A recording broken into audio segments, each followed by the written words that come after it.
Oh, wait.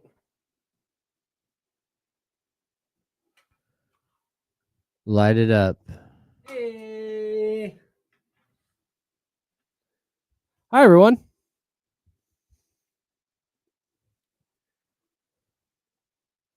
Good morning, everyone. Rust Dog got the belt today. Congratulations, Rust Dog. Nice job. What's happening, everybody? What's up, David? Hello, Zabo. Good morning, Mrs. Mac. Polo! We are up in here, Warren. Yes, sir. Buddy.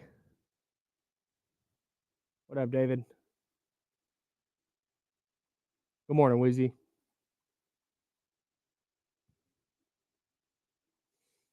What's up, y'all? What's up, y'all? What's up? In my Fire the Best era. IMF TVE IMFTV. IMFTV. Good morning, Katrina.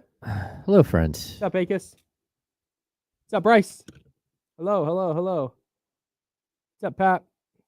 What up, what up? Oh, Chester's here. High Times is here. Let's go.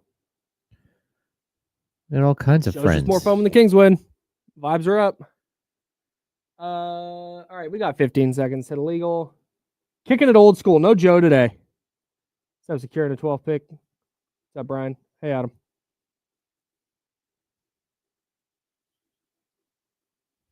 All right, here we go.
Hey, we're going to go live. We got to go live. There needs to be audio.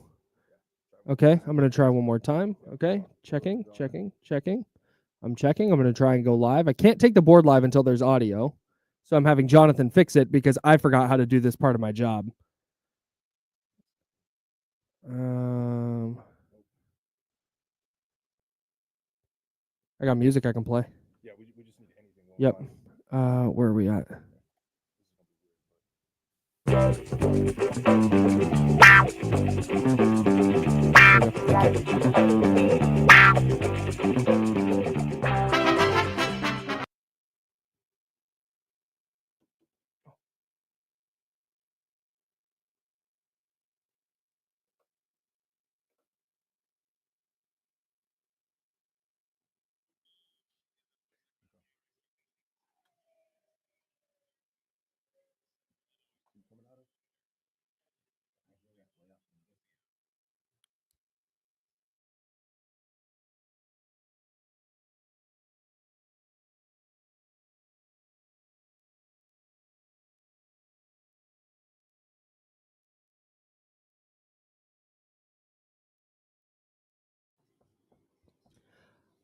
I think we're live. I hope. Are we live? We not live? We're live? So James Ham's there. I'm Kyle Madson. So no Joe Brazil today. Joe is dealing with, not dealing with, that's crazy. Joe gets the opportunity to work an event with promotions today, which is part of his responsibilities here at Odyssey, Sacramento. So I'm running the board again for our show, and I forgot how to do everything, it turns out. Uh-oh. So we're starting a little late, a little technical hiccup to start the program, but that's fine because at least we're not the Memphis Grizzlies, who are firing their head coach 2 weeks before the playoffs start. Uh-oh. The number 5 seed Memphis Grizzlies. Absolutely crazy. This did not get reported by Shams. Woj didn't come out of retirement to report it. Not Mark Stein, not Chris Haynes. Nobody reported it. The Grizzlies PR staff tweeted it out. And they said, hey, we thank Taylor Jenkins for his contributions. We're moving on. This Wild. is the craziest thing. Like this late in the season, like what are you doing? I guess we're not live in the stream, like audio wise. So hopefully we figured that out. I got it. We're good. We're good. All right, we're back. Yeah, like look, Taylor Jenkins, things went sideways last year. And I would not have been surprised if he was let go last season because it wasn't just like injury after injury after injury, but they also like they just didn't play well. And the year before they had all the drama with Ja and just chaos and like all the outside like working its way into the inside. But to do it now with 8 or 9 games left in the season and you're in a playoff chase, the story here is much bigger than what it is today. And it just doesn't make any sense. So you initially go to like the Ime Udoka thing in Boston. Yes. And we'll get to the Kings got a really nice win over the Blazers last night. We're going to talk about that for sure. But you immediately go to the Ime Udoka situation in Boston. Mm-hmm. And you go, man, what happened that they would fire a coach who's been pretty successful? He's gone to the playoffs 3 times. I think they only have 1 playoff series win. But last year, things got derailed because of the John Morant stuff, and they had some injuries. But this year, they're the 5 seed right now in the West. I think they're a game and a half out of the 3 seed. So I'm going, man, there has to be something massive going on here. And maybe there is more to it. But then I saw ESPN 92.9, our sister station out in Memphis, quote tweeted the Grizzlies PR tweet and said Jenkins out with the deuces emoji. Like what? It's like we had a harsher reaction to Mike Brown being fired, and the Kings were 5 games under. That's their response. So I hit their PD, and I said, hey, bro, what's the deal here? Are we missing something? And he's like, yeah, they haven't beat a good team, or they can't beat a good team. We don't need a playoff series loss to tell us what we know about Taylor Jenkins as a coach. Mm. And that's really interesting to me because they've let this play out this long. And so I wonder, so they just lost last night to Oklahoma City, 125-104. They just got smoked. And I'm wondering if the Grizzlies front office is looking at this. I actually went and, oh, nope, I didn't. I took it down. What a dummy. But they've gotten beat all 4 times they played OKC this year, and they got smoked in all 4 of those games. I think 13 was their largest or their smallest margin of defeat. And so I wonder if the Grizzlies front office goes, hey, there's a trajectory here that we want to be on. And the fact we're not competitive with the best team in the West means we're not on that trajectory. So we're just moving on. Yeah, but that's like, I mean, that's like pulling the ripcord when you're still in the plane. What kind of insanity is that? Like, I mean, they can spin this any way they want, but you have 9 games left in the season. Like, and this team is 44-29. Yeah. They're 15 games over 500. Yeah. Like, what are you doing? They're going to win something very close to or a little over 50 games. Yeah, I mean, what does this actually do for your team? Does it put you in a better position for draft picks? No. Like, what are you doing right now? Why not just ride it out till the end of the season? And like, look, we're not in their building, so we don't know what Taylor Jenkins is like behind the scenes. But like, this has been a coach that developed a culture of winning in Memphis. He is a leader of men. It is watching them play is something that teams like the Kings should aspire to do. This is a team that plays every single second of every game. And I'm just really confused how you go from like winning 53.9% of your games, a 539 win percentage over 6 years, to out the door with 9 games left in a season. So something had to happen. And there's no way that they're going to Like, this is not a normal thing that ever happens in the league, where a coach just gets fired out of nowhere. The only other coach I remember something like this happening with is Kenny Atkinson, where he had his team winning. I guess maybe who is the Cavs coach Dave Blant? David Blatt. Yeah. David Blatt, where they were like, he was literally the All-Star game coach. Yes. He and LeBron just didn't get along, and they said, see ya. Yeah, I mean, he was supposed to be the All-Star game head coach and got fired right before the All-Star game. That's where I think you're absolutely right. There has to be more going on here. Like, he and Ja Morant just don't get along, or he and the front office just don't see eye to eye on certain things, whatever it is. But because like you said, what is this? Even if the front office last night is watching them get mollywopped by the Thunder again to lose for the fourth time in 5 games. Even if they're sitting there going, hey, you know what? We've maxed out with Taylor Jenkins. We've gotten as far as we can get with Taylor Jenkins. Mm-hmm. With the Warriors, with Mark Jackson, they went, this guy's taking us as far as we can go. Even if that's where you think this is going, you need another coach to get you over the hump. Why are you letting him go now? Yeah. Because the interim guy, unless they think the interim guy is the guy and gives them a better chance to win this year, then okay. Do we even know who the interim coach is yet? No, I haven't heard any mention of who that coach is. They were just here. I don't, again, like, I haven't gone through their coaching staff and really like who could it be? Mm-hmm. But let me see, who is her coaching staff? Joe Boylan. Sure. Noah LaRoche. Yeah. Patrick Mutombo. I stopped by Patrick Mutombo like maybe 12 years ago, courtside. Did he seem like head coach material? He seemed like a very nice guy. He does not seem like head coaching material, but maybe that's changed. I'm taking that off the board then. Jason March is there, former Sacramento Kings assistant coach. Anthony Carter is there, of course, the father of Kings, Devin Carter. Mm-hmm. But Eric Schmidt, I don't know who that is. And so I don't know who's taking over this team. I just think it's a very, very strange situation that rarely do you see a team who's careening towards a middle of the playoff team, looking more and more like either a 4 or 5 seed, possibly a 3 seed, just bounce their coach with 9 games left in the season. So again, this is like a major red flag. Something's happened here. Mm-hmm. that we will eventually find out about. For today, it's just a really odd moment. Really strange, dude. Man. We'll see if that impacts the playoff race at all. Yeah. The Grizzlies currently the 5 seed.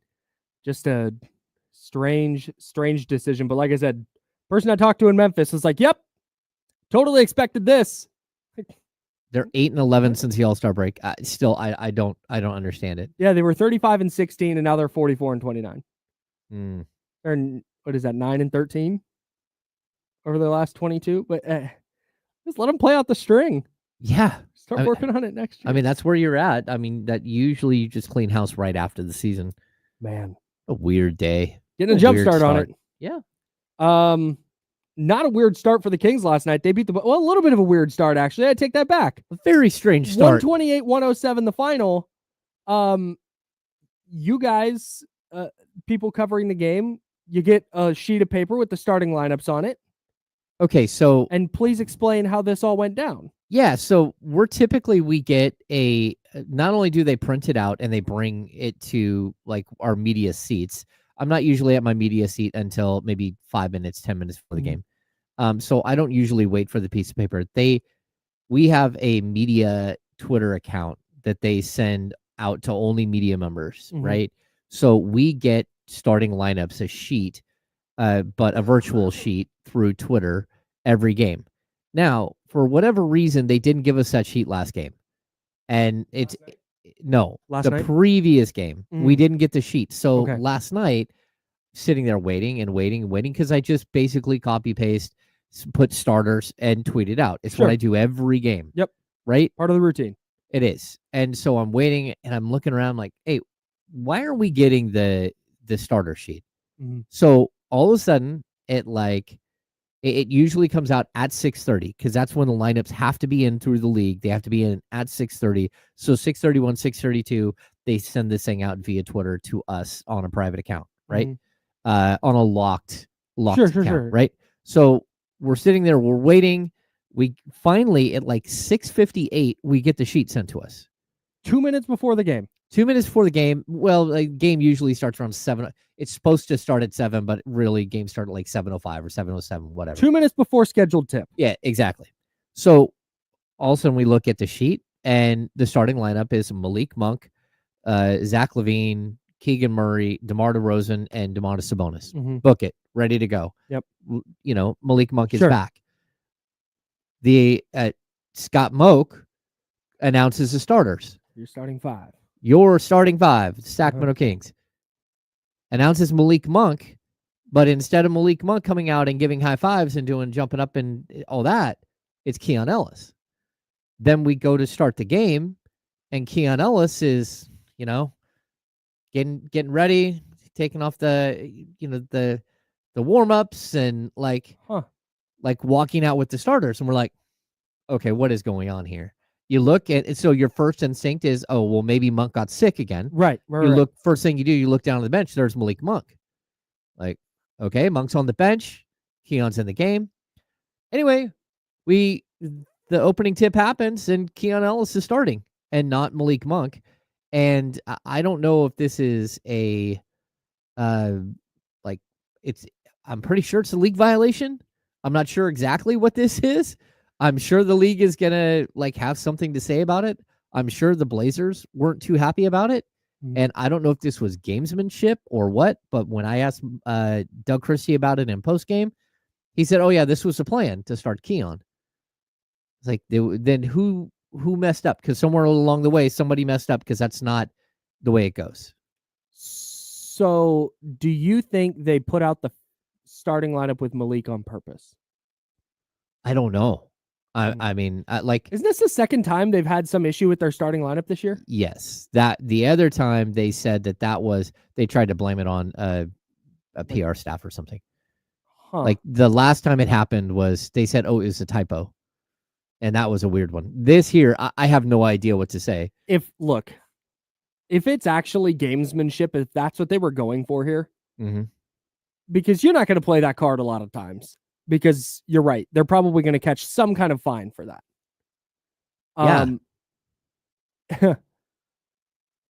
If you're pulling that card against the Blazers, that's tough. Doing the gamesmanship thing against that version of the Blazers is, I don't know if that the ROI is good there. Yeah, I'm just confused by the entire situation, and we did not get clear. I mean, I literally asked Doug about it in post game. I followed it up with, is this a one-off or is this something that we're doing moving forward? Is something the Kings are doing, Doug is doing moving forward. And he was very specific, and well, actually, he didn't really answer the question except for to say that Monk is a player that is willing to do whatever it takes for this team to win, and that he's been a great sixth man, and that Keon's been very, very good in the starting lineup. And he really likes having 2 defenders in Keegan Murray and Keon Ellis starting. It's something that we've said the entire season. It's something that we said coming into the season that Keon Ellis probably should start. And if Doug has somehow worked this up where he can rewind what Mike Brown did in putting Malik Monk into the starting lineup, it's a pretty big deal. I'm going to victory lap next. That's James Ham. I'm Kyle Madson. We're sponsored by Jiffy Lube. We're hanging out with you until noon. Plenty of Kings Blazers coming up for you. We got some other NBA stuff, including maybe the best ending to an NBA game that you'll see this season. We'll get to that. We had some baseball yesterday with opening day. And at 11 o'clock, Sacramento Athletics first baseman Tyler Soderstrom, who hit 2 homers last night, he's going to join us at 11 o'clock. All that coming up. James Ham's there. I'm Kyle Madsen. We're the Insider, sponsored by Jiffy Lube. It's ESPN 1320, and this is Sacramento Sports Leader.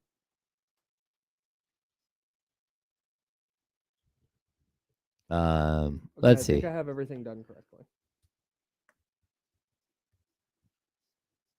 Steven, I don't know what this is related to, but no, we didn't have it wrong. We put out what the Kings put out as their starting lineup. Yeah, the Kings had it wrong. I don't make that graphic.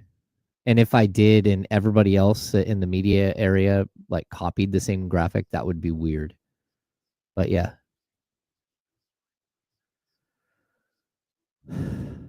Interesting night. I really wish Joe Brazil was here today. Same. Not I for forgot he was out. I had a whole plan to ask him about his experience. Yeah, I did too. Not knowing that he had the experience that he had. It's fine. We'll push it to Monday. What? What the hell? What? The highlight that I had saved is gone.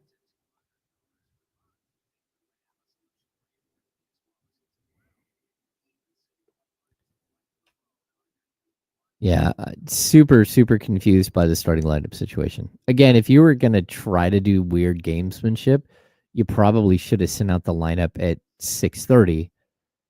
I just was weird. Again, I have no idea. I think I've been part of one other lineup change like that where somebody came out and was announced as a start in the starting lineup and then didn't start. And it was John Wall in his rookie season when he was playing DeMarcus Cousins for the first time. And John Wall hurt his wrist right before the game and couldn't play. And so he was announced as a starter and then sat there on the bench and they had to switch out for someone else in the starting lineup.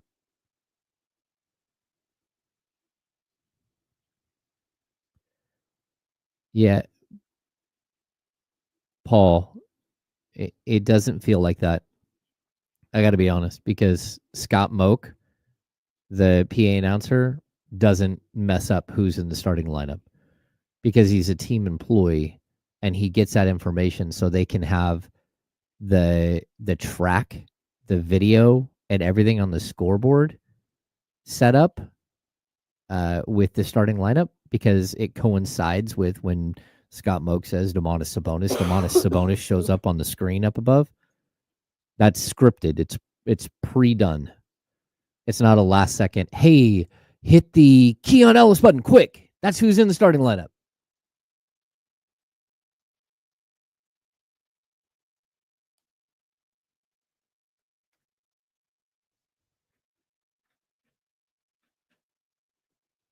Segway Dustin. Segway Cop Dustin. I don't know what they're doing with the Sac A's patch. I do know I saw the jersey last night where Severino was pitching and it has the Sac bridge, the tower bridge, with a 24 for Ricky Henderson right above it.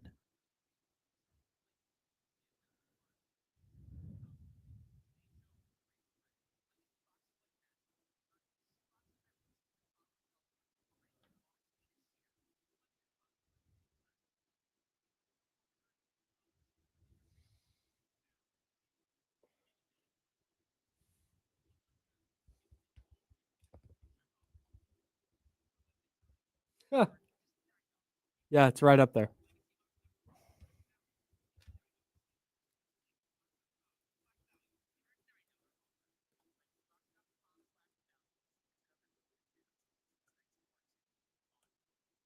Here we go.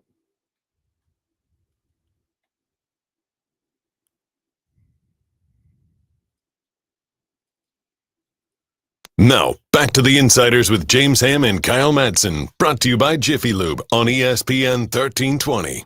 Yeah, sure as heck is. That's James Ham. I'm Kyle Madson.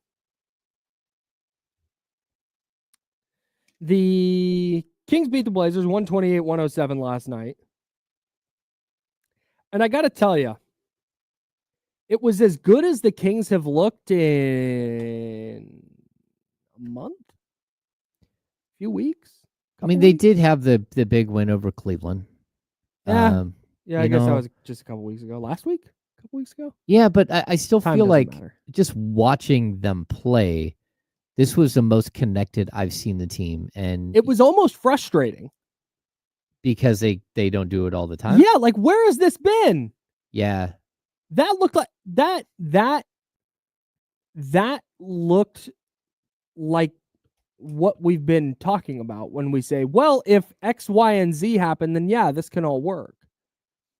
Like DeMar DeRozan, just the primary facilitator? Sure. Zach LaVine, your go-to 1A scorer? Yep. Things running through Domantas Sabonis? Yep. Mm-hmm. High intensity on defense for 48 minutes? Wow. It was really, really strange to watch it play out. And even the stats don't back up what we saw. So the Kings, first of all, they shot 64.9% from the field. Ridiculous. 65% from the field. Ridiculous. Like the most ridiculous thing I've seen for, like I don't remember another game where the Kings shot 65%.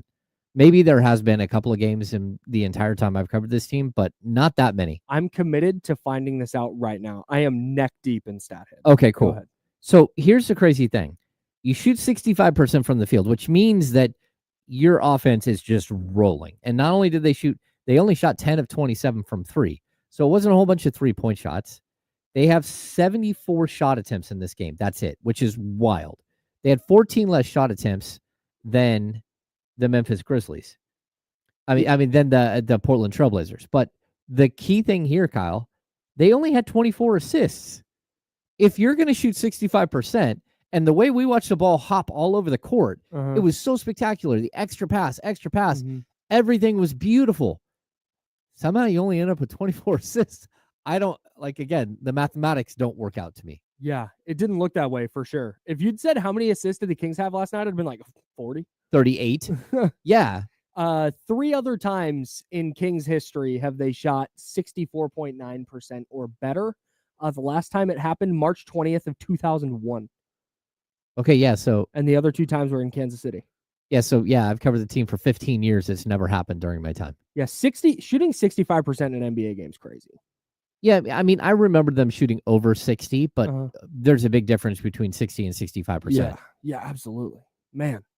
Yeah, man, it was a really nice reminder, and it's why as down as we've been on the Kings at times. And this is still don't get it twisted. One win does not mean, oh my God, hey, could this team make a run? No, I don't think that's in the cards this year. But when you start trying to talk yourself into, all right, can you win a couple of play-in games? Can you make a first round series kind of interesting? It's like that version of the Kings? Yeah. Sure. Whether we get that version of the Kings 8 nights out of 10 is still TBD. Yeah. But the fact it's there is encouraging. The fact that they went into a game that they needed to get and played that way was encouraging. The fact that after so much was put on the Zach LaVine not shooting, what's wrong with Zach LaVine? Can he and DeMar DeRozan coexist? The fact that they go out and play a game where those 2 players coexist very nicely. Seamlessly. Yeah. Okay. That at least makes them interesting here over the next couple of weeks. I don't take back anything I said about wholesale changes that need to happen in the front office. I still don't think that this is some version of their roster that's going to work. Every question I had about the Kings remains. But seeing them put together that performance last night in that spot was, if you're talking about culture building, if you're talking about their chances to at least be interesting over the next couple of weeks, you feel really, really good about that. Yeah, it was super refreshing. And just going through if you look at the box score, first and foremost, the Kings destroyed them points in the paint, 60-32. They destroyed the Blazers on the glass, 46-32. We did talk about it yesterday that the Blazers are a really good offensive rebounding team. And they did out rebound the Kings on the offensive glass 15-9, but the Kings had 37 defensive rebounds. That's crazy. Yeah, I mean they dominated. They had more defensive rebounds than the Blazers had total rebounds. That was Jesus. That's wild. It was really clear. Boxing out is one of those little things. It doesn't show up in the box score. You're not going to typically. It was noticeable what the Kings were doing on the defensive glass last night. Mm-hmm. DeMar DeRozan mixing it up, Keegan Murray getting bodies on bodies, Domantas Sabonis being a force of nature. It was really clear that they saw the numbers we saw. We went in going, this is a team that plays hard. They're athletic. They all jump out of the gym. You have to play a fundamentally sound game, and they did. Mm-hmm. It was if you're going to put a beat down on that Portland team, they did everything they kind of needed to do to do that. Yeah, the only thing they didn't do is they turned the ball over 20 times. And it was pretty distributed except for Domas having 6. Mm-hmm. I don't even remember Domas having 6 turnovers. Like, I don't know how, again, I'm not sure how they had 20 turnovers and 24 assists. Again, this team, they only shot 74 shots last night and scored 128 points. That's crazy. It is wild. And if you look at the shot distribution, this is where I think that the Kings really, really may have stumbled onto something. Mm-hmm. You got DeMar DeRozan at 10 field goal attempts. You got Keegan Murray at 11, Domantas Sabonis at 11, Zach LaVine at 18. You've got Keon Ellis at 7, and you got Malik Monk at 9 off the bench. Now, if you could take like almost every other game this season is probably around 85, 86 field goal attempts, and you just redistribute those. You give DeMar DeRozan 2 more, you give Keegan Murray 2 more, you give Sabonis 2 more, 18 for LaVine is fine, but 2 more to Ellis and 2 more to Malik Monk. The shot distributions is almost perfect for this game. Mm-hmm. And I thought, again, watching, it wasn't just that DeMar DeRozan only took 10 shots, because he went 9 of 11 from the free throw line, which means he had 1 and 1, and he had 5 other shots. He had 5 other shot attempts. Mm-hmm. So realistically, his shot attempts should look more like 15 than it does, 10. But I just thought like they looked like a team, and they were so connected, and we just have not seen that at all. It has looked like a collection of dudes on a court. Yes. Some of which are playing at breakneck speed, some of which are not playing hard at all. Some that are fully engaged and some that aren't. Lots of standing around and watching. And then all of a sudden, the ball's moving, the players are moving. Everything looks right in the world.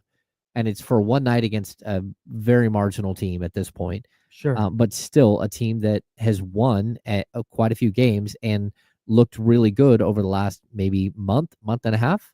Good win. Yeah. Really, really, really nice win. I have a fun statistic for you. We mentioned the 64.9% from the field and how many times that's happened in Kings history. 128 points on 74 or fewer field goal attempts.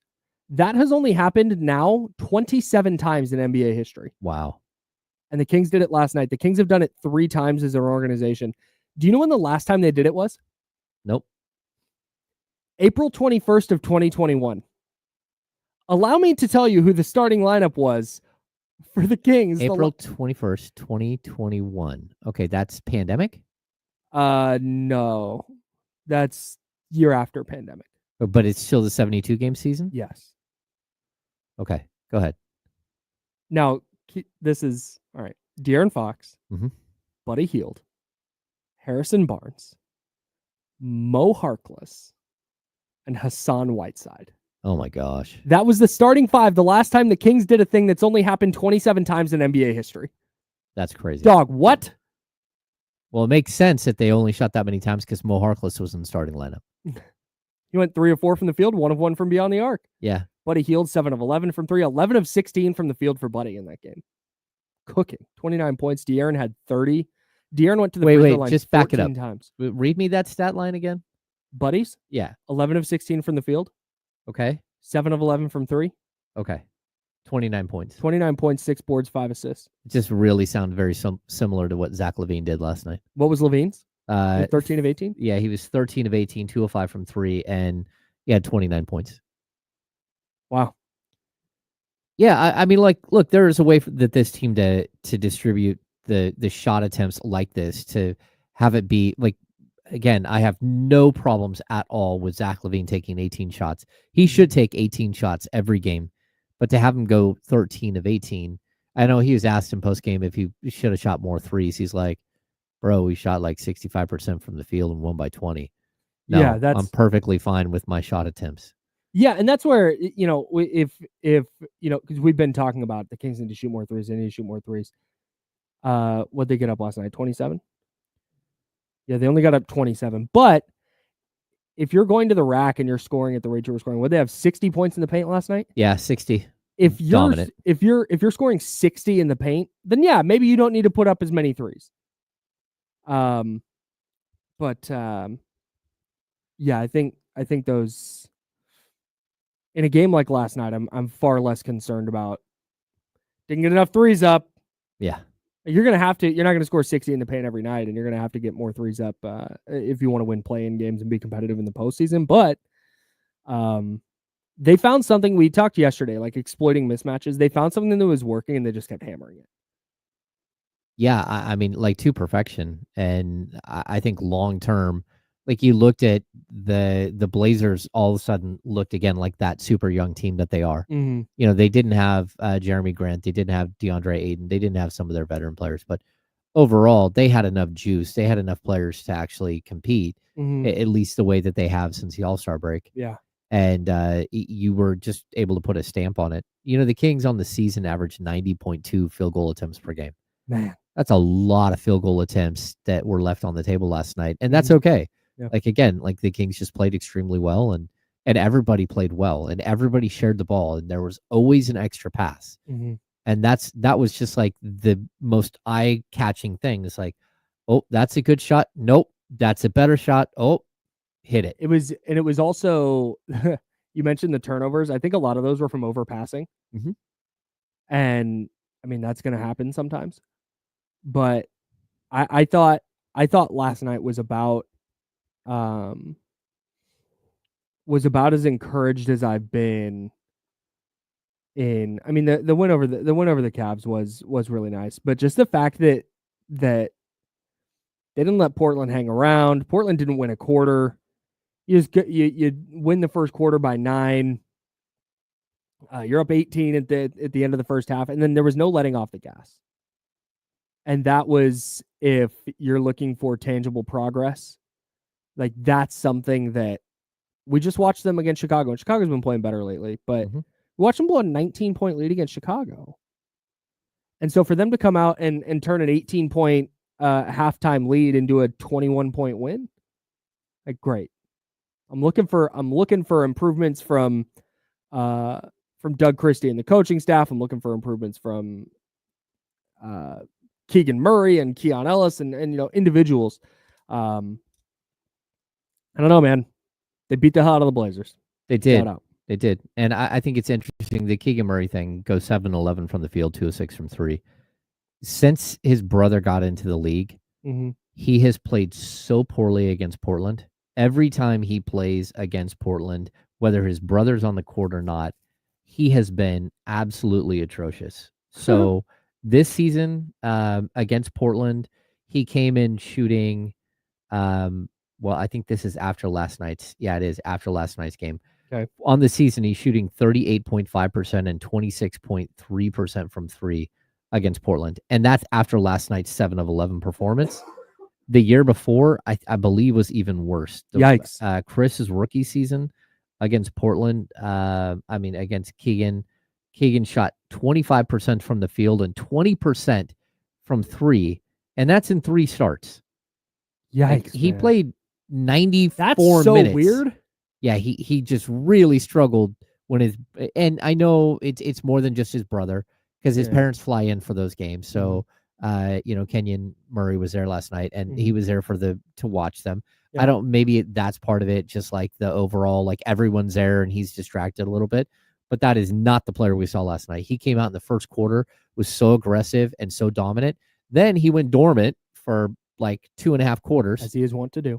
Exactly. And then he pops back up in the fourth quarter and like, boom, finishes the game off. You're like, that right there was a quality performance by Keegan Murray. The flashes of aggressiveness seem to be coming more frequently. Yes. Where it's not one quarter every few games, it's a couple times a game. There's a stretch where Keegan Murray just kind of owns that stretch of game. And if we're taking things away from the end of this year, whatever it turns out to be, if we're taking things away from the end of this year, that's the thing I'm watching closest.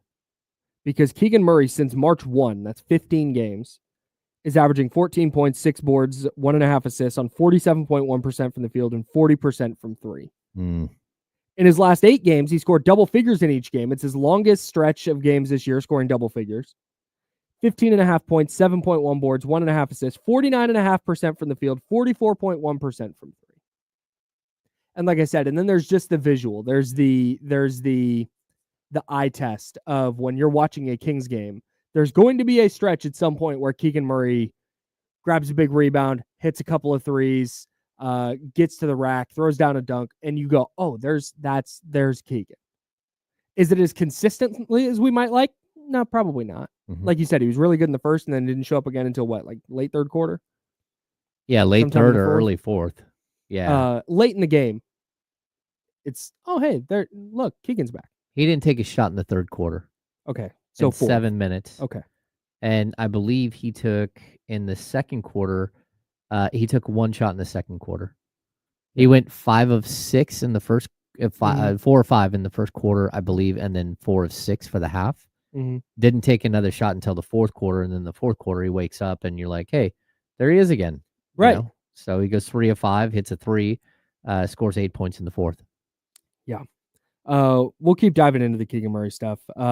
We had maybe the best ending to an NBA game all season last night. I would like to go over that with you next. That's James Ham. I'm Kyle Madson. We're the Insider, sponsored by Jiffy Lube. This is ESPN 1320. It is Sacramento Sports Leader.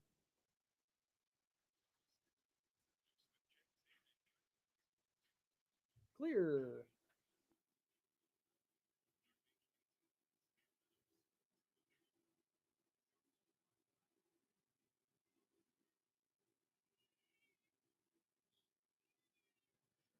What's going on, Chatty House?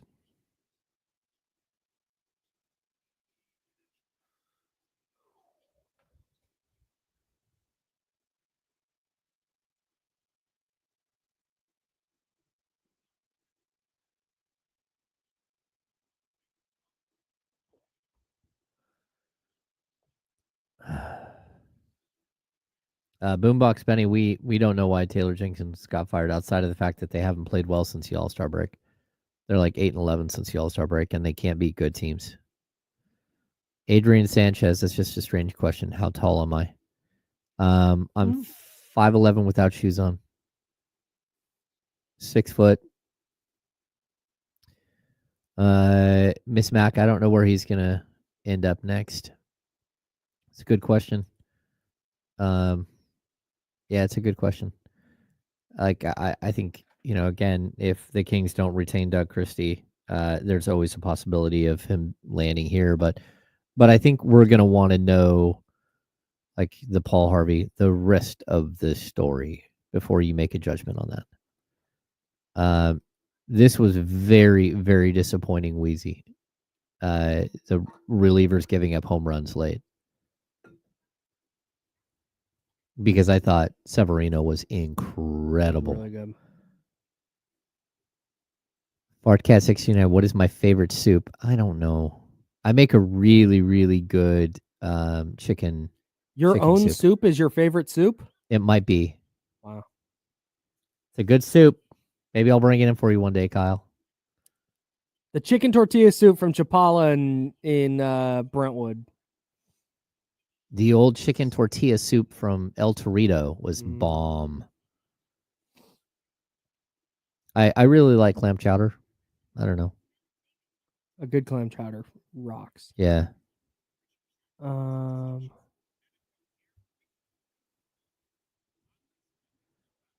Derek Too Shifty, I don't think they know what Devin Carter is yet, and I do not believe they believe he's a starting point guard in the NBA. Perfect.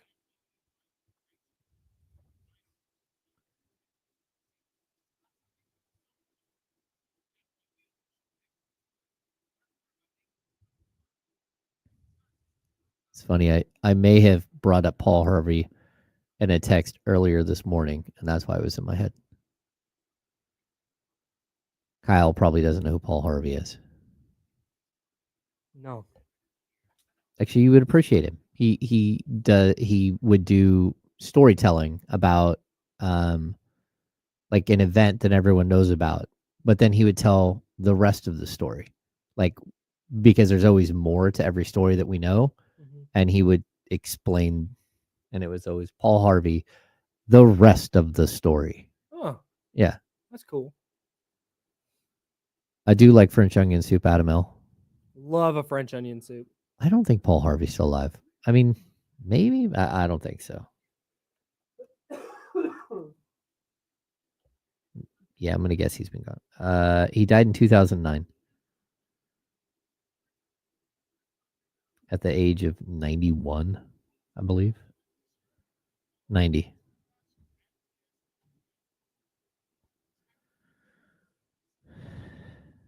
Now you know the rest of the story.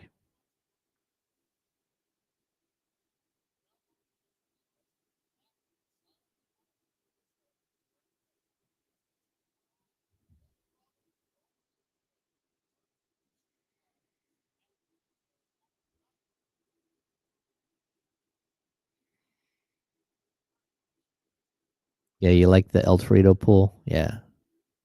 That was some really good tortilla soup.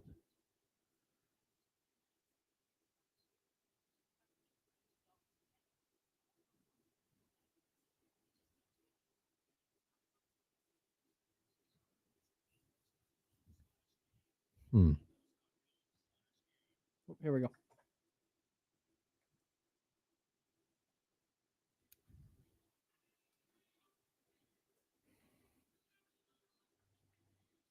Now, back to the Insiders with James Ham and Kyle Madson, brought to you by Jiffy Lube on ESPN 1320. Yeah, tough season opener for the A's last night.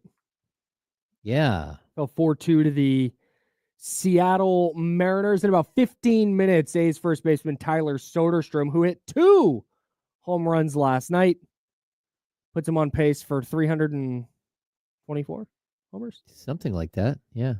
Quick math. See if he can get there. It would be a record. It would. He would be the all-time leading home run individual season home run record king.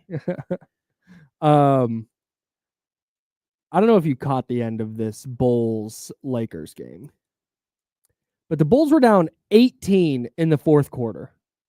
Oh. And we're going to pick up the action here. This is courtesy of CHSN, and it's Adam Amin with Stacey King on the call. I need you specifically to listen for Stacey King during this call. But again, the Bulls have erased an 18-point deficit. They lead 116-115 with 6.1 seconds left. And that's where we will pick up the action. Doncic took the final shot before that. Here's Reeves. Reeves straight to the top. Plays it in to take the lead. Bulls are out of timeouts. 2 seconds left. Giddy for the win. Go! My God! I cannot believe this. Elizabeth, I'm coming, baby. Oh, no.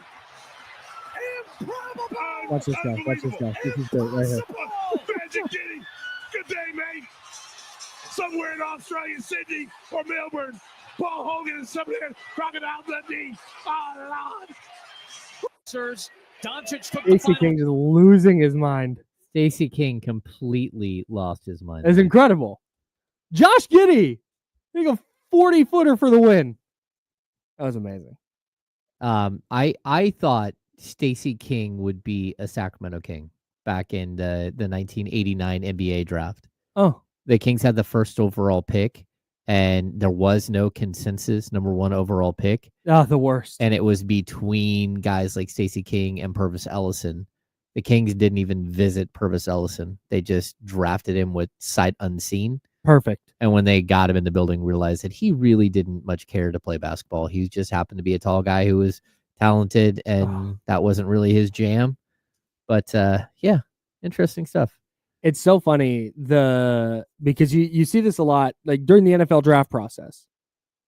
There are, and I imagine it's the same in the NBA. like so much of the draft process, we as a media just and fan group, like we're looking at film, we're looking at athletic scores, we're looking at all these different kind of things. When in reality, like the gap between most of the prospects is not like there's tiers, and there's definitely like the number, like Abdul Carter, the consensus top defensive end, and the worst defensive end. Like there's a pretty steep gap there, but like for the most part, the gap between the players is not, from a talent perspective, is not that wide. Yeah. It's just what you said. It's like, does this guy want to play? Or was this person just a freak athlete who was able to get some NIL money or get school paid for because they were awesome at this sport, but they want to go do something else with their life? They want to be a doctor, or they want to be in television, or whatever it is. And I think so much of the draft process for the teams is less about the film and the athletic scores and more trying to talk to the guys and figure out, like, hey, do you like playing this sport or not? Do you want to do this for a living or no? Well, I think that's when you hear these weird stories about people asking like strange interview questions and everything else. It's difficult to really, as somebody who's sitting across from somebody, to look into the soul of a player and say, do they have that certain something that elevates them above everything else? Like, again, I think we all believe that Keegan Murray is going to be an excellent NBA basketball player for 12, 15 years in the league, right? Like, he is a very, very good basketball player. But you don't know about the mental aspect of the game, and can he take this gigantic step to not just be more consistent, but also like more selfish and these other things that are sometimes it's just outside of who they are. Sure. And also sometimes like to compare Keegan to somebody like Cam Johnson, like it's taking Cam Johnson until he's like 29 to actually be the player everyone thought he would be at 23. Right. And so now you get this player, you're like, hey, look at that. He's averaging 19 points a game. Where'd that come from? Yeah. It's like, well, it was always there. Number one, the opportunity might not have been there, but also opportunity in this situation. It's same with Keegan. Opportunity to start, that's one thing. Opportunity to play 30 minutes a game, but opportunity to say, I'm the guy who's going to take 15 shots tonight. Sometimes a player doesn't have that in him to be forceful in that one way. Unless it's spoon-fed to them. Yeah, yeah. And at some point in their career, they become more confident as a person and more like secure in who they are on the court and everything else. And they can take another logical step. That's one of the residual reasons, not residual, like peripheral reasons why I've been, and I think so many others have been on the start Keon Ellis train, because that opens shots for Keegan Murray. Yeah. This player that is part of their core going forward, at least presumably. And when he's when Malik Monk and Zach LaVine and DeMar DeRozan are trying to figure out amongst themselves who's orchestrating this, who's taking the shots, what are we doing here? And you've got Keegan Murray just hanging out. Like, that's why, and I don't think it's a coincidence when Keon Ellis starts that, oh, hey, look, we've seen a more aggressive Keegan Murray lately. Yeah, Malik Monk's been out, and Keegan super aggressive. Malik Monk coming off the bench. Wow, look, Keegan Murray super aggressive in the first quarter. Weird. It's really difficult for a young player to look around the court and go, okay, Malik Monk is one of the noisiest players. I mean, he's the noisiest player in Sacramento, but he might be the noisiest player that I've seen in Sacramento for a long time. He does not ever stop talking. Yeah, there's like Iman Shumpert was that way, but there haven't been a lot of like the noisy guys. And that for Keegan is an energy drain. Like, but you look next to you and you got Domantas Sabonis. Domantas Sabonis is an all-NBA player, and Keegan knows that. And then you look over and there's DeMar DeRozan. DeMar DeRozan's a Hall of Famer. You had De'Aaron Fox, who's your buddy, but also who's an all-star and who averages 26 a game. And then now you've got Zach LaVine. So I think it's really difficult for a young player to feel like he has it's his right to take 15 or 20 shots. Yeah. You're just not going to feel that way unless you come into the league with that kind of moxie. Mm-hmm. And that's what separates the great scorers is that they just walk in the league and say, no, I'm doing this. Mm-hmm. I don't care who's on my team. Get out of the way. Right. And that's never going to be Keegan, but that doesn't mean that he can't average 20 a game as a guy that like takes on bigger and bigger roles every year. Yeah. And then it's on the team to make sure that the roster is built so he can be that player. Mm-hmm. And it hasn't been that way yet. And you hope that it that he will be able to take that next logical step. At some point, and I know that Cam Johnson has kind of,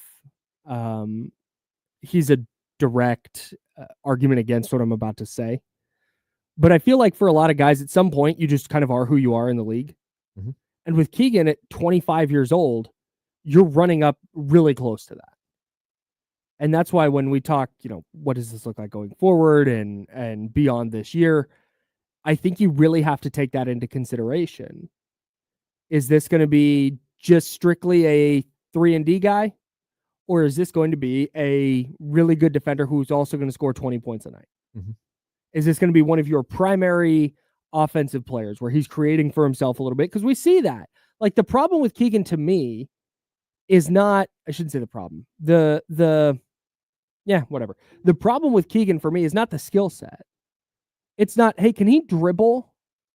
Like, yeah, he's not Allen Iverson, but he can put the ball on the deck and drive, especially, attacking closeouts. We've seen how good he is down in the post, getting to his mid-range. Like, he can get to his spots. Mm-hmm. He can create for himself a little.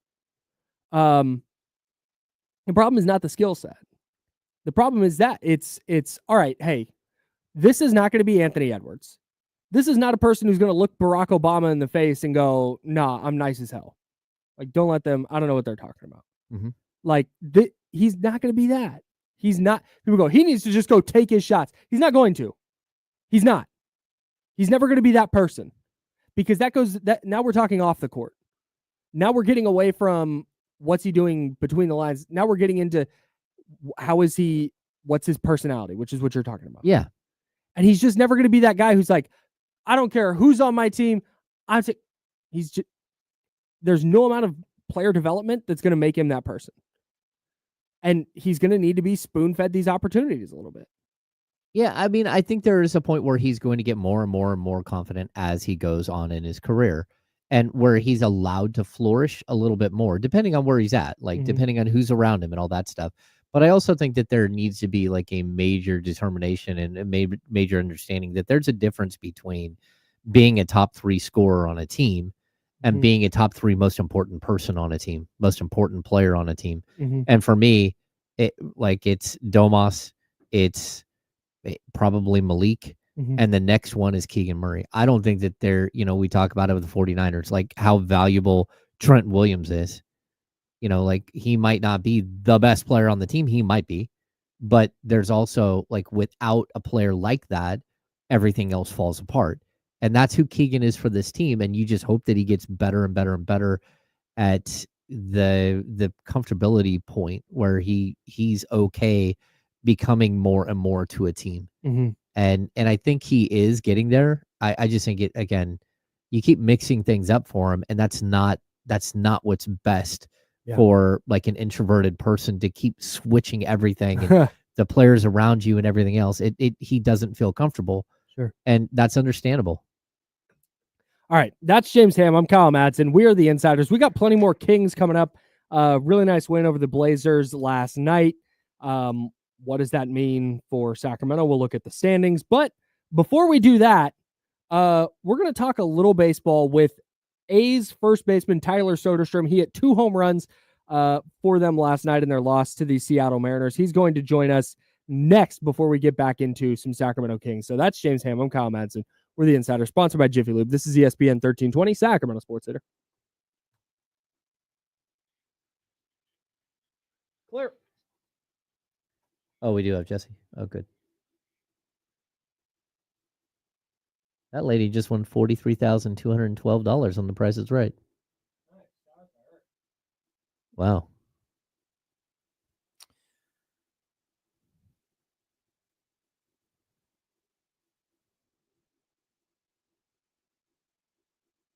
Slam Magazine, Slam Online has an incredible picture of Jabari Parker defending Nikola Mirotic in a EuroLeague game. Jabari. That's kind of wild. Yeah. Nikola Mirotic. It's a name I haven't heard in forever. Isn't Keegan turning 25? Did I have his age wrong? He's 24. He is turning 25 in before next August. season. Okay.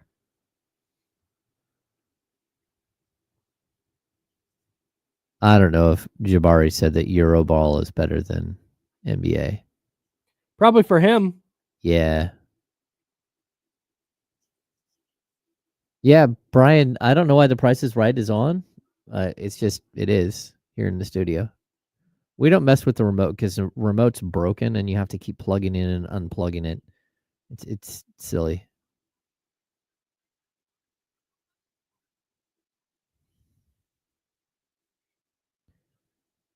NBA Guru Zach, you asked this question the other day.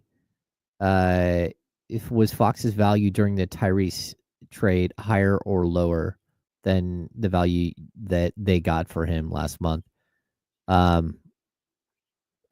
There's no way his value is higher in 2022. I got to be honest.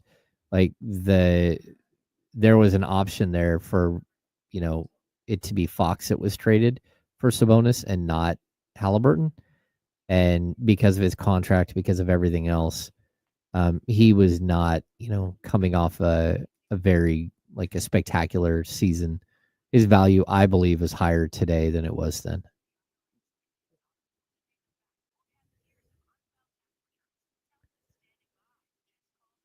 Oh, you're starting that. Okay. Actually, I started some stuff earlier. Let me see. Casey, I totally agree with this. The maximized version of the roster. They have to show that they can do that against better teams. But yeah. And the turnovers, yeah, were what they were.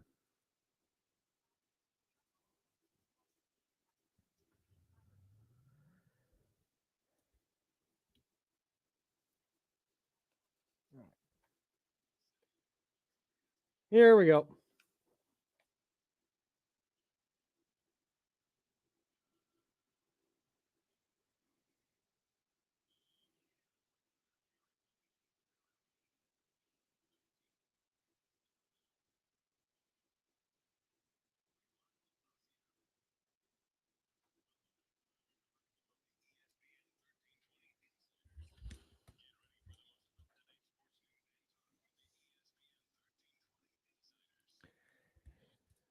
Hour number 2, that's James Ham. I'm Kyle Madson. We're the Insiders. We're hanging out with you until noon. We'll hand it off to D-Lo and Casey, and they will take you up to 4 o'clock right here on Sacramento Sports Leader. Talking about the Kings' win over the Blazers last night. We're going to put a pin in that for a minute, though, to talk a little bit of baseball. The A's could not pull out a win up in Seattle last night. They fell to the Mariners 4-2 at T-Mobile Park. Those 2 runs came courtesy of our guest, Tyler Soderstrom, A's first baseman. Tyler, thanks so much for jumping on, man. How are you? I'm great, guys. Thanks for having me. Yeah, of course. When did hitting major league pitching become so easy? I don't know about that, but last night was a fun one for sure. Yeah, Tyler, when you make the big league club out of camp and you're given that opportunity as an opening day starter, just how much was out of the juice flowing last night? Just how excited were you to get that opportunity and they come up so big with those 2 shots? Yeah, obviously was my first opening day nod, first opening day start, so I was super obviously jacked up and pumped up to be out there. It was a great crowd in Seattle. We didn't get the win, but it was a great first opening day for sure. Do you feel going into a game, as we talk to today's first baseman Tyler Soderstrom here, do you feel going into a game or maybe like a particular pitching matchup? Not that you think you're gonna go into a game and necessarily hit 2 home runs, but do you feel like locked in a certain way sometimes? Like, do you feel going into a game like I'm in the zone, I'm dialed today?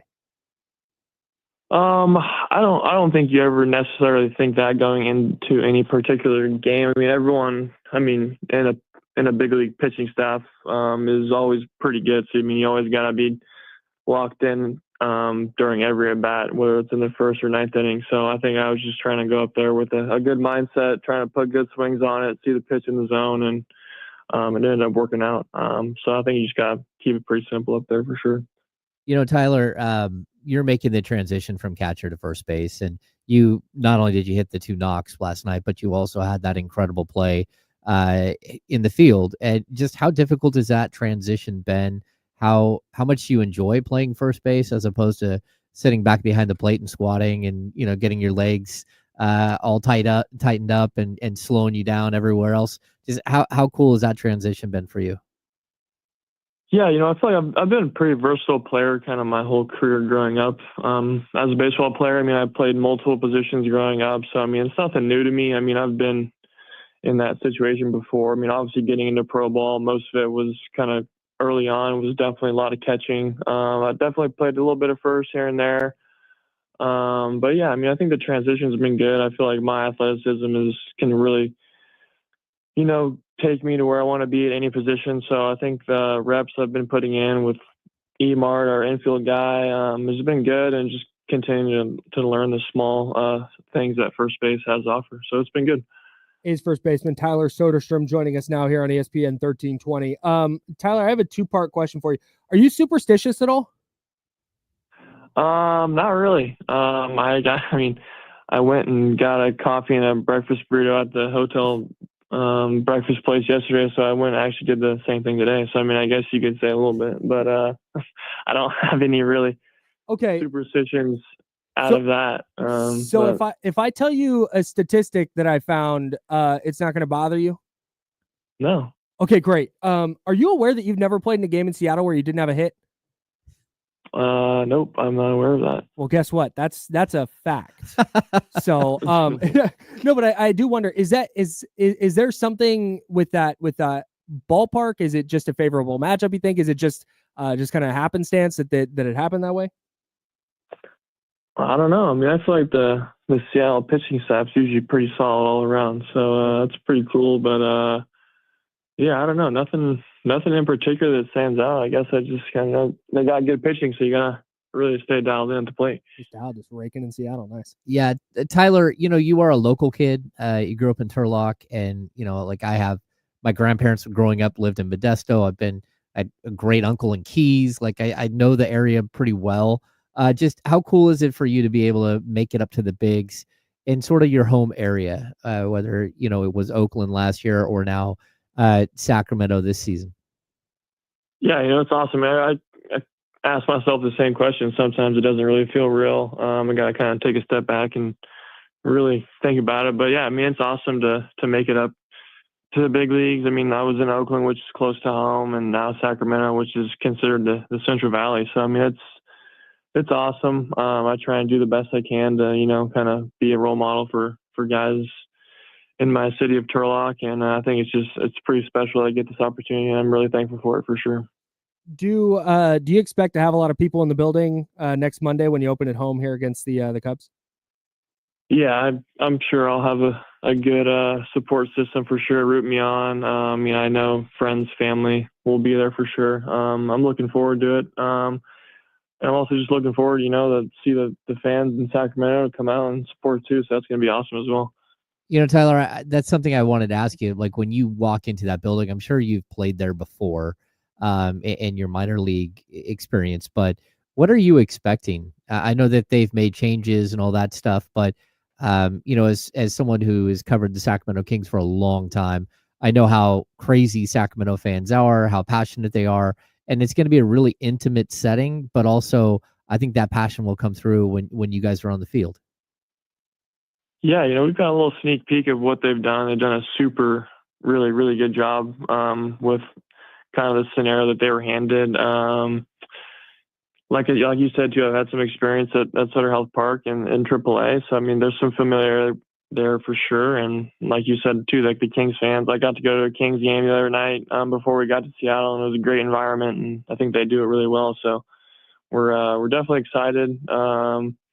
and ready to get to Sacramento for sure. Tyler, really appreciate your time, man. Great work last night, and looking forward to watching you this season. Yeah, appreciate it, guys. Thanks for having me on. Thanks, Tyler. Take care, bud. Tyler Soderstrom, a couple home runs last night, because apparently hitting Major League Baseball is easy. He's got such a sweet swing. He does. Like, you're just waiting for him for it to click at the Major League level. Yeah. And, again, I don't know if he's going to hit 25 homers. He's going to hit 30 homers. What do you have last year? Like 11. But just, you can see the outline of, he had 9 home runs last year.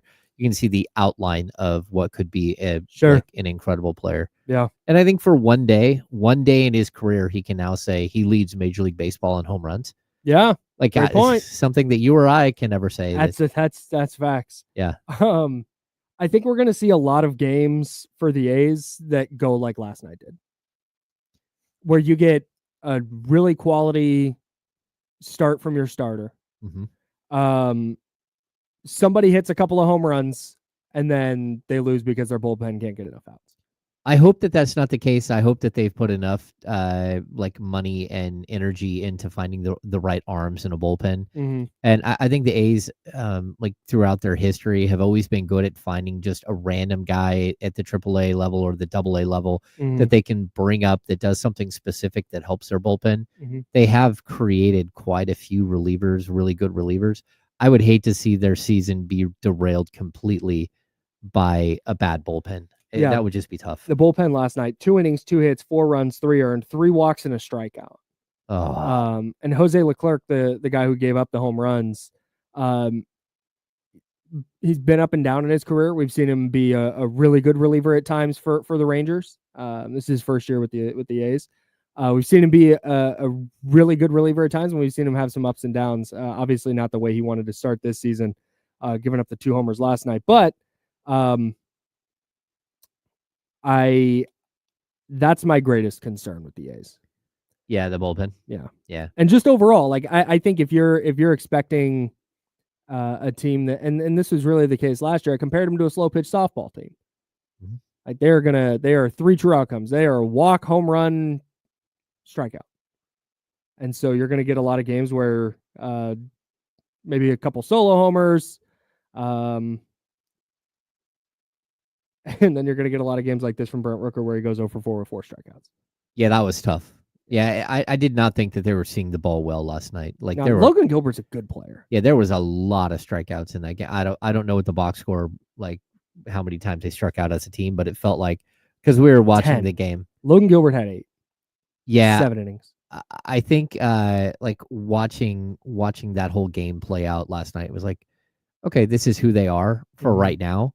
But I also love that, they had the incredible double play turned by 2 super young players in Jacob Wilson and Max Muncy. Soderstrom's at first base with a nice stretch to get and it just shows you like the youth of this team with Lawrence Butler in the outfield. I mean, they've got 5 or 6 guys that are first, second year players in Major League Baseball, and the talent is just, they have a ton of it, and it's here and it's on the field already. Sure. And that's even with Zach Geloff, not available to start the season.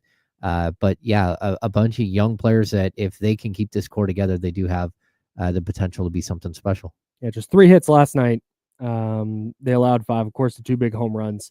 The Randy Arozarena bat spike after his game tying homer was just electric. It's pure electricity from Randy Arozarena. Yeah, good game up in Seattle. Looking forward to tonight's contest. Luis Severino, though, 6 innings, 3 hits, no runs. He did walk 4, but he struck out 6. You will take that every time if you're the A's. Oh yeah. Speaking of exciting games, the Giants, they beat the Reds in their season opener 6-4. San Francisco trailed 3-2 going into the 9th.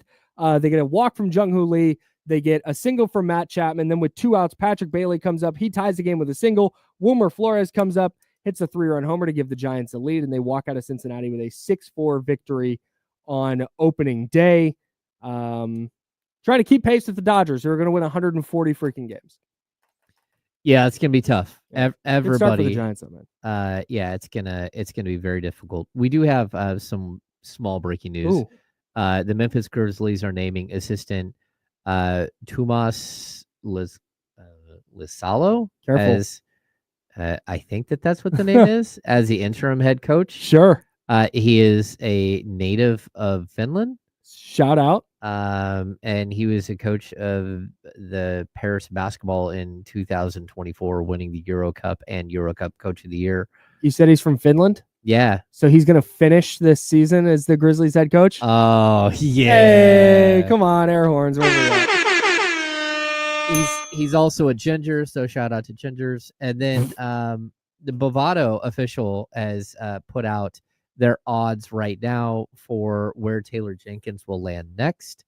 The Philadelphia 76ers are a plus 400. The Chicago Bulls are a plus 500. The San Antonio Spurs are a plus 700. The Sacramento Kings are a plus 900 to add Taylor Jenkins. Interesting stuff. Also have the Suns, the Miami Heat for some reason, because I don't, where's Spoelstra in going? case Eric Spoelstra retires? In case he just doesn't want to do this anymore. He quits? And then, of course, the Pelicans are on that list as well. I'm confused by the 76ers as well, because Nick Nurse has been there, 2 years, and it's been rough. But they want to just scrap it? I guess. That seems like a bad team, stay bad type of move. I don't Yeah. look at the Sixers and go, coaching change.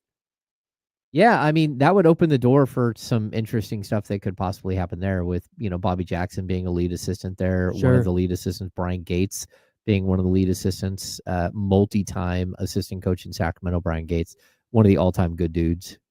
So, like, if you're building a coaching staff in Sacramento and, if Doug Christie does get the job, it would be good to see some familiar faces. I think if the Kings continue playing the way they played last night, I think you're going to see Doug Christie get the job. And maybe he's already locked it up. Maybe they're already impressed enough with what Doug Christie has done. Hey, before we get the break, I got to get to our guy, Mitch. Mitch in New Jersey, what's going on? What's cracking? Nope. Sorry, Mitch. Whoa. Try again later. Yeah, Mitch, your phone was not good at all. Sorry, bro. Yeah, no. Call back though, Mitch, and we'll get to you. That was just not a great connection to start. But I'm sure Mitch will call back because that's what he does. Salute. I hope so. If you would like to join the show on the Elk Grove Kia Talk line, please do. 916-909-1320, 916-909-1320. That's James Ham. I'm Kyle Madson. We're the Insiders, and we're sponsored by Jiffy Lube. We'll get back into the Kings next. They got a big win last night. A win made even bigger by what else happened on the scoreboard. We'll tell you what that is next on the Insider, sponsored by Jiffy Lube. This is ESPN 1320 at Sacramento Sports Center. Boy, I feel like I'm butchering this name, but it's Tomas. It might be Salo. Man, I don't know.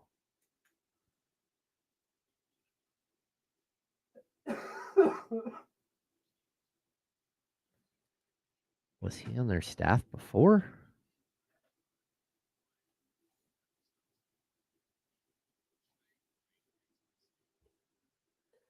Eric Spoelstra has been the Heat head coach for just like, in my head, I know this is not the case, but in my brain, when I see Eric Spoelstra, I'm like, oh yeah, he's been their coach since like 2017. And it's actually like 2010. He's been there for so long. Oh, yeah. Spoelstra? Yeah. 2009? All right. The 08-09 season. Golly, dude. Yeah. I mean, Spoelstra, like, what a freaking gangster. 782 career wins, and he's 54. He's finished below 500 thrice. That's crazy. And I'm assuming they're going to do so again this year, which is the third time. 17 seasons as a head coach of the Miami Heat. 579 win percentage. Although they're not good this year. They have a 438 right now. Yeah. Jimmy Butler kind of torpedoed that. Yeah, I mean, he's won 2 NBA championships. He's been Eastern Conference champs 1, 2, 3, 4, 5, 6 times. Yeah, 6 because the 2 years they went to. Yeah, that's crazy. 110-79 career playoff record. A 582 win percentage. That is bananas.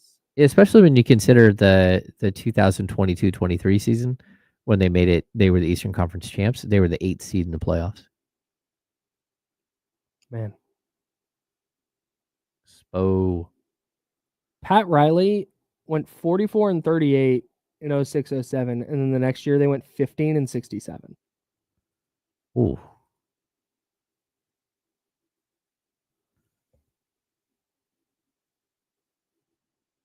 Oh my God. Joel Anthony, Marcus Banks, Earl Barron, Ricky Davis, Penny Hardaway, a young Udonis Haslem, Marcus Banks, Bobby Jones, Sean Marion, Alonzo Mourning, and Shaq, who are combined 70-something years old at that point. Smush Parker. Oh, wow. Oh, Chris Quinn. He's their lead assistant now. Jason Williams was on that team. Darrell Wright.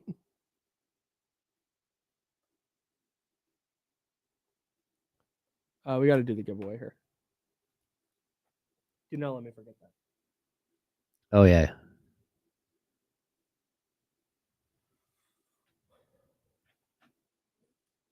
Oh.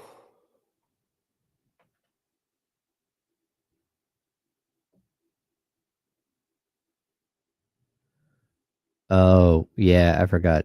Yeah, the rumors that Eric Spoelstra's wife is...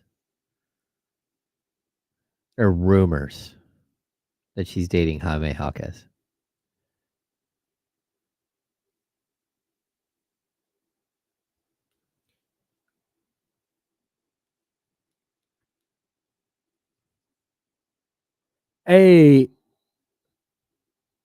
This Odyssey Sports promo said if you had a time machine and you could rewind to watch anything that's happened in history, what would you do? And one of the things was watch the pyramids get built. Oh, that's what I would do. I want to watch the aliens do it.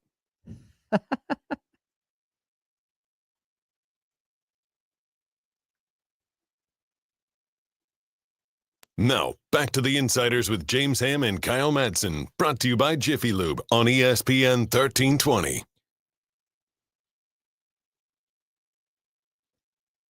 The 2007-2008 Miami Heat were not good. FYI. No. There's some names on this roster, bro. Why were we talking about Eric Spoelstra? Oh, because the Heat were in the odds for Taylor Jenkins. Yeah, like somehow the Heat are part of the odds for landing Taylor Jenkins as a next head coach. That's right. All right. 916-909-1320, 916-909-1320. If you'd like to join the show via the Elk Grove Kia Talk line, we would love to have you. Okay, some housekeeping. We had A's first baseman Tyler Soderstrom on the program earlier. Coming up at 2:30 with D'Lo and KC, new Sacramento State head men's basketball coach, Mike Bibby. Nice. Can't wait for that. Mike Bibby will be joining D'Lo and KC 2:30 p.m. right here on ESPN 1320. That'll be a ton of fun. We also have stuff to give away. I don't know if you guys noticed the sweet hoodie that James is wearing. We're giving that hoodie away along with a $50 Jiffy Lube gift certificate. You enter to win at ESPN1320.com. It's this easy. You find the contest page. It's front and center. You can't miss it. You click on that contest page, and you're going to, what's our keyword? What was our team word? I've got it. We've got it was yours, so that's why I was pitching. It was See, it's team. fine. I'll do the thing. It was team. There it is. There you go. All right. Team. TEAM, because the Kings played like a team last night. TEAM. Enter that code word at ESPN1320.com for your chance to win a $50 Jiffy Lube gift certificate and the sweet exclusive to this giveaway Insiders hoodie that you see James Ham wearing on our YouTube and Twitch channels right now. Let's jump over to the Elk Grove Kia Talk line. No call screener again. So just we're just gonna do it the old-fashioned way here. Let's go to Don. Don, you're on the Elk Grove Kia Talk line. What's up? What up, fellas? I miss being Don. Shout out. Big E? Yeah, you got it. You got My it. man.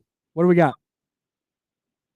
Fantastic game. I was out at the bar with my day one, just having a good time with the boys. Salute. And I got the first quarter update. Yeah, I was watching some college basketball at the bar, but I was keeping updates on my ESPN app. And I got all sad because I wasn't really paying attention. I got there at the end of the first quarter. I see the update, and I read it like Kings trailing the Blazers.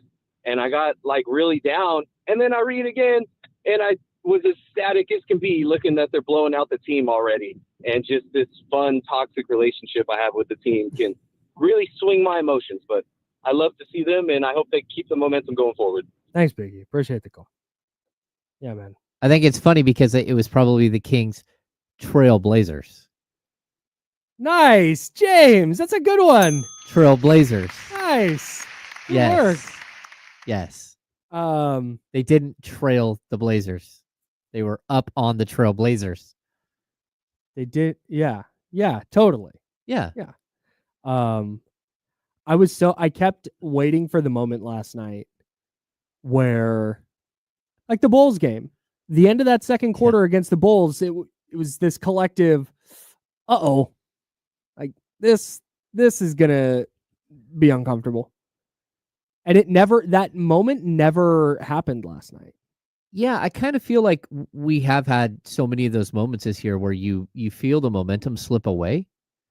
Mhm. And once the momentum's gone, you can kind of see that this team doesn't have like that second push to get themselves back into a game. Mm-hmm. And the best way to avoid that is to just not have the let go of the rope moment where you let a team back in. Mm-hmm. But I would like to see them develop something more sustainable. Like last night's win, like you can't blow it up too big because it was against a team that's not very good. Yeah. And it doesn't matter that they were playing, but I will tell you, Portland thought that was a big game. Like they believed it was a big game. Like I saw they were trying to make the play-in. Yeah. It was a huge game for them. Yeah, I saw assistant general manager Mike Schmitz last night, and had a conversation with him before the game. They felt like this is a big game. So for the Kings to come out there and kind of, put out the torch of a team and just kind of send them away, because that in the standings, that's going to be what's so huge. That was just absolutely enormous, like tremendous to push a team away like that. Well, we talked about just the vibe of it, right? Like, man, you lose tonight, you're losing to Portland, you're losing a fifth game in a row, you're finishing your homestand 2-5, and now you're going to go on the road for a 6-game road trip with a 5-game losing streak, and you can't even beat the Blazers. Yeah, that would have been bad. But then you look at the standings and you see that the Dallas Mavericks beat the Kings' next opponent, the Orlando Magic, 101-92. That moves them to 35-38. If the Kings lose last night, is that 35? I think they would have dropped to 11th. Yes, I have the numbers wrong, but yes, they would have dropped to 11 if they lost last night. Yeah. Like that's just a massive win from the standpoint of the Suns are 35-38. I had that backwards. My bad. Yeah. We're good though. We're back. Kings are 36-37, right? Yes. Yeah. The Mavericks are 36-38. The Suns are 35-38. Okay. I just had that written down backwards. Yeah, it's That's crazy. fine. At this point, the Kings are a half game ahead of the Dallas Mavericks, and the Suns are back out of the playoff picture. Mm-hmm. And with that loss last night, now you're looking, if you're the Blazers, you're 4 games out of the play-in. Yeah, tournament. they're toast. They're done. Yeah. They're all the way done. With 9 games left or whatever it is. Yeah. 8. They have 8 games left. Real quick on the Mavericks, shout out to Jason Kidd. We've talked a lot about the turmoil that Doug Christie has had to deal with coming in as an interim coach and just the mess that has taken place. Mm-hmm. The De'Aaron Fox trade, Luke Laux leaving, Wes Wilcox leaving, the ups and downs, the injuries, the losing, the winning. Jason Kidd, when you look at the Luka trade, all the fallout from the Luka trade, the rash of injuries that they suffered over the course of, the season, to get Anthony Davis in the building and then lose Anthony Davis in the same game that he's debuting, to have them at 36-38 and in the number 10 seed is a super impressive ass coaching job. Yeah, I agree. Like when they weren't like lighting the world on fire before that. So I agree with you that like to be I don't know, what is it, 10-10 or whatever around that since the Luka trade. Like, this wasn't a good team before that. They're right around 500. So I think he's done a remarkable job to like not have the wheels completely fall off. We've talked about how they went through a handful of games where they had like 8 players healthy. Yeah. And then there was a game where they got all the way down to 5 players inside the game. Yes. And like, if they had one more injury or a guy fouled out, they would have had to play with 4. Yeah. Like, absolutely wild. So yeah, they were at one point 31-26, another 36-38. But like you said, the fact, and they did plenty of losing in there. Obviously, this is not a hey, Jason Kidd's the coach of the year, but the fact that they have won 3 of their last 4, they're winning. They're beating Detroit. Then they're going on the road to Brooklyn and winning. They lost to the Knicks the next night on the second night of a back-to-back, but then they go to Orlando. They win that game last night, and they're very clearly fighting for the number 10 seed. Shout out, man. I thought they were cooked, like, all the way. I also, like, shout out to Kessler Edwards, who's carved out a niche and, like, just really played well. I think he might be out of 2-way, like, contract days. So I'm not sure that he gets to, I don't think he can play anymore. Okay. But like, just, he's been really good for them. I at least gave them a shot. And on the season, been productive. I mean, he's shooting 40.7% from 3 on the season. Here's a crazy stat. Kessler Edwards is shooting on the season 49.6, 40.7, and 92.3. He's almost a 50-40-90 guy. Kessler Edwards in 40 games. Sacramento Kings legend. Yeah, I mean, of course, that's 15 minutes a night, but yeah, that's impressive, dude. He's shooting just about 50-40-90. That's super impressive. Yeah. Shout out to Kessler Edwards. 916-909-1320, 916-909-1320 is the Elk Grove Kia talk line. Let's go to Don. Don, what's going on? Hammer Kyle, what's up? What's up, TC? Hey, just vibing. Hey, Hammer Kyle, hey, listen, this is shoot, right? This is real. What y'all think about? Would that be crazy? What's the parameters on that as far as like trying to bring in Taylor to work with Doug, right, to take over Luke's spot? Not saying that pushing anybody out though, but just to have him on the bench with his mentals and to be up under Doug. Could we make that move if we wanted to right now, him? Thanks, TC. Okay, so Taylor Jenkins is for sure not doing that. Yeah, he's not doing that, man. That's like when you had the idea of bringing Robert Saleh to be the head coach and having Kyle Shanahan be the offensive assistant. That was more likely than this. Yeah, like Taylor Jenkins, if he wants to, is likely going to get a frontline job this offseason. Now, again, if he wants to, but also, like, there's something going on here. There's more to the story, and we're gonna know more here in the coming weeks. My guy in Memphis is saying there's not more to the story. It's possible, but I mean, we're talking about a guy who created a culture there and really got players to play hard and had like a program going the right way. Yeah. So I'm intrigued to see how this plays out. Like there has to be more. You don't see teams that are the 5th seed in the Western Conference fire their coach with 9 games left in the season just because. Yeah. So. Yeah, I don't. Taylor Jenkins is not. He's going to take the time off. He's in Cabo right now. Well, not right now because he just got fired this morning. But he's going to probably take a long vacation. Yeah, I would assume he'll get away from the game, and then the phone calls will start rolling in. I don't know who his agent is, but that agent is already fielding phone calls for to set up. Well, to see if he would be interested, and that's going to go for teams that have coaches and that don't have coaches. Do you believe the Kings have made the phone call? Let me. I know that you're. How do I? Yeah, no, I don't have a different way to phrase that. Sorry. Exploratory conversations. Like I don't think the Kings today made that phone call because I don't think the Kings as a whole are in a position where they know what the future is. Right. Like, again, last night I saw Wes Wilcox at the game. I had a conversation with him. His final game.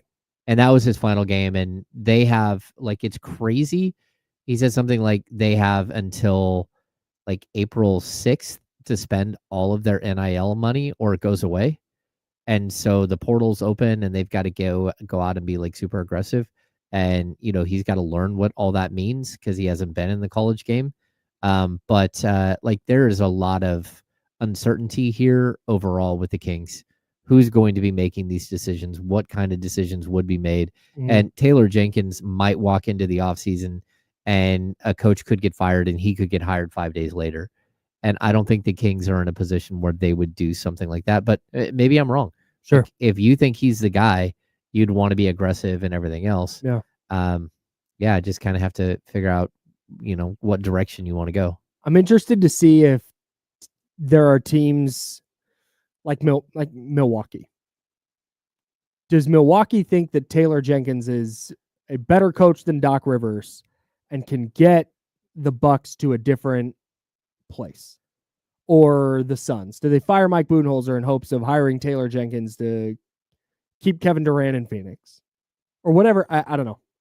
I'm interested to see if his availability changes the way some teams go about their coaches this offseason. Yeah, I mean, I think, again, we saw the Suns mention, is Mike Budenholzer like long for this world with the Suns? And I think the answer is probably not. Yeah. Especially if you can't get along with Kevin Durant and of course Devin Booker. But I also look, there's always coaches who get fired at the end of a season that surprise you. Yeah. And you're like, hey, that seems weird. And this is one of them. Like the Taylor Jenkins Just firing. Getting it out of the way early. Yeah, it's like a preemptive strike with a very good coach hitting the market.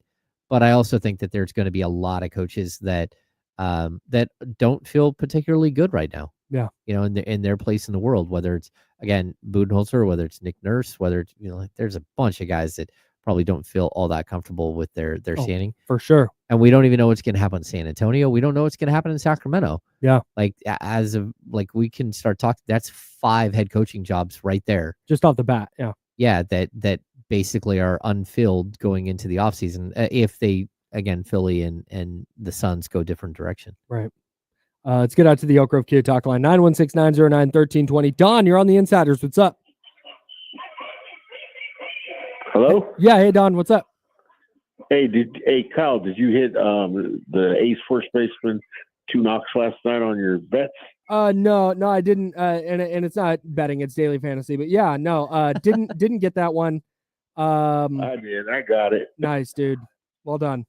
I got 2 out of 3 last night. Nice. And I also got another question. I liked that move last night, bringing Malik Monk off the bench. I thought it really gave us a little more kick off the bench last night. What do you think about that, Mr. Ham? Yeah, to be honest with you, I mean, I liked Malik Monk off the bench for the previous 2 seasons. I thought he was excellent.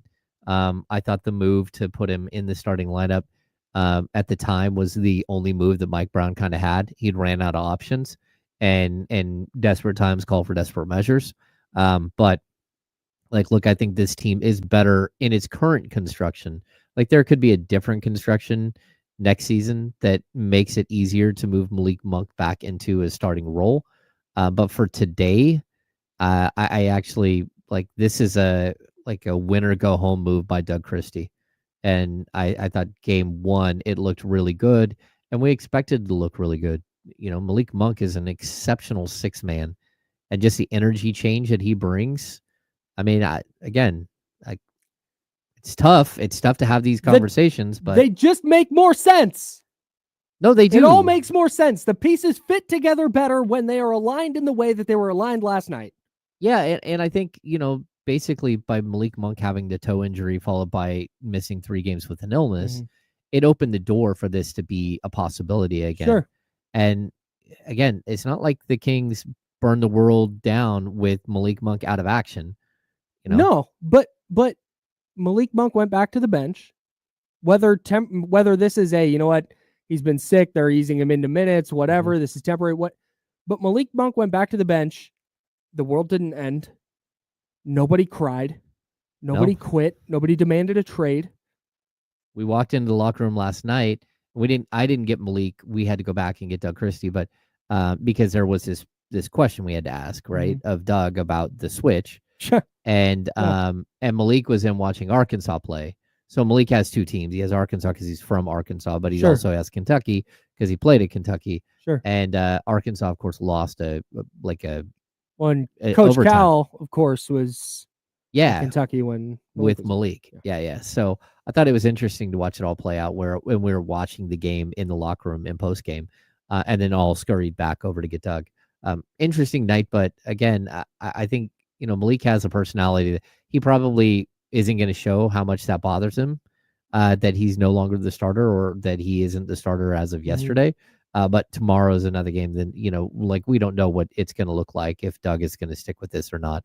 And I did ask him last night. I asked him two different ways, and others did as well, whether or not he was going to keep Malik in the starting lineup, or keep Keon in the starting lineup. And we don't know the answer yet. We'll find out when the Kings play tomorrow. Tomorrow?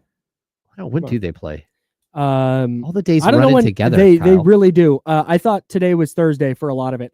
No. I don't know about if the Kings are playing tomorrow. I do know I'm playing tonight, and by that I mean playing Underdog Daily Fantasy, because it is my very favorite way to consume sports. Last night, we had a lineup with the A's and Mariners game. We got 2 out of 3, and thanks to the flex play option, we got a little bit of our money back there.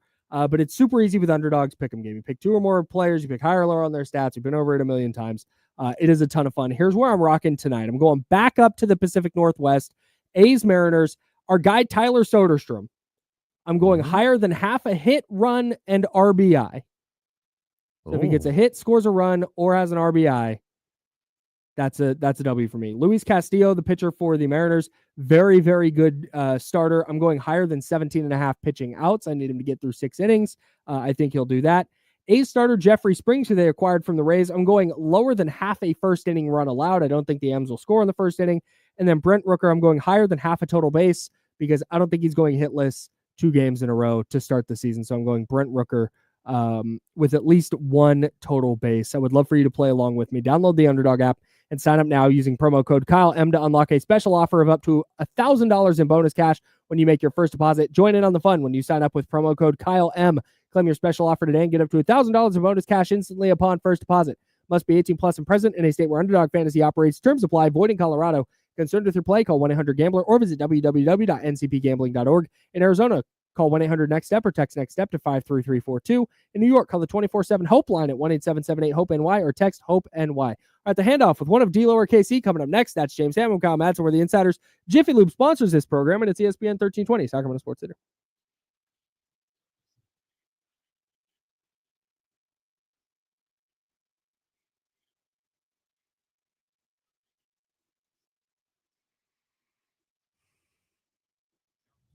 What's going on, everybody? Hey, we did it.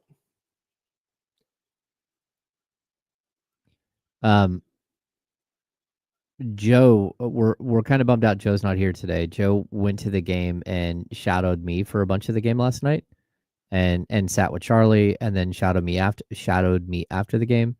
It's a really cool story. So let's not forget that for Monday. I'm sure Joe will still be fired up about it Monday. Yeah, because our guy Joe had wait. the experience of a lifetime. Joe got to do stuff I don't get to do. He must be nice. Had he big eyes the whole entire night. I can't believe this is happening. It was super, super cool.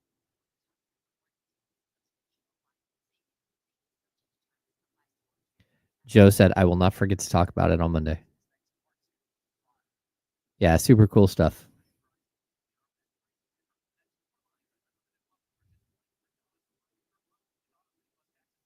Were you letting it out in the chat here? Come on, Joe. Don't tell all the good stuff, Joe. Still buzzing. Crazy ass night.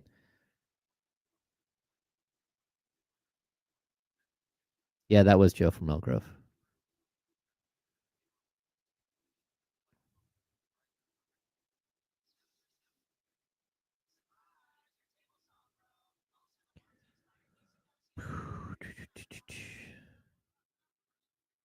Yeah, shout out to media relations for letting our guy Joe in.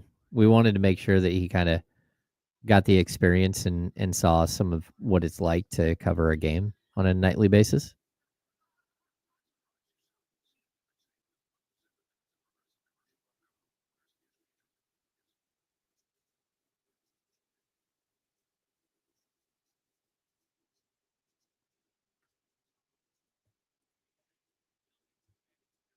I'm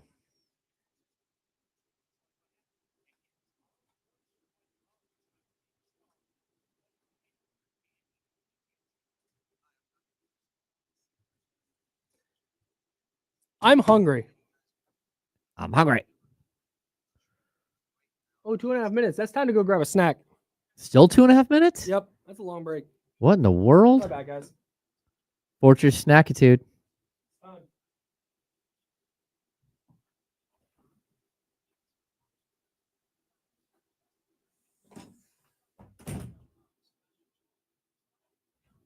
Wait, we're talking over commercials? Oops. Oh.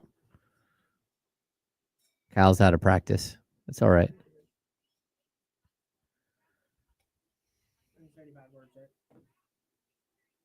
Were we on the air? Oh.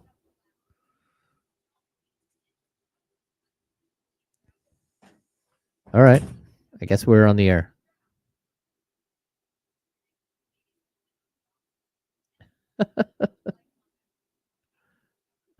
Deuce Mason just reached out.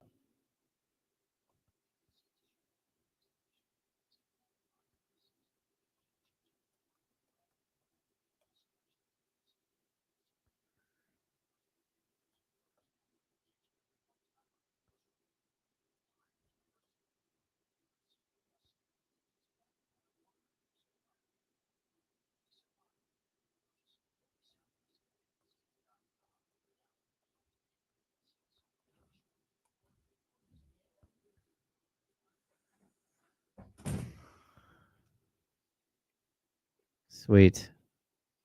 We didn't say anything bad. That's good.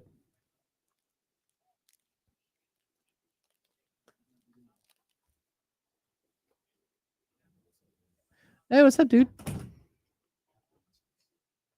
It's okay, Casey.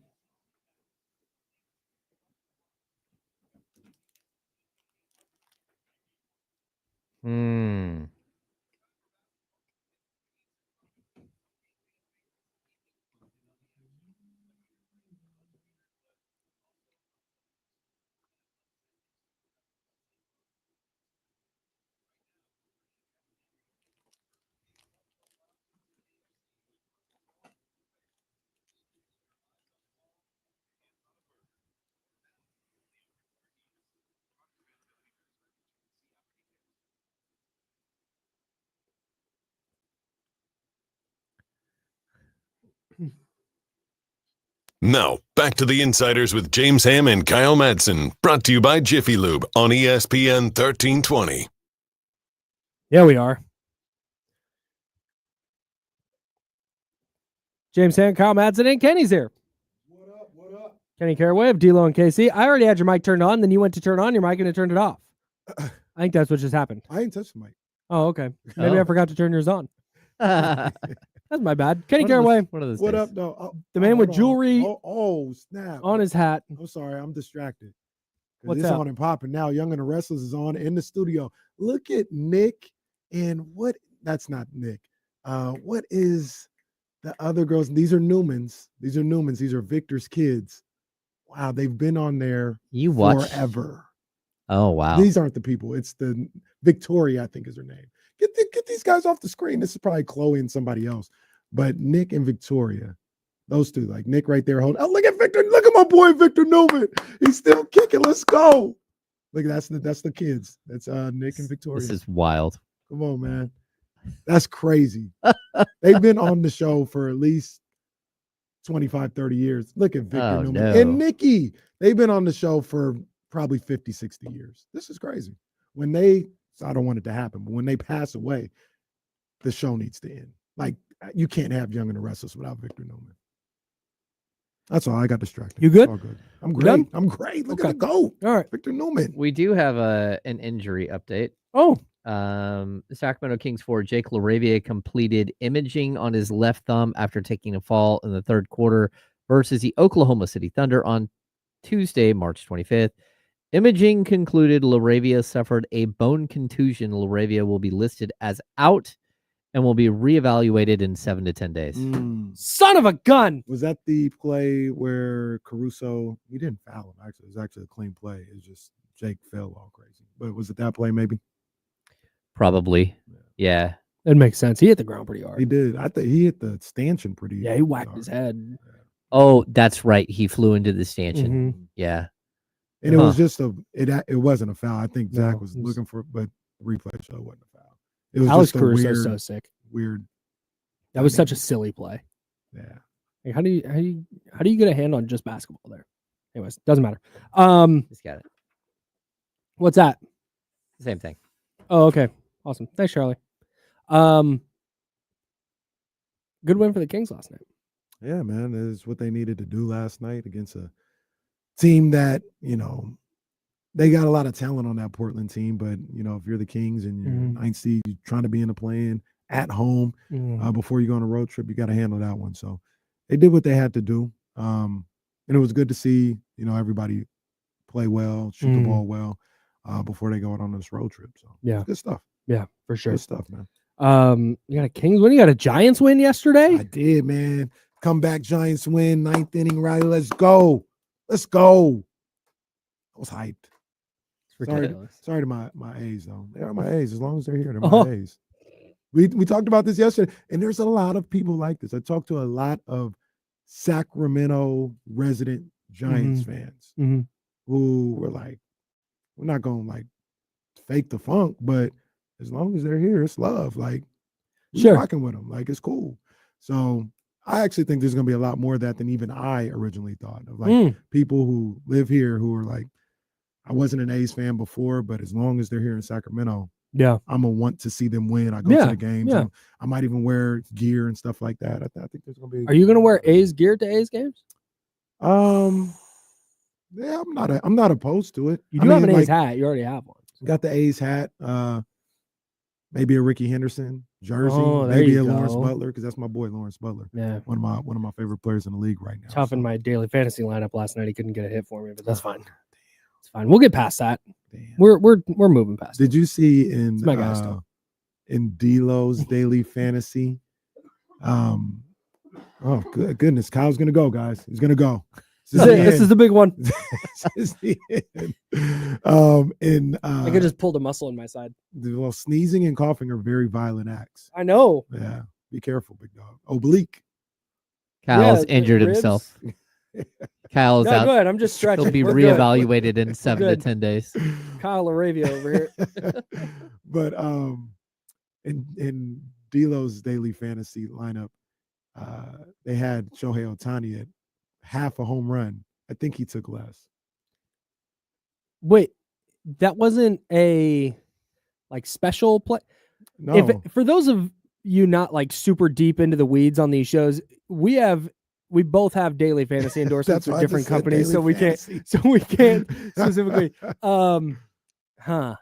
No, and I mean it wasn't like a special play. It was higher or lower. Yeah, that's pretty regular. Is he going to hit for a home run? Well, I know it's Ohtani, but that's pretty regular. Like, is he going to hit a home run or not? 50-50 shot. He does not hit a home run in half of his games. What did he have last year? 50? Yeah. How many games did he play? 150? 160? That's less than half. More times than not, he does not hit a home run. Correct. Yeah. So why wouldn't you just go less or lower? He did go less, and he hit a home run. He homered yesterday. But you should just pick lower every time. Well, yeah, maybe it'll be an every time thing. I don't know if it was an opening day. I don't know. Anyways, I would assume that it'd be an everyday thing. I would never. Shohei Ohtani is one of those players that just I'm never ever in any situation, whether it's daily fantasy, whether I'm in Vegas, I'm never betting against that player. Never. So you would have took the more yesterday. I wouldn't have touched it. I wouldn't have touched it. Yeah. Because I don't want to have it. I don't want to need a home run, but I also don't want to not need. You know what I'm saying? Yeah. No, I got you. It's the same thing. Like Steph Curry earlier this year, there was a game I was like, man, I think his points, rebounds, and assists for 32.5. I was like, God, it feels like a lot. Like he's not been playing great. Had 48 points. Whatever, man. I know better than this. That was another one that was not to give D'Lo's whole lineup out there, but it was 33. Points, rebound, and assists for Domas. He's like, he's been struggling lately. I'm taking a less. It was a total of 55 yesterday. That was crazy. It was 22, 19, and 6 or something like that. Yeah, I always look at some of those numbers. I'm like, it's a sucker's bet. Like, there's no way you're gonna get that number, or there's no way you think, oh, he's not getting 43.5 or whatever, and then every time you're like 55. Like that one time, it was like 50 something for Joker, for Joker and it was like I think he finished with 77 points, rebounds, and assists. Like it was so far over. Like. Well, there was the Giannis one earlier in this year when he played the Kings, and I think his number was 50.5. I was like 50.5. That's crazy. That's disrespectful. I'm going less. That's wild. And then he has it was like 70. Oh yeah. Jeez. Goodness. It's one of those things where this isn't the exact same thing, but it's in the same vein. They say all the time, there are a lot of casinos built in Las Vegas every day for a reason. When you think you got it figured out, no, they've got another casino going up. It's good. That's why on those days where I'm like, hey, Kings are winning tonight, they're minus 3.5 against pretty good at that. Right. When Kings have lost 4 in a row and they're minus 5.5 against the Celtics. Yeah. It's like, put the house on the Celtics. What the hell? It's like, yeah, that's what they want. Yeah. That's exactly what they want. No, you're really good at that, actually. I think if we kept a record, you're probably like 7-2 in those games that you call out like that. That's probably pretty accurate. Yeah, I don't do the predictions very often, but it has to be a really special line for. It's usually Vegas pretty good. One of these days we'll be able to, talk about that here. Yeah, fingers crossed, man. It'll happen. Yeah, someday. They got all mixed up the last time, and people weren't on the same page. Yeah, that was tough. I'm hearing they're getting on the same page. The streets are saying. The streets are saying they're getting on the same page. So I think it would be next year. It would be on the ballot, and then go through all this other. So maybe in like 3-4 years. Fingers crossed. Yeah. All my fingers. It makes too much. Like, there's so much money sitting on the table. Like, why would you not? Yeah. Why would you not? In content. That's what I'm worried about. Do they not think of the content people? Yeah. No. We got content to make. It's crazy. It's ridiculous. What do you guys got coming up on D-Lo and Casey? Man, we got Mike Bibby. He's coming up at 1 p.m. 2:30. Yeah. And then 2:30 or 1? 1 o'clock. Well, unless things change. It was supposed to be 1 o'clock. But yeah, if I didn't get the memo. Listen to the whole show. Mike Bibby's going to be on at some point. Kyle Madson's going to be on. Eddie Gonzalez is going to be on. We'll talk about this Memphis Grizzlies stuff too. It's a trip. That is wild. Yeah. It is wild. In Memphis. All right. For James Ham and Joe Brazil, I'm Kyle Madson. We're the Insiders. We're sponsored by. Yeah, she's been on there for about 10 years too. That's crazy. It's crazy. Sorry, it's your show. 10 a.m. on Monday. Drink water. Be nice to people. All right, Shotty Gang. Appreciate you guys. Have a good weekend.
Yeah.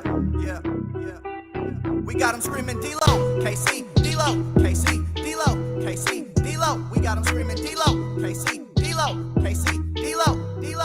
We your number one spot. We your number one spot for some sports, huh? Got the city going crazy when we work, huh? We top 2, but we ain't 2, we in first, huh? And when you need the real, we is who you search, huh? D-Lo, KC, D-Lo, KC, D-Lo, KC, D-Lo. We your number one spot. What y'all thought it was? Let it hit it one more time. Hey. Yeah, Charlton Gold 1-0. And the Sacramento Kings did just that. Young Sale. They do not know what Sacktown brings. When on the low, that's a Sacktown thing. Talking about us, it's a bounce out thing. Must they forgot we some Sacramento Kings. Whole squad going crazy, yeah, we back with it. Northern Cali going crazy, one sack winning. If you doubted us, then ain't no back spinning. This is real right here, ain't no catfishing. So tell me what you see now. Coming down the lane off the rebound. It's 9-16 now. Look towards the sky like the beam now. Tell them like the beam, like the beam now. You can tell them like the beam now. Tell them like the beam now. You can tell them like the beam now. Tell them like the beam, like the beam now. You can tell them, tell them like the beam now. It's been so long. Tell them like the beam now. We just gonna go ahead and run verse 2. Sack crowd, make sure everyone knows. Let me tell you how this thing really goes. Yeah, we travel deep, whether we home or on the road, we lit. You don't want that smoke with a team of the year. We shaking things over here, don't doubt. We believe over here, we don't bleed over here. And let me just speak real clear. Only deal with real kings over here. So tell me what you see now. Coming down the lane off the rebound. It's 9-16 now. Look toward the sky like the beam now. Tell them like the beam, like the beam. Shout now. out to that boy, Young Zell. Yeah, man. Yeah, man. I got a story about the beam, the King's beam that goes from Golden One Center. Okay, I got just when we get around to it, just like just had a. It's not even a revelation. It's just another thought about it. That's all. Got to be careful on this show, man. Can't never talk freely, man.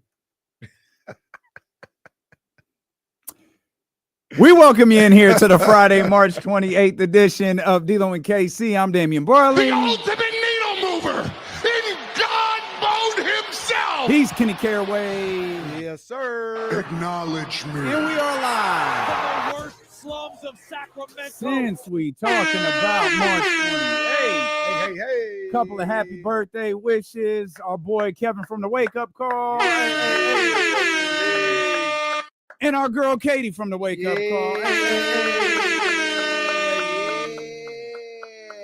Two of the best people I know, man, celebrating a birthday today, man. Hey, a salute to whoever takes some of that sushi on the counter over there.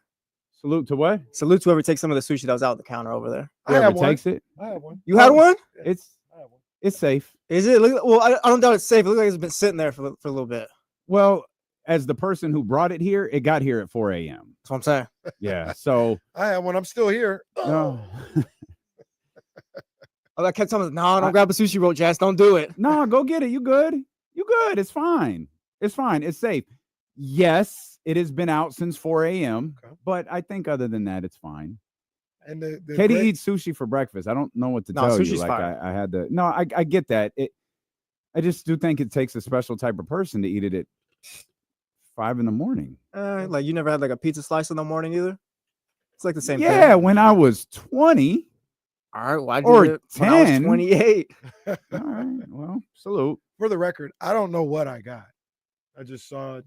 You're not a big sushi person. I like it. I just don't know I don't know what they are. Oh, I don't know what I'm getting. Okay. And it always kind of tastes the same. Like always. Yeah. So a lot of places put like different sauces on it, and like once you start putting the sauces on, it kind of starts to be the same. Yeah. But Makuni's is always a good look, man. So they had a nice little setup for those two's birthday, and And we're going to keep celebrating tonight. Oh, man. Apparently, it's going to be a little more work than I realized based on a 6 a.m. text we got, but I'm going to try to make it happen. I just turned back on. Do you want me to? And we're talking. So it's funny. We've been talking for weeks about going to the Jodeci concert, like hyped. Like I built Katie's birthday celebration around the Jodeci concert. Yeah. And hey guys, and I knew as soon as it popped up, I was like, God damn it, you can't be serious. And I'm sitting here looking at, don't read the text. And then I'm like, it says what it says, whether I read it or not. So, hey guys, sorry, not sure what happened. Okay. All right. So I am working to acquire tickets to the sold out show tonight. Would you like me to work for both of us? Please. Okay. Is price an object? Oh, geez, well. I'm working. Okay. I'm working. Let me know what happened. Yeah, we should know during the show. So sad. Just so sad. Do they know who we are? That's what I'm saying. We've been promoting this show for months. So then I started to think that way, and I started to get pissed off. Oh, yeah. No, I hear you. I've gone through. All right, man. I have every emotion that you can think of. I have experienced this morning. You see our sheet? There's a reason our sheet looks like that. It's been tough. I just. Yeah. Oh boy. The furniture was going to move. Because then it became, it's the principality of the situation. No. This whole thing is bigger than this show. No. than this one show. Furniture was about to move on the way. There was a certain point where it started to feel personal. Like I'm a little upset. Yeah, My first, okay, it's good. Take care of this. It's just fine. We got it. It's good. It's like, I'm not even going to tell Katie what's happening. We're going to do everything we're doing. 20 minutes later,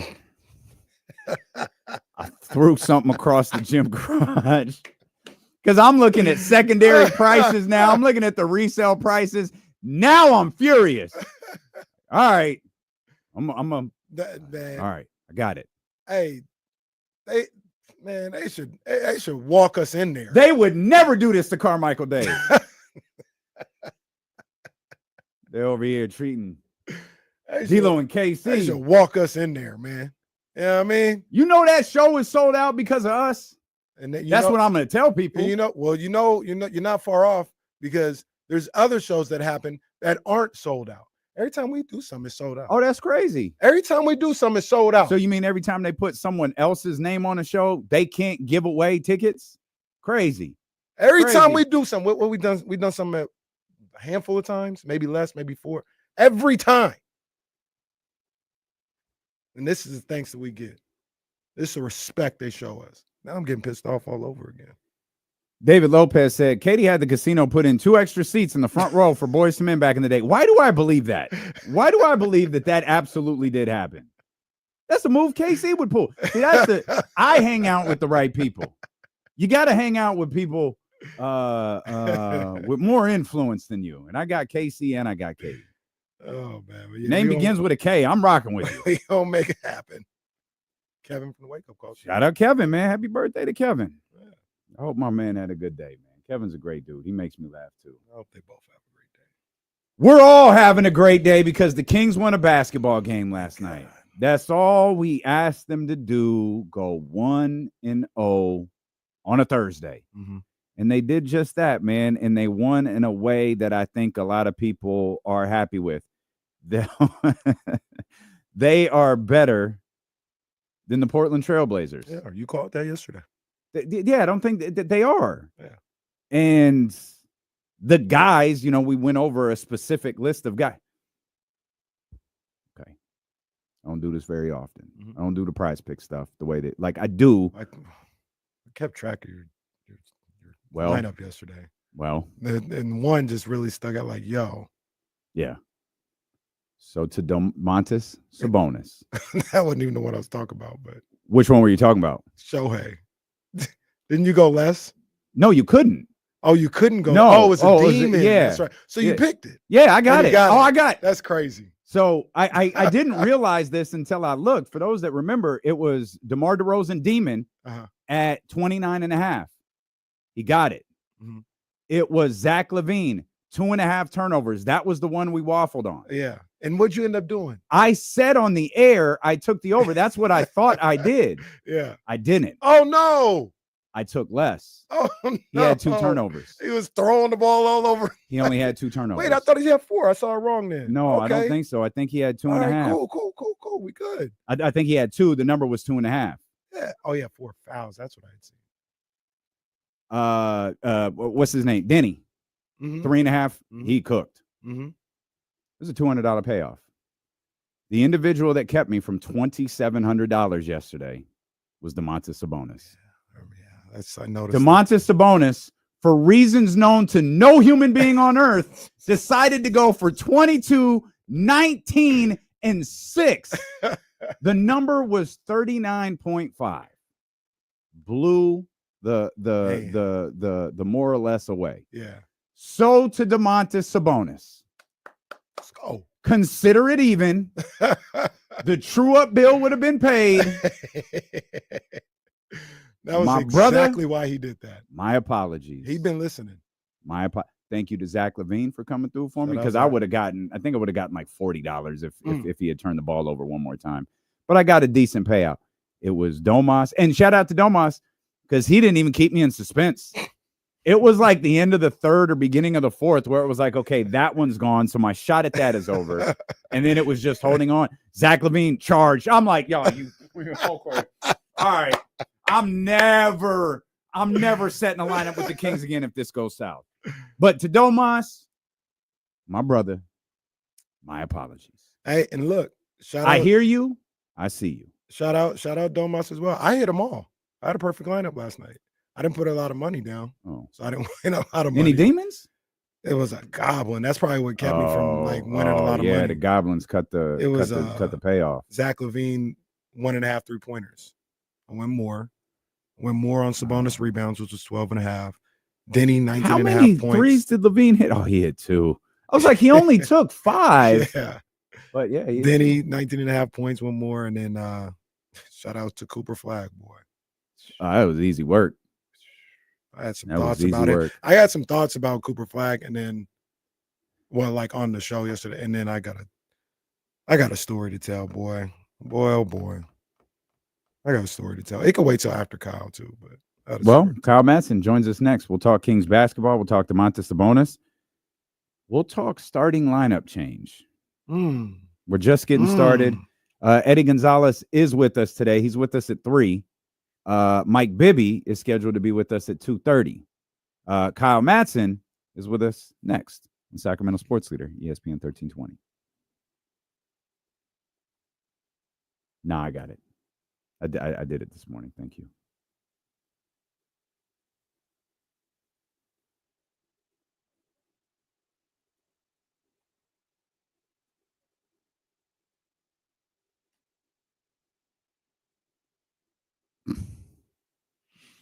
Nah, I love Domas. That's my man. Well, that's a good point. That's actually a great point, David Lopez. The way some of these ticket resale sites are looking like, it's not exactly the case. I'm gonna have to hit one more lineup, but it does feel a little better closing out the lineup last night. And your boy was on a little slump, so yeah, I was definitely slumping. And honestly, you can have that $200 payoff if I get this game to go the way I want to. This is ugly. This is Duke basketball right here. It's their game. This is ugly, and it's perfectly okay with Coach K. If I throw up, just do it on camera. Yeah, in the next, just know if I throw up in the next hour, you know. We'll pause on it. She's like, "Oh, D'Lo's throwing up." So yeah, Kings won again yesterday. No.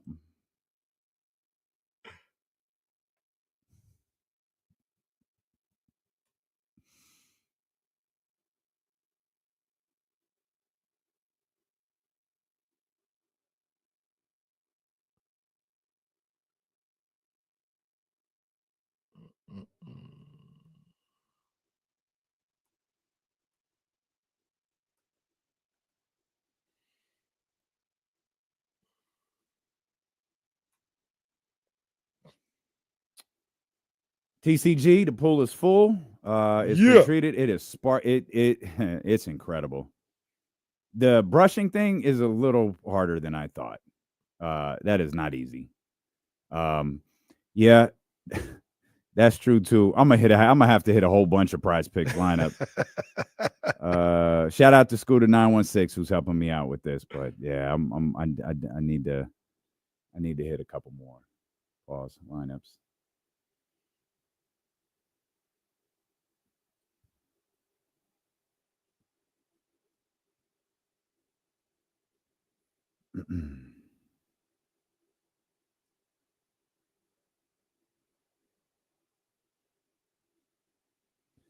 Everybody welcome. Y'all just got to bring the food.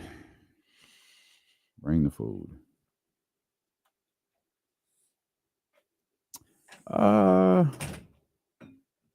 Why wouldn't we be? Yeah, what holiday is Monday? I've seen that a couple times. Cesar Chavez. Oh. Okay.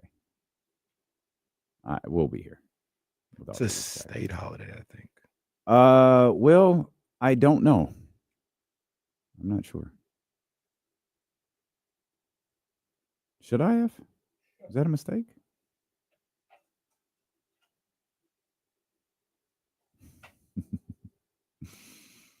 Oh man. Cesar Chavez weekend in Chico was always fun. Really? Yes. You know what I'm all in on? All in on. Next time they come through. Snacks. I mean, there was food here, and then I wouldn't have to snack so much, but that's what we got to do. There's sushi in the kitchen. I had a roll. Yeah. One that I kind of recognized, so I don't know what it was. It's good. PBR. I'm going next year. I think it's going to be a great time. Okay. Bull riding, not the beer. I'm not going to know what's So going you're just on. suddenly I don't a know big what it is. cheap beer guy. Yeah, I'm going. They're in Fresno this week. PBR is a beer? Yeah. They Pabst have Blue a Ribbon. beer, Oh, okay. They Got it. they're in Fresno this week, and my cousin's going, and she's like, "Yeah, I'm gonna be at PBR." I'm like, "Damn, I kind of wish I was going." Going as a team next year? We can. Team outing?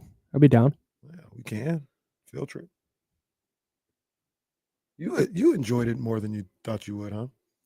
Yeah. Like you had low expectations, but it was like, oh, this was bad. It's cool. I had no expectations.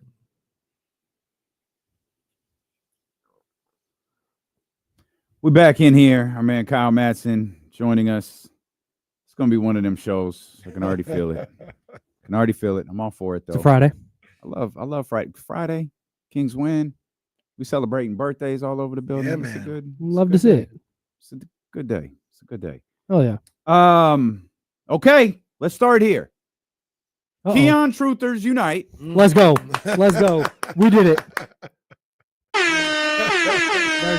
There's never been a point in my life where I've been more back than I am right now. Let's go. A lot of people were left in confusion because Malik was actually announced as the starter. Mm-hmm. And I guess Doug was like, what? No, Keon is starting. And Doug later said that was, Doug even joked with our James Ham that you didn't ask. I might have told you, like you didn't ask before the game. And he said it was just the scorers table, I guess, is just used to it and didn't notice or whatever that Keon wasn't in fact the starter. And he didn't outwardly say that Keon is going to be the starter moving forward. He didn't not say Keon is going to be the starter moving forward. But there are a lot of people, including our very good, dear, close, longtime personal friend, Kyle Madson, who believes that Keon Ellis should be starting. Yeah. And he started last night. Kings had a hell of a game. Mm-hmm. It has to be because Keon Ellis started, right? It's the only thing. It's the only reason. That's it. No, man. Look, the Keon thing to me, is that the reason they won last night? Like, no, obviously not. They played great. To me, the team just, I keep saying this over and over, like it just kind of makes more sense when he starts. And then you have Malik off the bench. I thought having that boost of energy from Malik off the bench was beneficial for Sacramento last night. To me, with this iteration of the roster and how it's currently constructed, that is the best move for them. To me, again, is it the reason they won last night? Are they going to go win a playoff series because Keon's starting now? No. But I've just kind of thought that this was an obvious little change they could make to try and jumpstart a run. It makes sense. It always has made sense. I haven't been necessarily on the side of, oh, you have to start him, but it don't bother me. Like if they start him, that's all good. You know what I'm saying? And last night they played well. Malik Monk or whoever's the person that's going to be coming off the bench, if they're down with it, if they believe in the vision that Doug or anybody has for it, then I'm all for it. The logic always made sense. I just didn't know if you had the players to do it. And my big thing is always ending the game. So he can start all he wants to, but 5 minutes to go in a 5-point game, what's it going to look like? Sure. And that's always, and I don't have the answer to that. I'm just saying that's more of my concern. Yeah, for sure. The starting lineup. And that's a game-to-game thing, though, right? Yeah, because I mean, and I say that with, and I feel like I can say that with Doug, because Doug, we've seen Jake LaRavia close games, or at least in my head we have. Like I think we have. We've seen him in like certainly critical moments in the fourth quarter. It's definitely not like it's these 5 guys. Right. It's and we talked about this. We talked about this with Mike, and I think it was something that was pretty obvious with Doug is unlike Mike. Doug really seems to coach on a feel. I'll ask you this though: have we seen that with the full roster? I don't even know what the full roster is anymore. So I'll put it to you like this: have we seen that with Levine, DeRozan, Murray, Sabonis, and Monk all healthy? I think so. Have we not? I feel like those games have been few and far between lately. Because the Clippers game was one I think LaRavia closed out. Did Monk not play? I don't think Monk played. Give me. What game did you say? The Clippers game. The Clippers game. 1-10, That was 111, 110. I don't think Monk played because I think Keon started. Did not play. Keon Ellis started. Denver, obviously, they had guys out. That's maybe there is. I don't know, but that's the one. That's the question. Yeah. With those 5 guys healthy and available, are we going to see a different closing lineup? Yeah. Ever? And I don't know. And people may not like this. They may not think it's right or it's the way to coach or whatever. I don't see a situation where you're benching Levine and DeRozan. Yep. Keegan, I don't think so either because you need you can't. He's the only 3-and-D guy. Yep. Sabonis, I don't think so. Maybe Monk, but Monk is your creator. But I think, I don't know. But this gets back to, because now we're talking closing lineup in a close game. Again, I'm in the camp of Malik, most important player. Like I'm a big Malik Monk guy. But to that point, if we're doing clutch time, 5 minutes left, 5-point game, or closer, is that not when you can just go, all right, DeRozan, ISO, Levine, ISO, where now all of a sudden you maybe don't need a creator as much? Possibly. And to your point a little bit, I think we did see all of them healthy one time, and Doug used the late game to do situational subs. Yeah. Because DeRozan got subbed out. That's right. Keon came back in, defended. Then they got like a timeout, put DeRozan back out there for offense. So maybe that happened. You don't always get that because in that Clippers, he literally grabbed him and said, no. Like as DeMar was walking, he like grabs DeMar and goes, no, wait here. Yeah. And then yeah, exactly. And that, I think it was the Clippers game. Maybe it was the Nuggets game. Keon was at the scores table for like 2.5 minutes. So that's always the scary part to something like that. Like you may not be able to do an offense-defense situation. But to your original point, yeah, quite possibly. you could just, go with the ISO guys. I just find it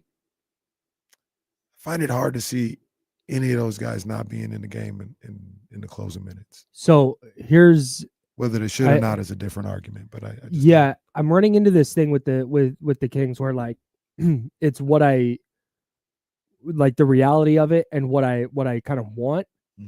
And I think if you're talking about Malik Monk on a roster with Zach LaVine and with DeMar DeRozan on it, Malik Monk is probably not a player who should be in your closing lineup. Like he's very important to the Sacramento Kings, but I think in a vacuum, if you're building out some kind of contender, I don't necessarily think it's like, man, you have to have that guy on the floor. Like I don't know what you do if you don't have on a roster again with DeMar DeRozan and with Zach LaVine on it. So I don't think you just because he's Malik and he's been a starting point guard for the Kings, I don't think you miscast him now on purpose. Like just because he's been miscast before doesn't mean you need to now like pigeonhole him into this role that he's taken on just out of necessity. You know what I'm saying? This is didn't say pigeonhole, force him into a role. A little, I don't know how to quantify it, but I think he's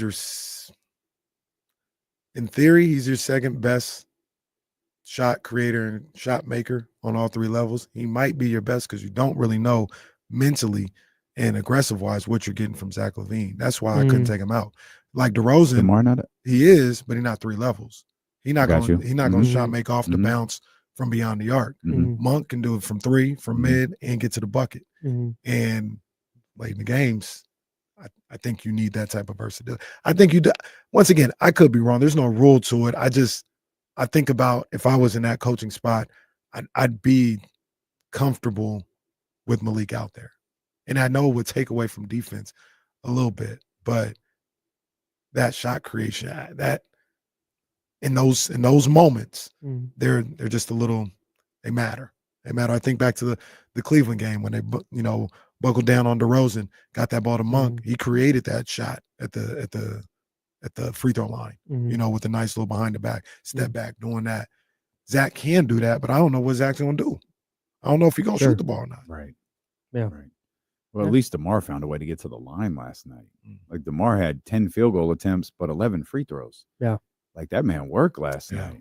Yeah. And it was like he knew. He was like, all right, y'all gonna foul me every time I move here by the basket. And he took advantage of that. Like that game, I mean, that game was in hand. It obviously wasn't enough for DC to shut it down, because there was a point where I was like, he's probably gonna shut this down soon. It happened a little later than I wanted it to. It was like 2 minutes to go. He said, yeah, well, but I kind of understood that. Like, because I think I started really watching like because of my Prize Picks lineup. I was sorry. Let me try that again. Because of my Prize Picks lineup, nice. I was like watching pretty closely, and it's like, oh, he's gonna pull the plug any minute here, and it's like, oh, it's only like a 14-point lead, a 13, like that could disappear really quick. And then he got to 4 minutes, and then I thought, okay, he's gonna do it any second. So every trip DeMar was down the floor, I'm like, come on, man. They never shoot when you need him to. He finally got it, but yeah, I was surprised he didn't shut it down earlier. But point being, DeMar made sure, like, I'm going to keep this game at 13, 14, 15, even if I have to get to the line to do it. Yeah. And I thought that was pretty dope. And you talk about one of the things that we've kind of noticed with DeRozan, at least in the last few games, is doesn't seem like the legs are there. Like a lot of shots are short. He may be wearing down a little bit. Being able to find a different way to be effective on the offensive end, getting to the line, making your free throws. That was being a playmaker last night. Yeah, that was good to see last night. 21 and 10 for DeMar. Man, 10 assists. What'd you think of Domas last night? You talk about legs. You talk about shots falling short. I didn't realize this. Of course, there's a little bit of context to it because he missed games. I think James tweeted Domas hadn't hit a three since February 21st, which is funny, very funny. But he hadn't. I guess he hadn't. I mean, he missed a chunk of games, so there's a little bit more context to that whole thing. But he got his legs underneath him for one, and finally got one. But he had a massive game. Yeah, Cost me man. $2,500. It's fine. No, it's great. I just wanted the Kings win. That's all I wanted. I don't know, man. It's Domas. I guess so. I guess so. I mean, 22, 19, and 6. Yeah. Did it. God bless him. He did it on 11 shot attempts. Yeah. All of those people who were tweeting us, oh, Domas heard you. No, he didn't. He absolutely did not. Played the same game. He just made shots. If he heard D'Lo and KC, he would have shot the ball 27 times yesterday. He did not. He went out there and does what he does. Yeah. I've given up on the idea that he's going to do that. That's it. He's just not.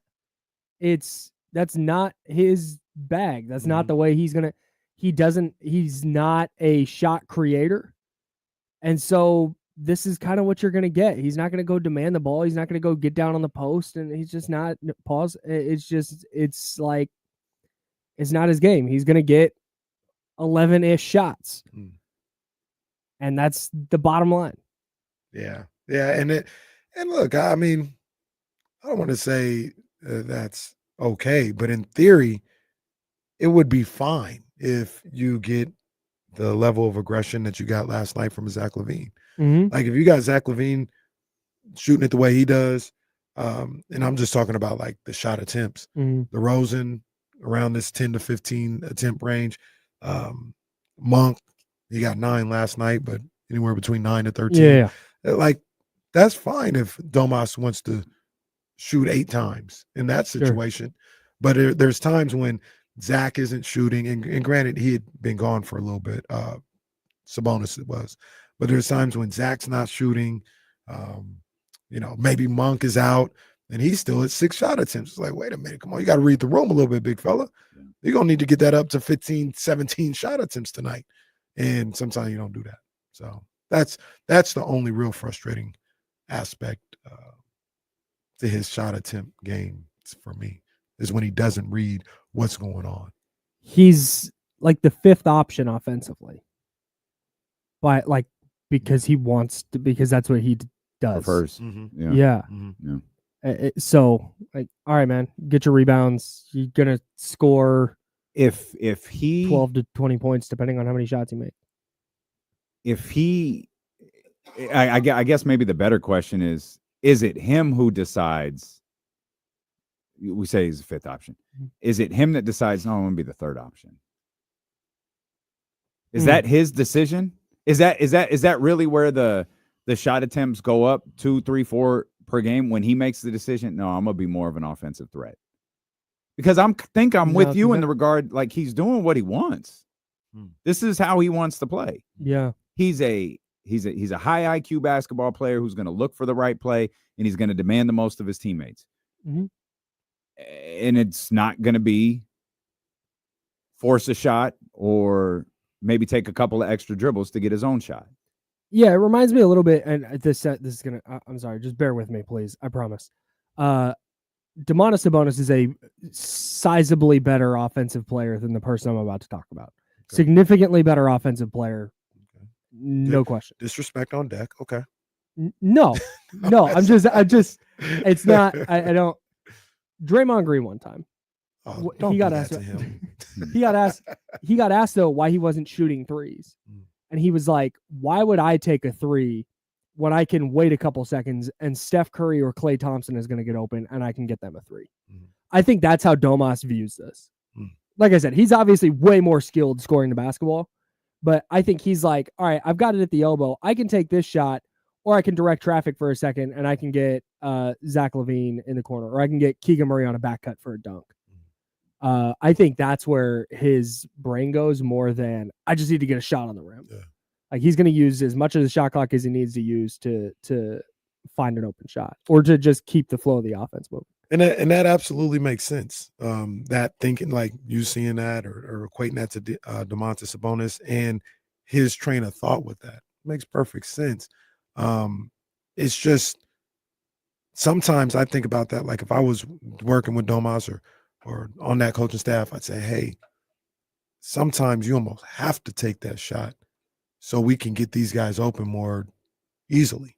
You know what I'm saying? Like I know what you're saying, Domas, but it's bottled up right now. Like they can't get open because they got a guy just sitting there in the paint because they know you're not going to shoot. You've got to draw him out, take that shot a couple times on top of the fact that you can make it, and that'll clear some things up. If you just take that shot once a quarter for the first 3 quarters, maybe by the 4th quarter, we're able to get something over. That would be my thought process. It's less about It's less about making. I mean, you want to make the shot, but it's less about making the shot and more just make them defend you differently.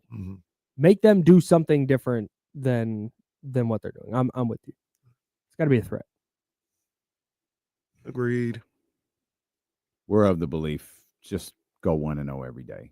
We're living the Russell Wilson life right now. That's all we want you to do. What did he say? What's the new one he said? He said it the other day. Oh, no. That's right. He's got to have a new. What was the Steeler one? Do we know?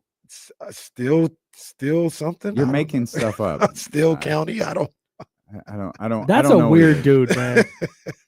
That's an interesting cat. He's interesting. Yeah. Remember when he wanted us to call him said Mr. it was Unlimited? Interesting. Wait, he what? He wanted us to call him Mr. Unlimited at one point. Mr. Unlimited. But that's I couldn't tell if he was like in on the bit there. What is happening? It's really hard to tell. Mr. Unlimited. It's really hard to tell. Like, does he have a sense of humor? Is he joking? That's it. I don't know if he's in on the bit or is he serious? I think he's sincere. I think he is too. This is a great question. How did he land? Like, what did he say that made Sierra go, yeah? Well, he's a smooth operator. He's the opposite of Future. He does not. That's it. No, there's that too. Yeah, he's the opposite of Future. She was with Future and said, let me do the most different thing I can do. I want to do past this time. That man is only 28 years old, but he's lived a lot of life right there because that is the correct answer. He's got it. That is the correct He's answer. got it. Russell Wilson's Steelers slogan was "Here we go." By the way, that was his Steelers thing. Here we go. Okay. Yeah. Okay. Collins might be right. I think it is Go Big Blue. Go Big Blue. He said it. That's what he said at the end of his last video. Yeah. Go Big Blue. I couldn't remember what it was. Yeah. Talking about Michigan. My man What are you speaks in talking hashtags. about? That's crazy. That's what No, they say. that's go. That's just regular blue. It Go is Blue. just Go Blue. Yeah. Okay. Go Big Blue. I don't is know. I also- would never utter We're such 2 a thumbs down. stupid No, ass- what do they say? I would What? never utter such a what do they stupid say? ass phrase. What is that? Oh, no. I'll tell you what they say. Okay, Lake Show. That's what they say. They ain't gonna get me on the soundboard. They I think Kentucky says that. Go Big Blue. Okay. So who had it first? I Big don't know. Kentucky fan. I don't know. The point was win one game at a time. There's no takeover for me, at least, from last night versus Portland to tomorrow afternoon with Orlando. You guys, this show approaches Kings basketball so much better than James and I do. How so? How so? Because you guys are like, just win this one, and then we'll turn the page and we'll go to the next one. We're like, yeah, nice win, but like, does it really matter? Can you do it again? What does this mean for next year? They've made us like that for both shows. No, that's because we can't really get excited, and then you guys can't be like, "Hey, this was great." Like, do it again. It's their fault.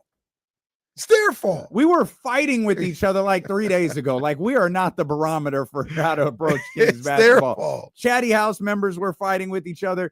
KC was battling different Chatty House members. I'm just trying to navigate the whole thing. And yeah, I'm just of the belief, like I don't have a grand proclamation on this team. It's not like, here we go. It was, you've got 10 games left. You can show me something by beating Portland. Mm-hmm. They did. Mm-hmm. I didn't say you got to blow them out. You got to beat them. Nope.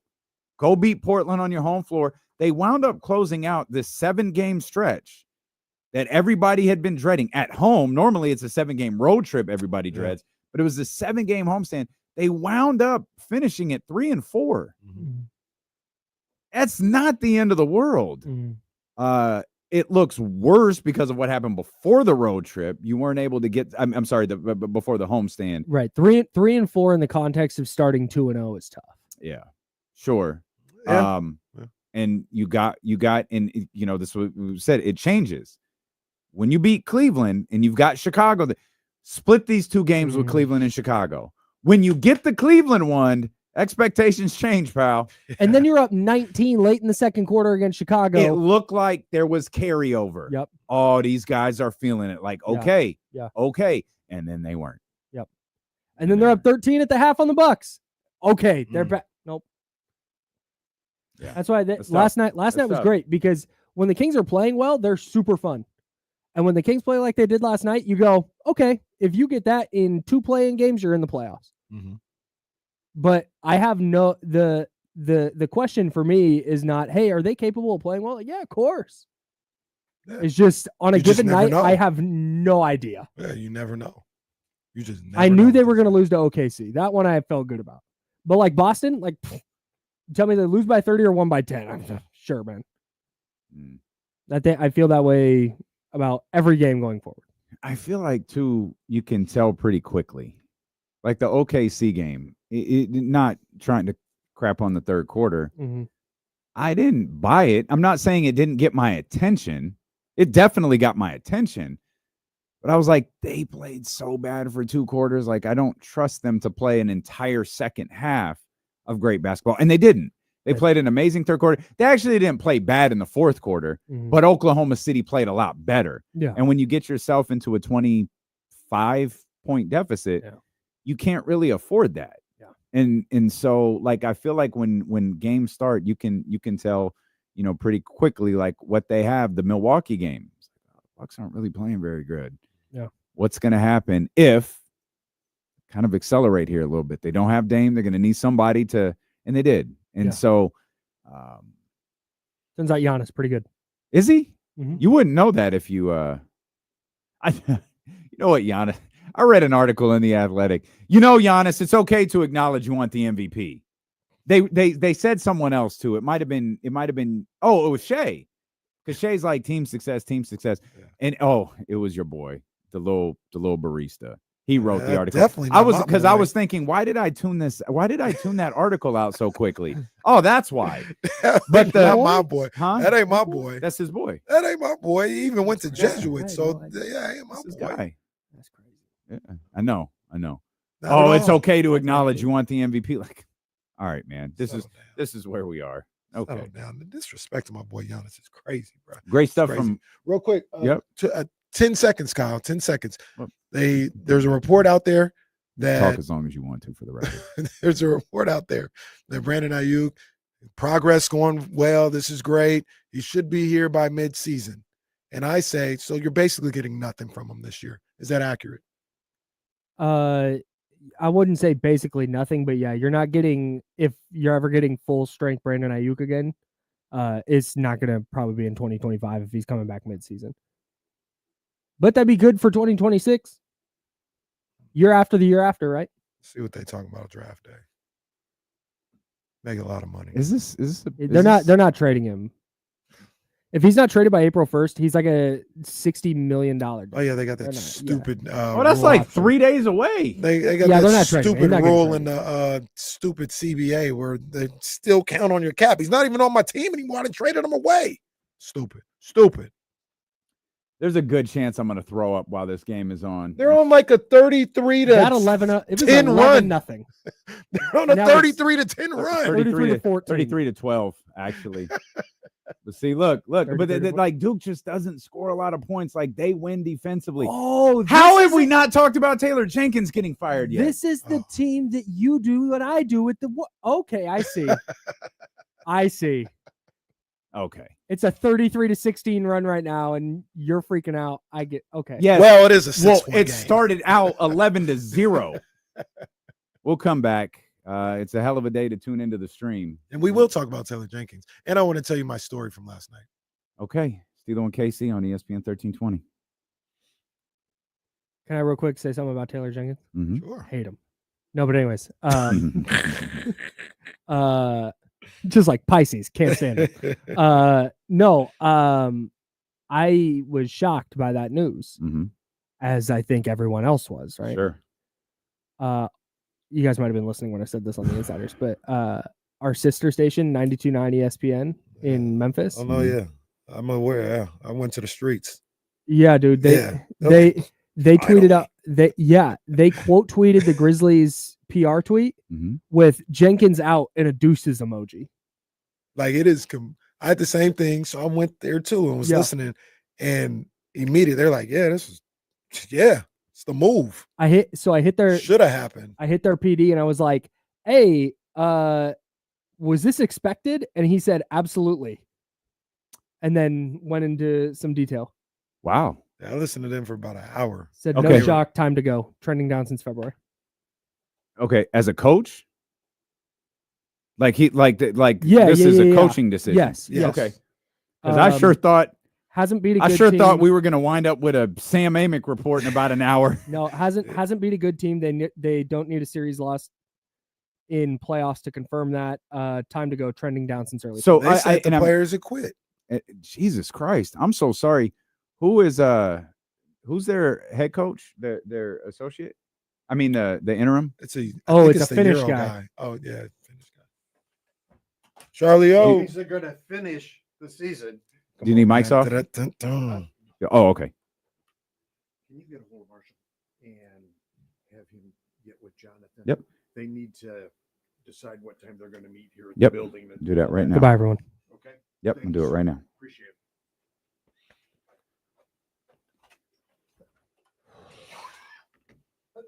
Thanks, Kyle.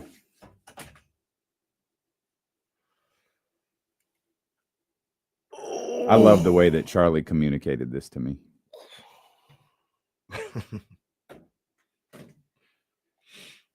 Baby.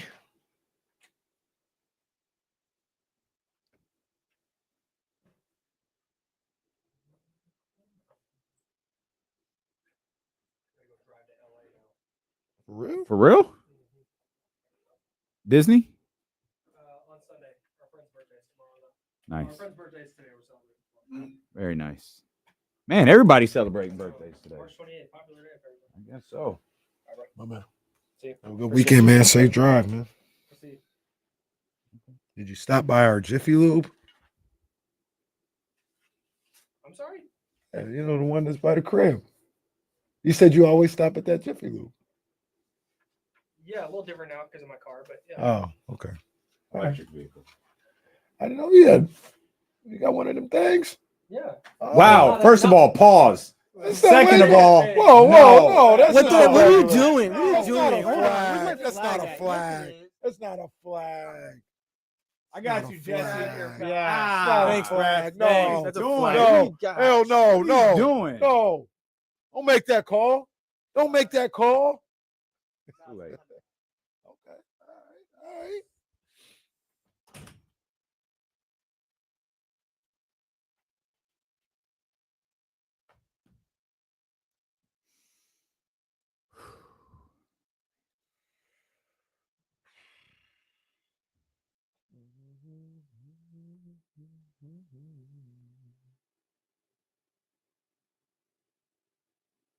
Mm.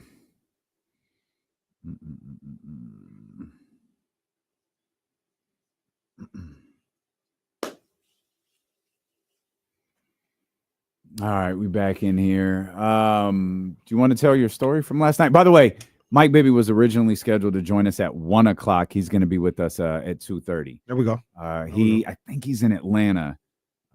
His daughter, I guess, is a volleyball player, like real deal. So they've got tournaments. Like he's being sports dad today. Gotcha. And he wanted to make sure he was back at the room, settled, strong connection, the whole deal, and not at a volleyball tournament. She could go to Sac State too. I think come the on. Sac State volleyball team is like nationally good, really good. So Mike will be with us at 2:30. Eddie will still be with us. Eddie was dope enough to just bump up to 3. We got rid of Ham for the day so we can have fun in the 3:00 hour. Ham will be back with us on Monday. He's going to go home and take a nap. For sure. You got to get them naps in. Got to. You know what I mean? I mean, I'd love to, but I ain't had a nap in D'Lo and KC are since still trying. kindergarten. D'Lo and KC clearly still trying to earn some respect in this market. Don't even get me started again. But so last night, NCAA tournament going on, doing CBS 13 after Mhm. the Duke Salute. Yep. Arizona game. Yep. So, I had everything kind of mapped out. I came from Roseville to home, and I was like, all right, I got like an hour to do some stuff, get dressed, shower, do whatever. So it was all good. Mhm. So then, so then, I'm like, yeah, probably around halftime is when I'll head into the studio. Mhm. It ended up going a little later than halftime. It was around the 12-minute mark. And Jake actually called me as I was getting out the driver, like, hey, you still coming in, right? And I was like, yeah, I'm leaving right now. Like, it'll probably take me about 10, 12 minutes to get there. He's like, oh, okay, yeah, we got plenty of time. So driving, get down 5, get on 80, and I got the game on the phone, and there's about 9 minutes left. I'm like, yeah, by the time I get off the freeway, it'll be 7 minutes left in the game, which is probably 30 minutes left. I'm like, it'll be all good. So I get on the 80, and I'm going, and I'm driving just real quick on the 80, damn near. And I see a sign that says, like one of the digital signs that says, last opportunity to get off in West Sac. And I was like, I'm driving past the sign. Like, that's interesting. I mean, I got to get on another freeway. So I know they didn't close down that exit for another freeway. It's just, Harbor Boulevard or something that's good. And then the little, where they split up the freeway happens, where they're working on it. I said, okay, all right, let me keep going. And all of a sudden, the freeway that I need to get on comes up, just concrete wall right over. I'm not going to be able to get off this freeway. Ask me when I got off. You should know, though. When did you get off the freeway, Kenny? Davis. Damn. The first exit was Davis. Damn. Well, they never called him Kenny on time away. The first damn exit was Davis. And I'm like, you can't be serious. So I get off, zoom back. Long story short, I end up making it with about 4 minutes to go in the game. And it ended up being like 15, 20 minutes before we went on the air. But that was crazy. That was crazy. No exits between Harbor Boulevard and Davis. You made it with 4 minutes to spare. It sounds about right for you. I was going to say, yeah. Can I tell you, no one, there's 1,000 people watching. God, who knows how many people listening? No one's surprised by the story. But you see what happened? No. The plan wasn't to be here. It's always some little weird stuff like this. That stuff always happens to you. It's ridiculous. Jesse, you surprised by that story? No, like he came in with 4 minutes to spare. Sounds Anyone about in right the chat? to me. It's ridiculous, man. If I was kind of close, I might be there at 11:58. All right, Kenny. How'd that happen? You got bad luck. Like regular bad luck. I left early. Like the way I was if I would have got there with like no construction on the road, would have got there. Like the way we did the show, probably would have been there like 40 minutes before we went on air. Well, that's okay. No, I'm saying that was like, you see how I mapped it out? I would have been there 40 minutes before we went on air. Can we backtrack for a second? When were you going to leave? Okay, now I got questions too. About 15 minutes to go in the game. In the game. Oh, you were going to leave about 15 minutes to go in the game. Yeah. End up leaving at like 12 minutes to go in the game. Okay, got it. Jesse? You didn't have like the Maps app fired up? Like that didn't tell you like, hey, it's going to be kind of weird on the way? I've been to 13 enough times. It wasn't a direction thing. I got you. It's just Sacramento's a little weird with the freeways and all. So sometimes you got to check that. I guess. Davis, that was crazy. And I knew when I was like, man, this is not going to be good. But maybe they got a little, that's the causeway, right? Mm-hmm. I said, maybe they got a little something there where you can, that was crazy. But got there in time, had a great show. Everything was good. This goes into the other part of that story. Is I know a lot of people get pissed off with the Kings and all this other stuff. Even Damian. Oh, he started tanking. What the hell? We gonna light the beam for? No, hell no. What? No. Wait, hold on. Wait, Yeah. whoa. Wait, whoa. what verse is that? When was that? Yeah, when was that? No. What was When they were bad or looked like they were 11, 12 seed, just get rid of the beam. We're not gonna light that damn beam for a sorry team. Oh no, I said no. Okay. Wow. All right. Wow. What the hell's going on? Wow. Is that what he said? No, first of all, he is me. No, it isn't. It is not what I said. I Put me in the said middle of this. get rid of the beam because it is an absolutely miserable place to be when they lose. Wait, how did D'Lo Stop sound? eliminating this horrible source of misery. Well, once again, talking about getting rid of the beam. Yeah. Get it out of here. See, it's doing it just now. How did that D'Lo impression go again, real quick though? How was that impression? That D'Lo impression? How we getting the beam out of here? Just get the beam out of here. Get it out of here. I honestly don't remember how I said it. I got to work on my D'Lo. Almost. I got to work on my D'Lo. Poor Young Zell almost got rid of Young Zell's song too.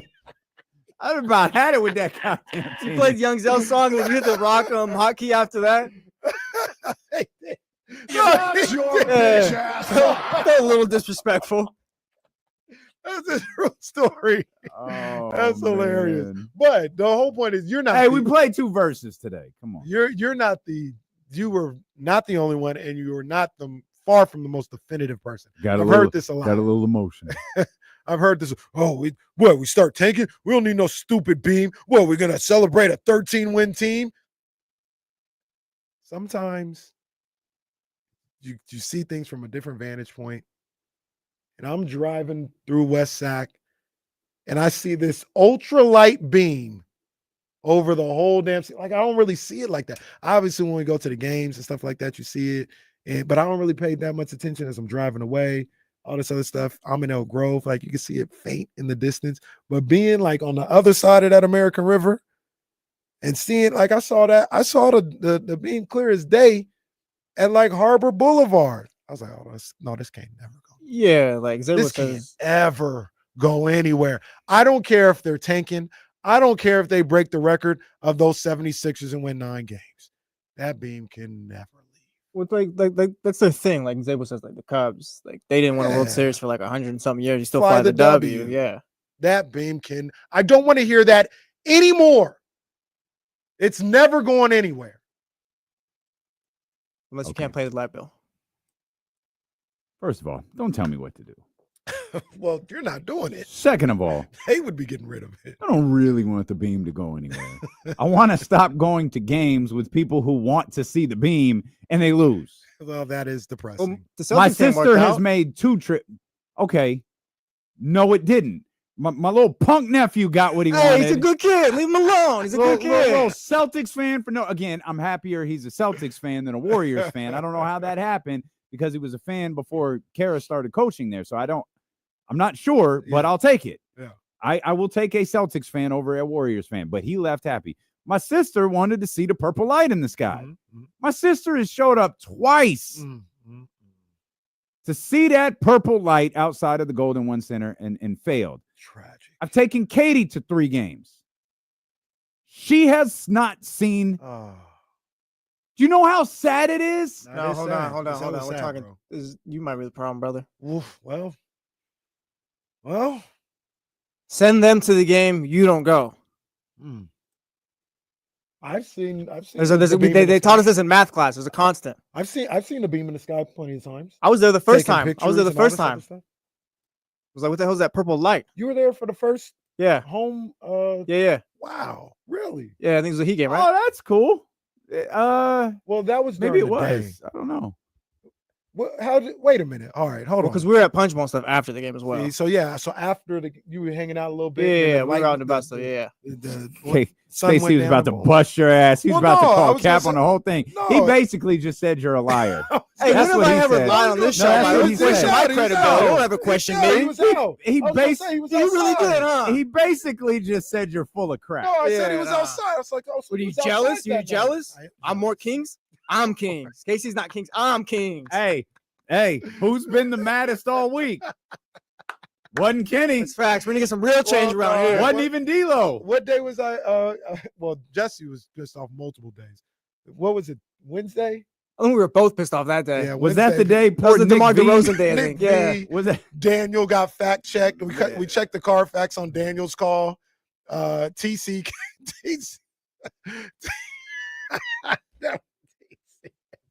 No, everybody had it that day. Everybody had it. But yeah, no, the beam ain't never going nowhere, bro. It can't. This is that. No, I don't want to hear that discussion anymore. I'm making that proclamation right now on March 28th, 2025. So if they tank like everybody wants them to, and they stink for 5 years, every win, the beam needs to be in the sky. Period. I don't want to hear nothing else about it. Who was talking about you? Are you good over there? Talking to you, Dame? Me? Yeah, I know this game spot. You got a little tight. stressed. Yeah, I saw you looking right now. Make that move. I didn't like that move. It's so different. Get in there. It's so different when you're the 2 seed. Like, and What it's is 2, North 3, Carolina. North No, this Carolina. matters. I know This matters. it's North Carolina again, and it's like she's beaten North Carolina once or twice because I think she got him in the. No, that was No, the it first was once. time. Yeah. That was the first time, right? Yeah. The ACC tournament. So, yeah, like I can't lie. I want this pretty bad. I want this for her pretty bad. The thing that I will say is it is 39-32. Crazy. This is This Duke basketball. is 100% Duke basketball. Yep. This is a but rock what fight. they need, just what they need someone in these moments. You know, we were talking with Kyle earlier. The Kings having those. You know, do you go Keon closer? Do you go Malik closer? Like it's a game situation. They have a lot of Keon closers. That's who Duke has. Duke has a roster full of Keon Ellises. Sometimes you need Zach LaVine out there. Yeah. Sometimes you need DeMar DeRozan, and every once in a while you'll have one that will creep up. Regan Richardson. You'll have someone who will show you, I can get buckets when it matters the went off most. against Oregon? She started cooking. I can't remember her name. This year or last year? The the last other week, game. yeah. I don't remember who that was either. Because you know why? You know why you don't remember? You know why? Because it's a different woman every game, and there's no certified closer. And it's great that you can get stops. It's great that you got one of the toughest defenses in the country. But there's going to be a point over the course of the next 8 minutes and 11 seconds where you're going to need a bucket. Who is going to get you that bucket? They've been in the Sweet 16 before, but with this amount of time left, having an opportunity, you're up 7 with an opportunity to go to the Elite 8. They didn't have this last year. They need to get old girl from Florida State. She's in the transfer portal. She's a bucket. Kara's been great in the transfer portal, but you know what the difference is? That's Duke. Yeah. Not everybody can get into Duke, and that's a shoot. That's true too. Not everybody can get in. They say she might go to South Carolina. Great. That's awesome. I'm real happy, Kenny. I bet you're Thanks thrilled. for that one. Read the room, brother. Just saying that's what they say she might go. Hey, by the way,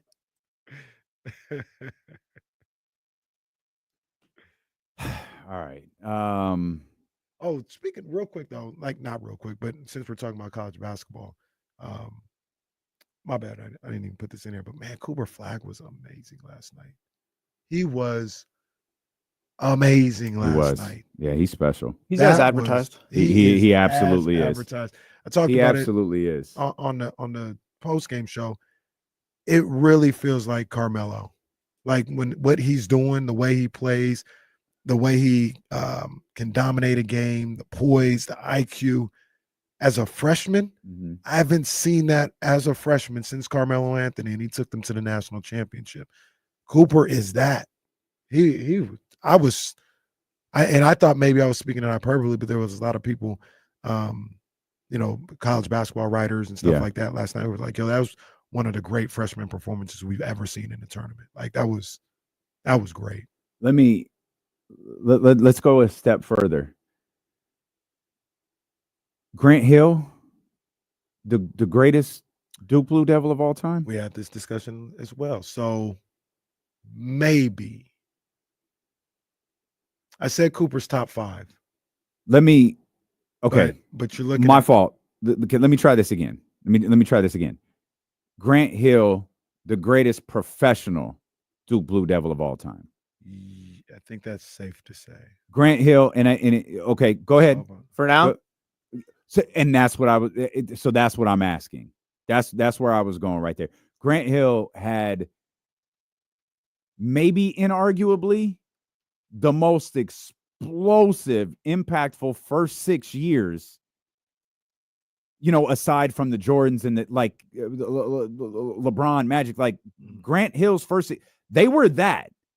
You talk about face of the league, and Grant was him. Go ahead. You found something. Who am I missing?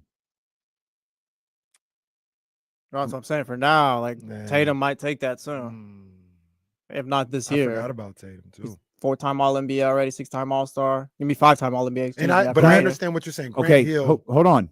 Let me, because I want to. Jason Tatum's first. How many years has he been in the league? 6, 7. Same as De'Aaron, right? 7, 8.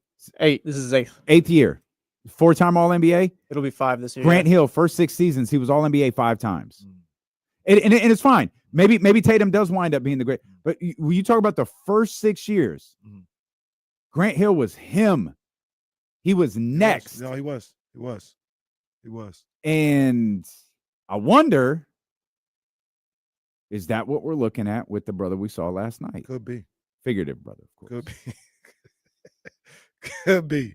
I think he's unbelievable. Yeah. He's unbelievable. People in the chat, Kyrie, greatest NBA. I think he's greater than Grant Hill. Like I know what you're talking about, like the beginning of his career, but yeah. So okay, so once we stretched that out, I was really focused on the first.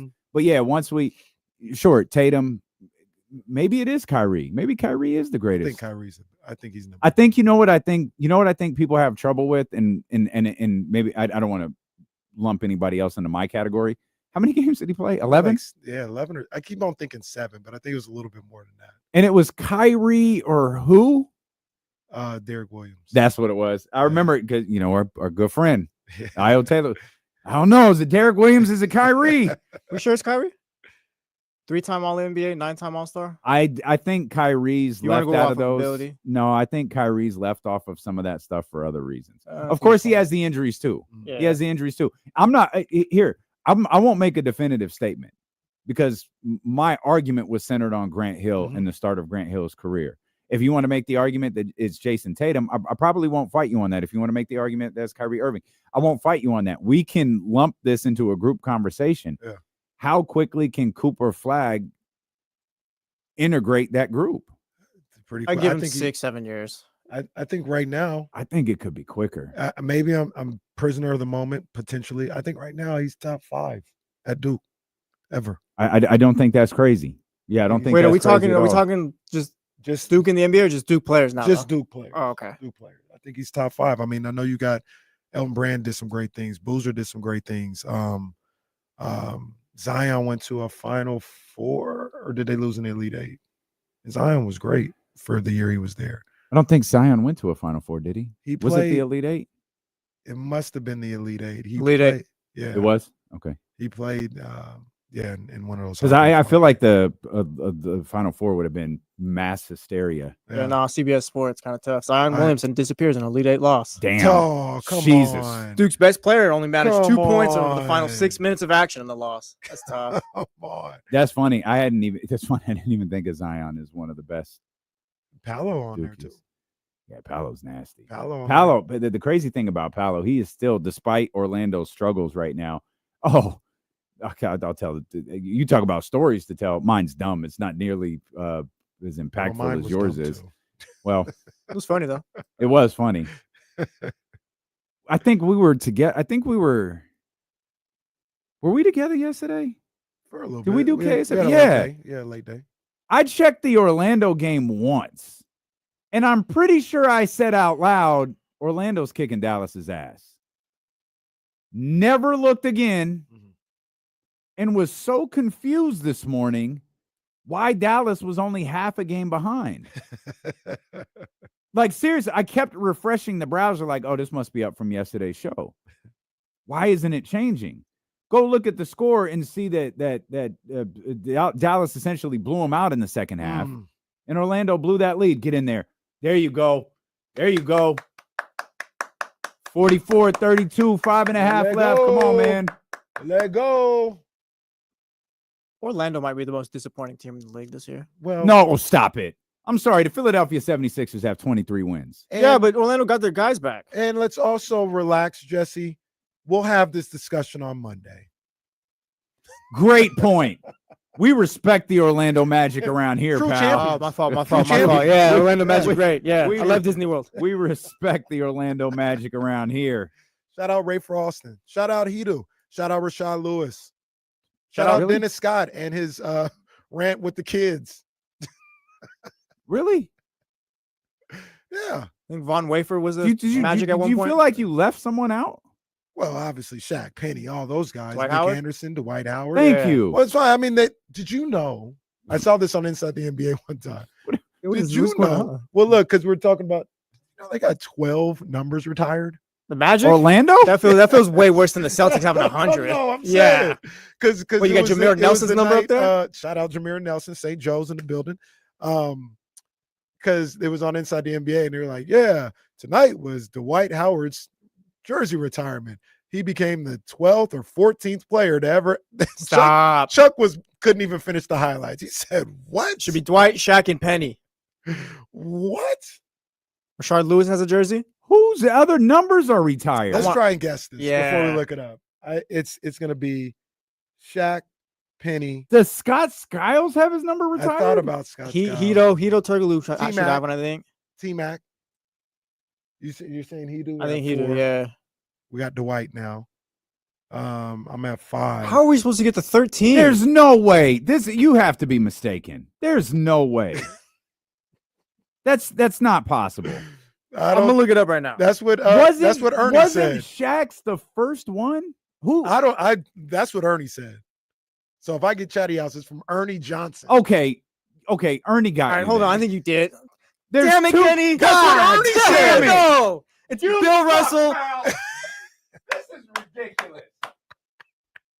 What are you doing? Look, I'm about to find the clip. I'm gonna find the clip. You done lost me. We gonna find the clip.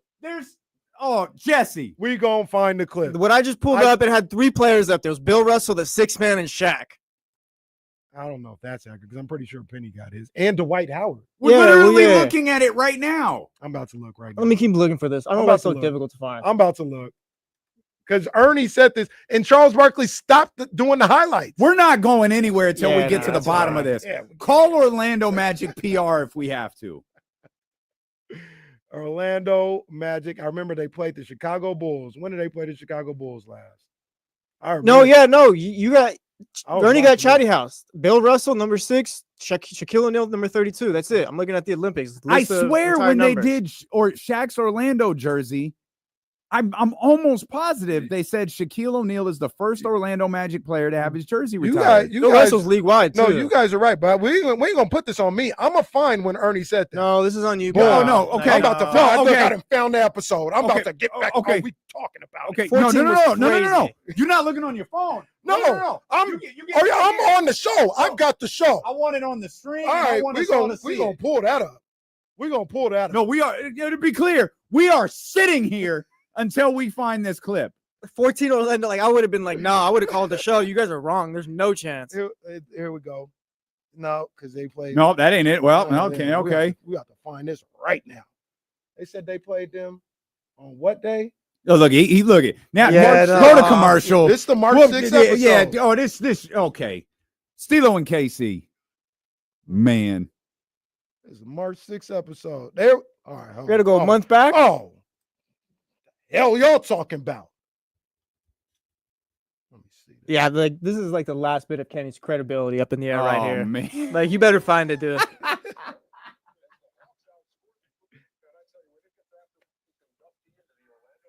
It was a Hall of Fame. Oh my God. Boo! Boo! It was the Hall of Fame. It was the Hall of Fame. I know I didn't hear nothing crazy. You did technically heard something crazy. You heard that the Magic had 13 guys retired. I was like, yeah, there's no way.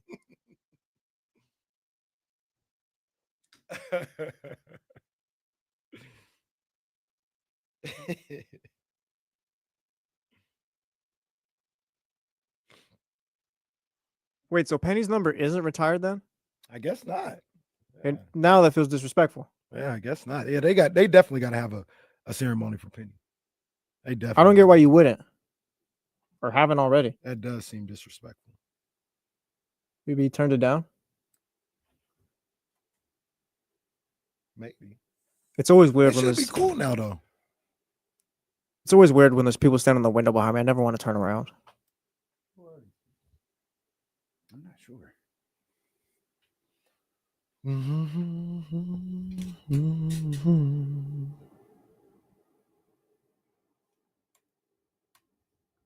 Aldrin, yeah, we were grasping for straws at that point. Like Rashard Lewis in there and Jameer Nelson. Hall of Fame is still kind of crazy though, because so that's one of the things. Well, so that means they've had 12 people who have played for the Orlando Magic in the Hall of Fame. Like that could be someone. Do they need 12? It's just almost the same as jersey retirement though. You need 13 people in the Hall of Fame. In the Magic Hall of Fame? Well, that have played. It's the Magic Hall of Fame. Oh, We're just okay. learning more and more now. Yeah, whatever. I thought you meant in the NBA Hall of Fame. No, the 12th player the that Magic, played. their own Hall of Fame.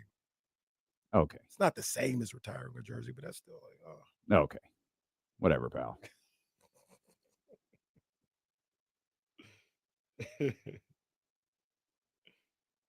Bros, hold on. Do they have?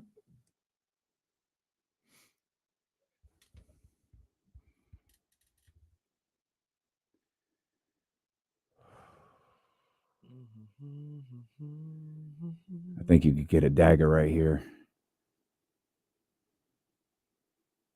All right, yeah, they count players like Dominique and all that. Come on, get that. Oh, get oh, that. yeah. Game over. Game over. Ah! Stay here. Oh, they count Dominique. I think it's.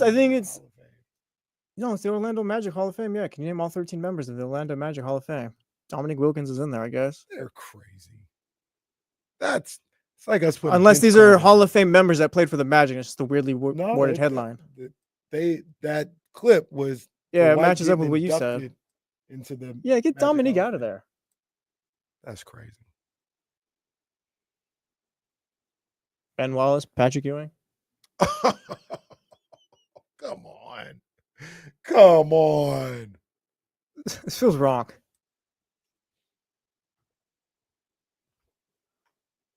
Only pretty much, yeah. If we play for the Magic for about a week, we'll make the Hall of Fame.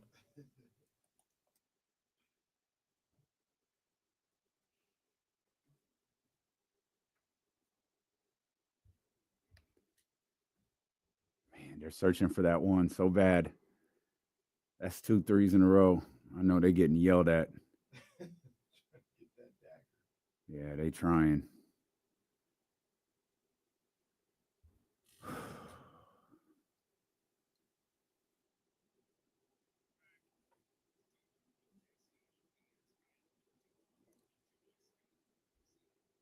Go ahead. Because that was all during the commercial. You owe the radio audience an apology. I don't know anybody an apology. You led us all astray. It's the same damn thing almost. No, it's not even close. It's not close. It's not close. It's not close. 13. They were talking about the Magic Hall of Fame, the Orlando Magic Hall of Fame. I think Ernie. That's close. I feel like Ernie misspoke. Like, why do the Orlando Magic have Dominique Wilkins in their Hall of Fame? Well, Ernie didn't misspeak. That was a tweet from Orlando that he read. Orlando, you guys are frauds. Orlando said, "Hey, we're here celebrating Dwight Howard today as he becomes the 13th member of." There it is, right here. Orlando Magic Twitter. Dwight Howard will become the 13th inductee into the Orlando Magic Hall of Fame. Yeah, I'm sorry. We're gonna get like 5 of those guys out of your Hall of Fame. Then they didn't even play there, really. And actually, technically, the announcement was this day. The actual induction was, what's today? The 28th? It was on the 24th. It was earlier this week. Who was this for? Dwight? Mm-hmm. What a coinky dink. Huh. Shout out Dwight. Don't forget about him one day. We make top 75 or none of that. That's crazy, man. That's the other argument I had for maybe Kyrie being Come on. There you go. being All the right. best Duke basketball player of all time. I know he didn't make the top 75, but we all think he should have. Right. I don't think there's any other player in Duke history that has that argument right now. Yeah, like I'll take Tatum, but we'll talk Tatum top will be 100 top and all that. 100. Yeah, He'll get there. And Cooper will probably get there. Yeah, and that was the whole discussion. Yeah. Man, that's like 3 threes in a row, but they got that offensive rebound. Okay. It's over. Okay. It's over. Nah, give me one more basket. Just give me one more basket. Dude, they're at double digits with a minute. Stop. They No, missed we're like not gonna let you 4. do this Just anymore. give me Stop. one more basket. This is like when you're Don't tell me how to fan. Give me one more basket. Over. Maybe the shot clock. Shoot it. This is Dame sitting before the Now live it's show. over. Yay! There we go. There we go. There we go. Oh, man. Oh, boy. One game away from Oh, the Final man. Four. Oh, baby. Oh, there's the dagger. And They're just going to get rebounds. And another offensive rebound. They've got the ball for a minute and 40 Wow. Wow. It's like that one time Dame was all nervous before a live show at Sky River. Wow. What are you nervous? They're gonna be here. Oh, this is great. Woo! This is terrific. They just can't get the They dagger. can't, they've missed like 8 shots in a row and are gonna win this game.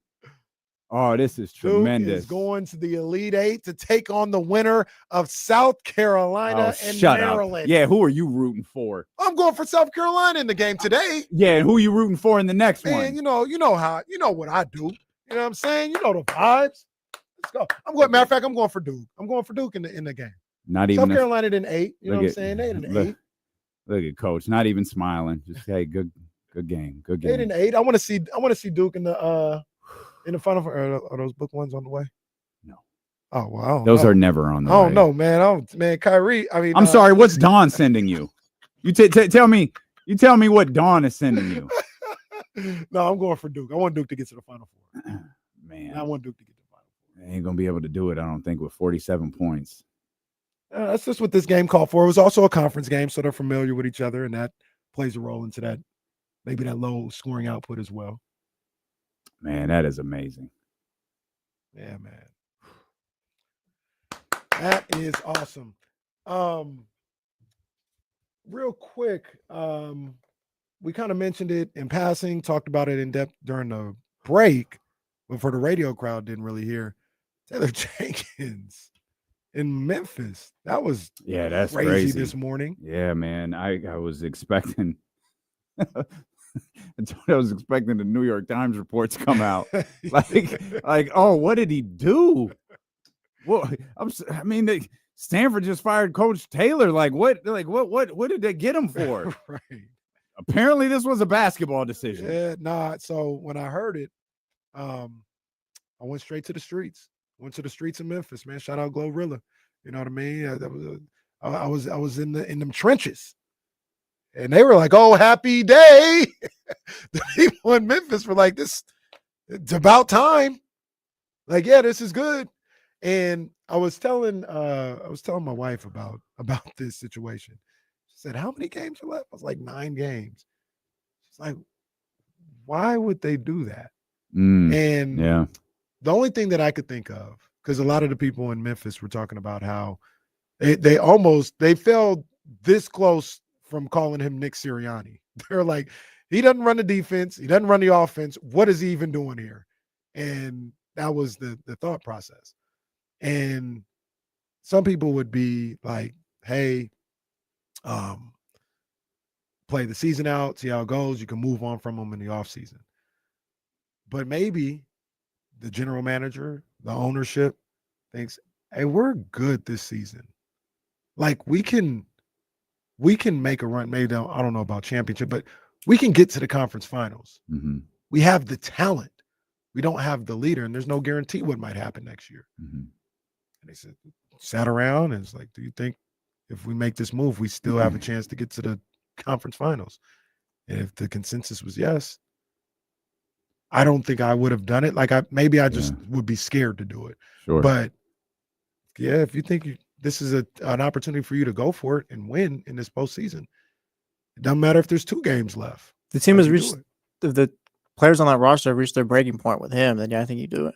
Yeah, it's got to be something along those lines, That's right? one of the things they were talking about. And this is harsh.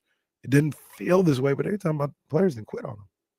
They didn't say specific players or anything like that. But That's the only way feel something like, like yeah, this they didn't quit happens, on him. unless like management just hates the guy. He is he's always been a unique personality. Like he has a big personality. But the thing was, yeah, right. But you know what I always thought was the team took on his personality. I kind of assumed, obviously, you know, that's my bad. That's an L on me.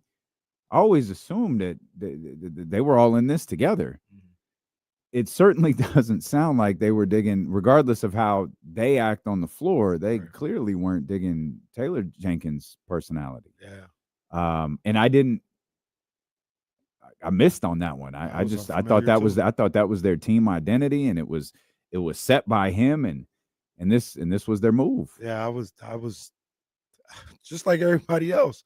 And then 2 minutes into me listening to, I think it's 92.9 out there, and they're like, yeah, it was about time this happened. Needed it to happen. So I was like, wow. Am I in the same place? Am I Wow. listening where I wanted to? And yeah, I mean, obviously they're there. They're connected. Yeah. Hey, missed it. Does that name interest you guys at all here? So I didn't hear. What'd you say, Justin? I said, does Taylor Jenkins' name interest you at all here?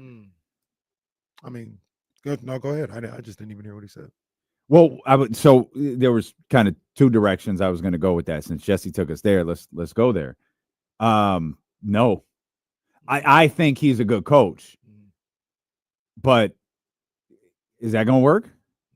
I guess wins. Okay.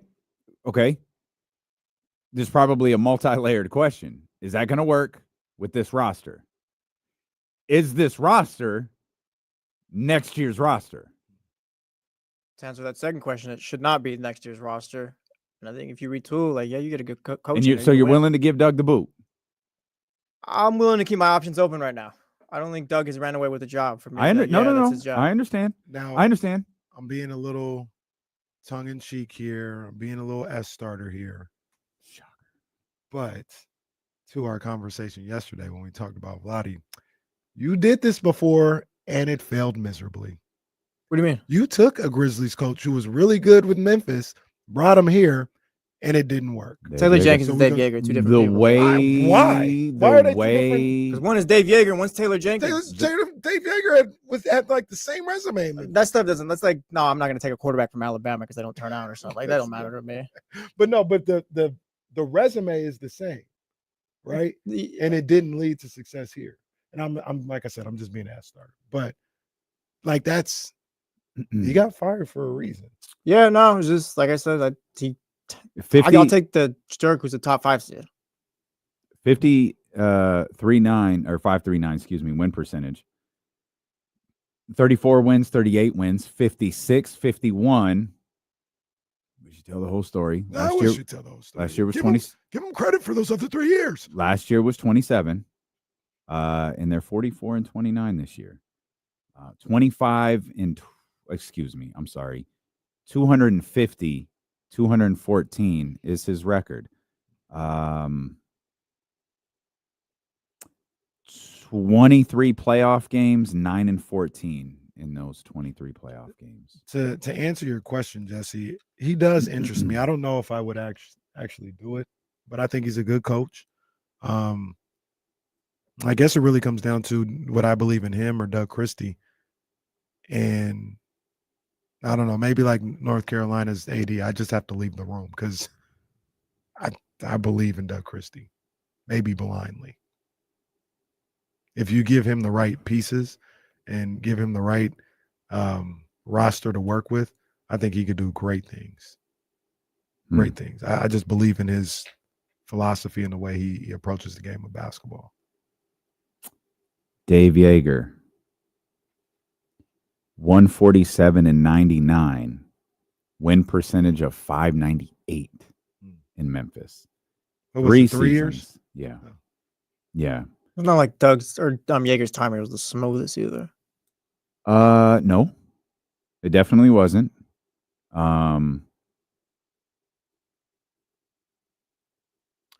Let me ask let me try another question, because you laid out why the people in Memphis believe that this happened.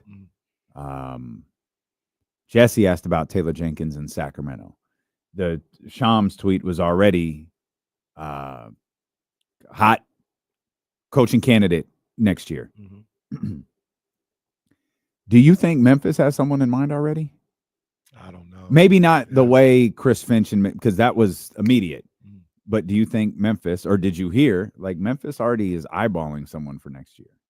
Not like that. Like they don't. The people who were talking don't have an idea of who might be next. Whoever, I think the guy who's going to be the interim is the guy who runs the offense, and their thought is maybe he's the guy that takes over. Because then it was also like this whole thing of like he runs the offense, but they had taken the ball out of Ja's hands a lot, and the offense would sputter, and it just wasn't going smoothly, and in roundabout ways, I guess the offensive coordinator, for lack of a better term, would let it be known through back channels or whatever. Well, they're not my offense. Yeah, they're not done. They just parted ways with 2 other assistant coaches. I could Noah LaRoche, Patrick St. Andrews. I don't know if any of those names mean anything to anyone listening. I remember that one time Howard Beck was talking about that executive that talked to him about John Morant this summer. Yeah, I do. You think that? I do. You think that's a little something? Well, so check this out. And like I said, not to just do an essay on 92.9, but that was one of the theories that they brought up, right? Is the offense is not, they've taken the ball out of John Morant's hands. He has taken a back seat or maybe a step back in the eyes of NBA media. Like, what I mean by that is, like, at one point, him and SGA were like, who would you rather start a franchise with? It was John, SGA. And if you ask that question today, SGA is like, it's far and away, yeah. And part of that is, the thinking would be, John's like, well, they don't run the offense through me no more. They don't give me the ball. And then they're like, well, if this is what we're doing here, maybe I don't want to be here, because I need to get back to that status and I need the ball in my hands to do it, i.e. Taylor Jenkins having a little bit more control of the offense, taking the ball out of his hands. And like you said, John, I'm going to keep my eye on that one. If this is what we're doing, if this is how we run in the offense, I don't know if I want to be here. That was just a hypothesis. It's not a report. You're keeping your eye on the Ja situation. I think that's fair. I think that's perfectly fair. I do wonder if the next head coach, whoever that might be, has a different philosophy with Ja Morant. And it's tough, too, because you do now have to look at Ja being injured. If you feel like maybe we've grown past the Ja Morant silliness on Instagram and social media and off the floor, okay, now you got to worry about his actual ability to stay on the floor. This team has had a dramatic turnaround with him being back. But at some point, you got to give credit to the rest of the guys, because Ja's missed so many games this year. Shout out to Nico Harrison, because we get to ask this question forever too. It's like, how you want to keep paying him? How far is that going to take you? Yeah, I mean, and that's a great point too, Jesse. Like, the Luka Doncic deal changed the way we can look at Ja stars, superstars. Ooh, penthouse super. There's like 5 of them. The Luka Doncic trade kind of changes the way you look at that. So you look at an imperfection. It's like a diamond. Diamonds have flaws, color change. Every little grade brings down the price of that diamond. It's like with superstars now. Every little imperfection. Now all of a sudden, could they be traded? Yeah. Well, he doesn't work out enough. He's a little overweight. Or he got hurt. Or he gets hurt too often. Could we trade him?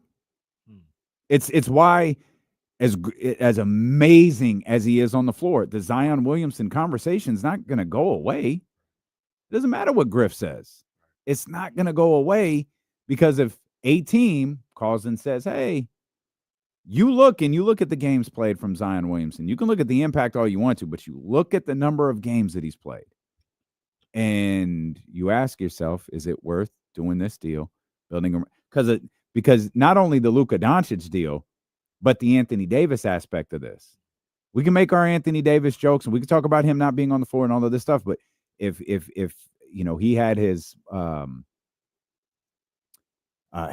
healthiest year in years last year, whether that can translate again or not, I mean, Dallas was obviously comfortable that this would be the new norm for them moving forward. The barometer for a Zion Williamson, Ja Morant deal is the equivalent of Anthony Davis. It's a star. We'll do the deal, but it's a star for a star. Or it's the Kevin Durant deal. That level now has been established. You're going to see, I think you'll see that moving forward with teams who are starting to approach aprons and realize, I don't want to do this, dog. We can't do this. We're not a championship contender.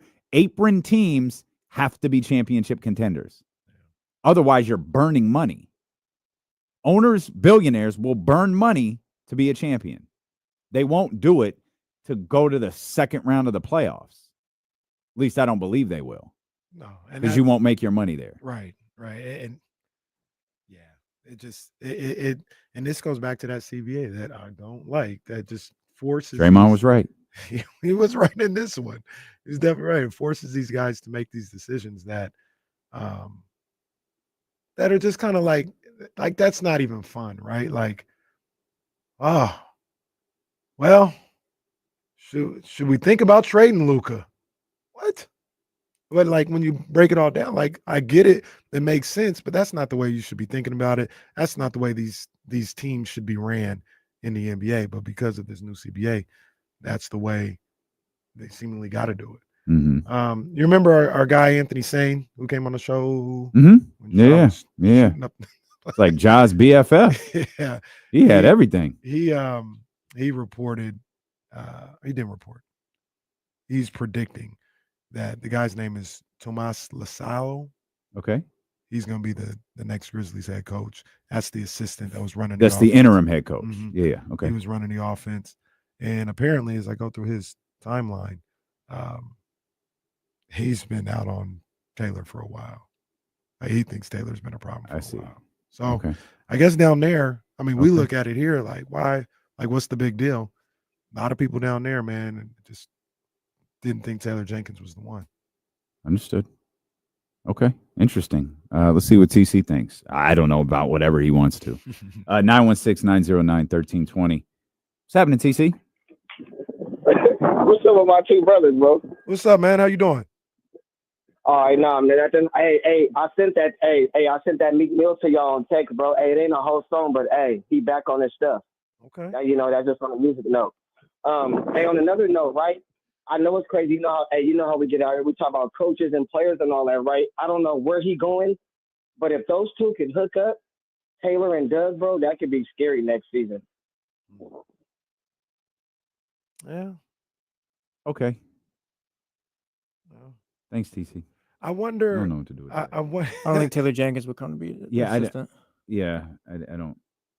I want, but so where do you guys stand? And this is kind of like what we talk. Like you can't do this all the time, like because in this business, everybody gets fired. Great coaches, Hall of Fame coaches get fired or whatever.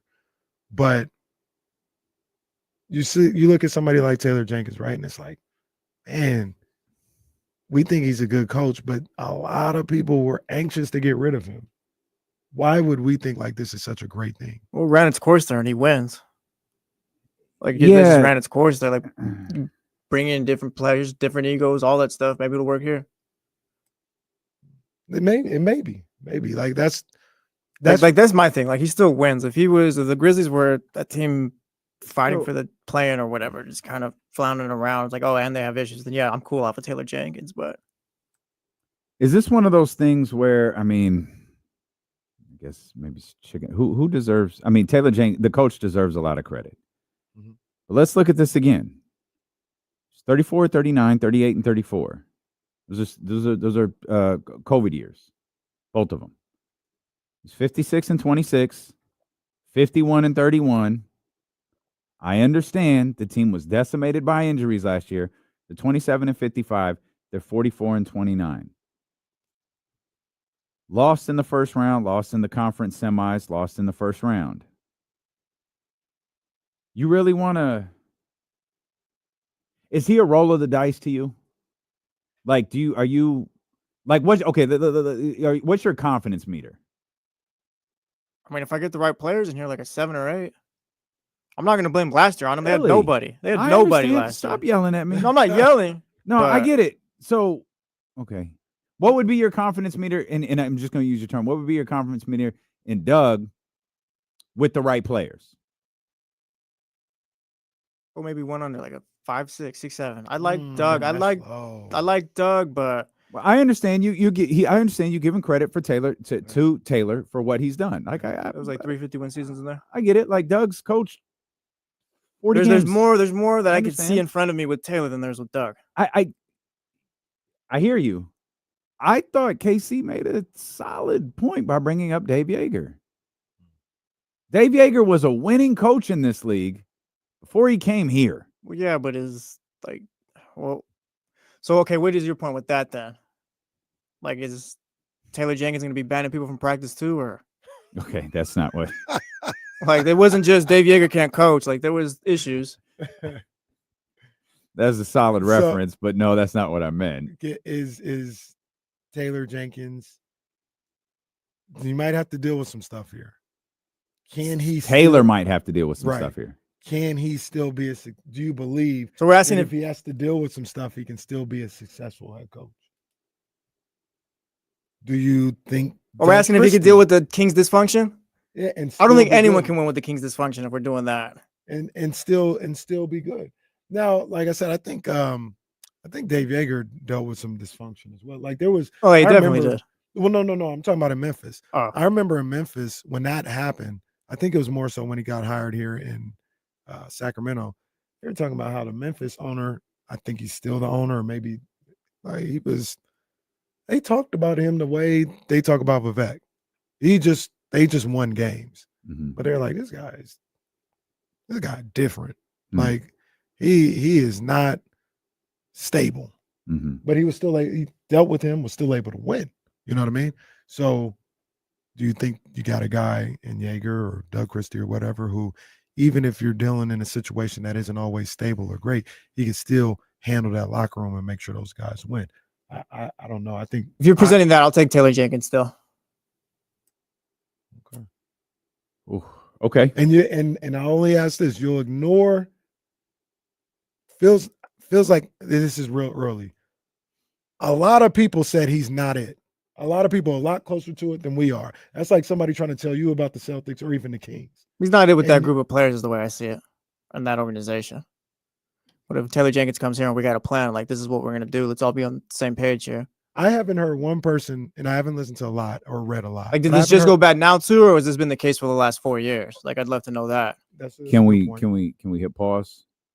We can continue this Taylor Jenkins conversation because I have another question, not just Kings related, but league related. So we'll resume this. Phone lines are open for you at 916-909-1320. Steeler and KC, brought to you by Sky River Casino and Sacramento Sports Leader, ESPN 1320. We'll get Johnny Jennings when we get back. Okay.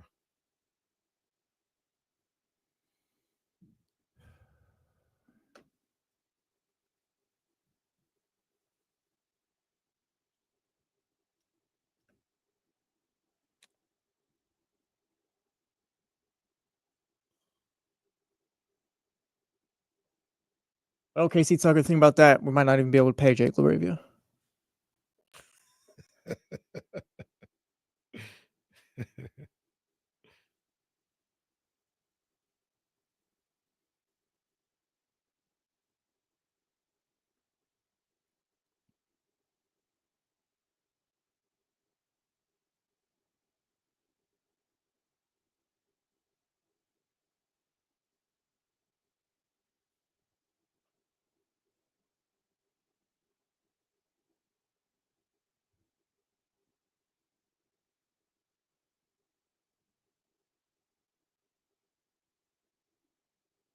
LaMelo out the rest of the I season. see that. Yeah.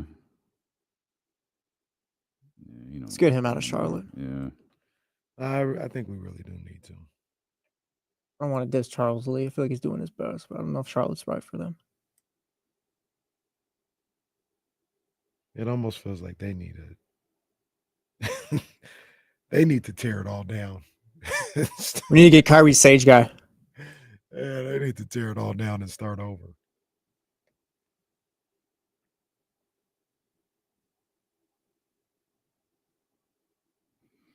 Tried to listen to a little Will Smith this morning.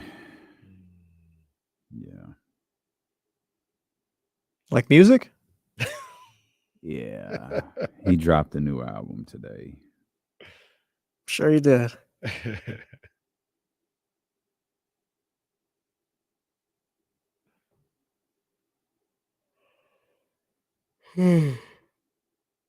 Is T.I. an honorable mention at entertainers list that we were talking about? No. No?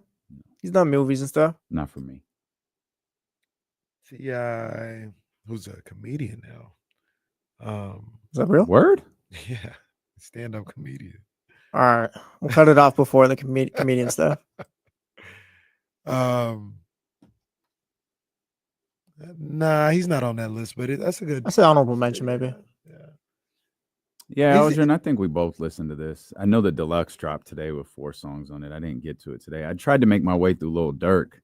I'm a little hesitant to say what I thought. I'm going to try to listen to it again. I actually thought it was okay. I thought it was a little better than the last one. And I thought the last one was like, okay, maybe we got something here. This one I thought was better. These, like Playboy Cardi, even Durk, like, you listen to those guys. For me, it's more the production. You know what I'm saying? It's all this beat slaps, you know what I mean? All that stuff, catchy little song. But they ain't never gonna give you like bars. Yeah, nah. Playboy Cardi, like, I hesitate to say he's awful. He's an awful rapper. Well, Casey says, I hesitate to say he's awful. But he's awful. Well, no, because there's a component to it. He's an awful rapper. Like, he's garbage. Yeah, he can't rap for nothing. But I'm talking about Playboy Cardi. But like production-wise, that's where he shines. And like being able to make a song or a melody or something like that. He can make you like scrunch your face up a little bit, move your head. So that's why I can't say he's awful overall. Yes, components. Casey Tucker says, D-Lo tries to listen to a lot of music. Man, that's a shoot, bro. That is an absolute shoot. I listened. I love Will Smith. Love.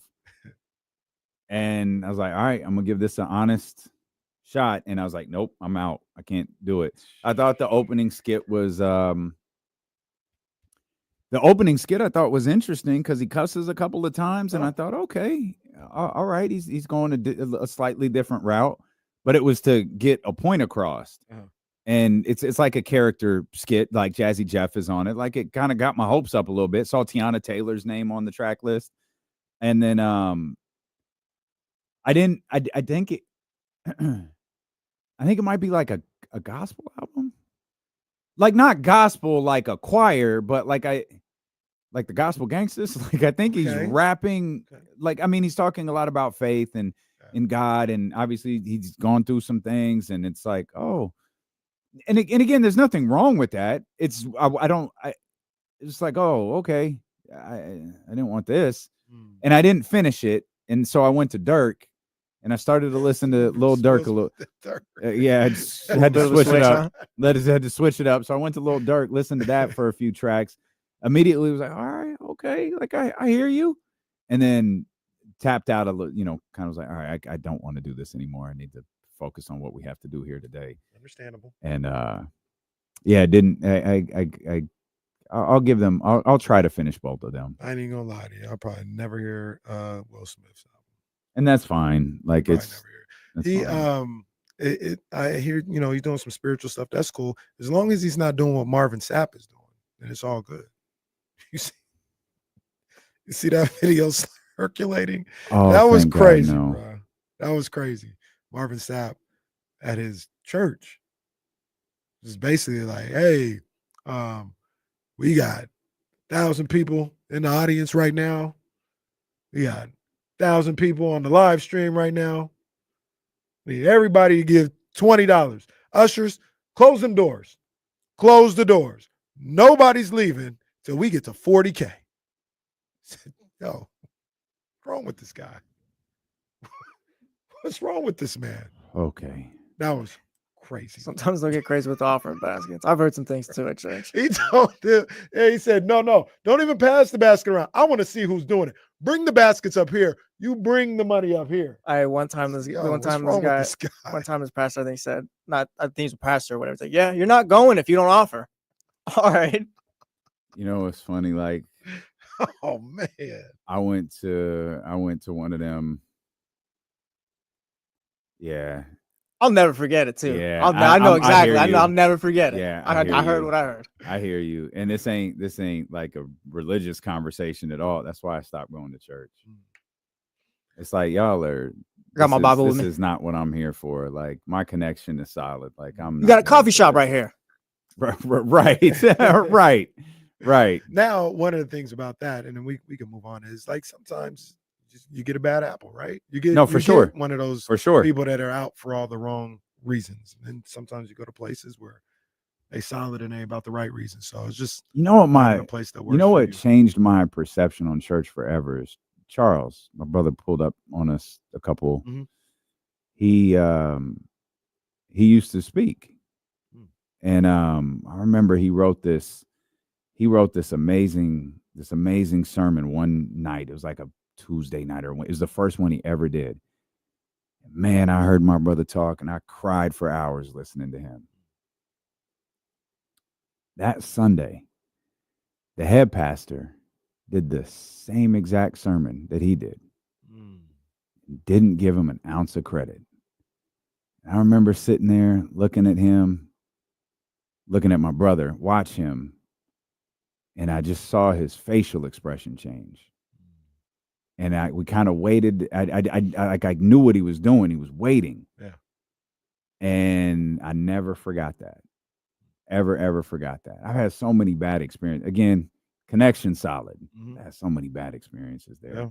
Now Marvin Sapp holding people hostage. That was a crazy clip. I kept seeing it circulating around, and I finally ended up just watching it.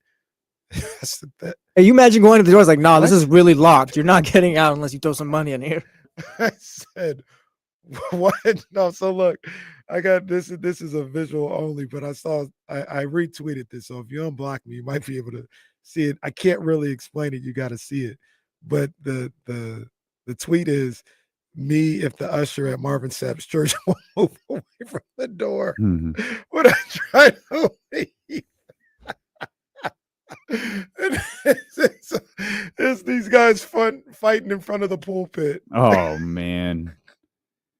Well, if you plan on going to Marvin Sapp's church, you might want to contact Johnny Jennings and his team at Made for More Realty, because the real estate bar has been raised and you can avoid the hassle of selling your home and get at least 3 guaranteed cash offers in 72 hours. And clearly you're going to need them. You're definitely going to need them if you're messing around with Marvin Sapp. But look, Johnny Jennings, this guy, he gets the job done, right? My man, Johnny Jennings, he don't mess around. When you ask for his services, like my girl Rebecca did, because she was hearing about Johnny Jennings' guaranteed offer on the radio, on D-Lo and KC, and wanted to hire him because she needed to sell her home quickly. Yeah. And it's not just about being quick with it.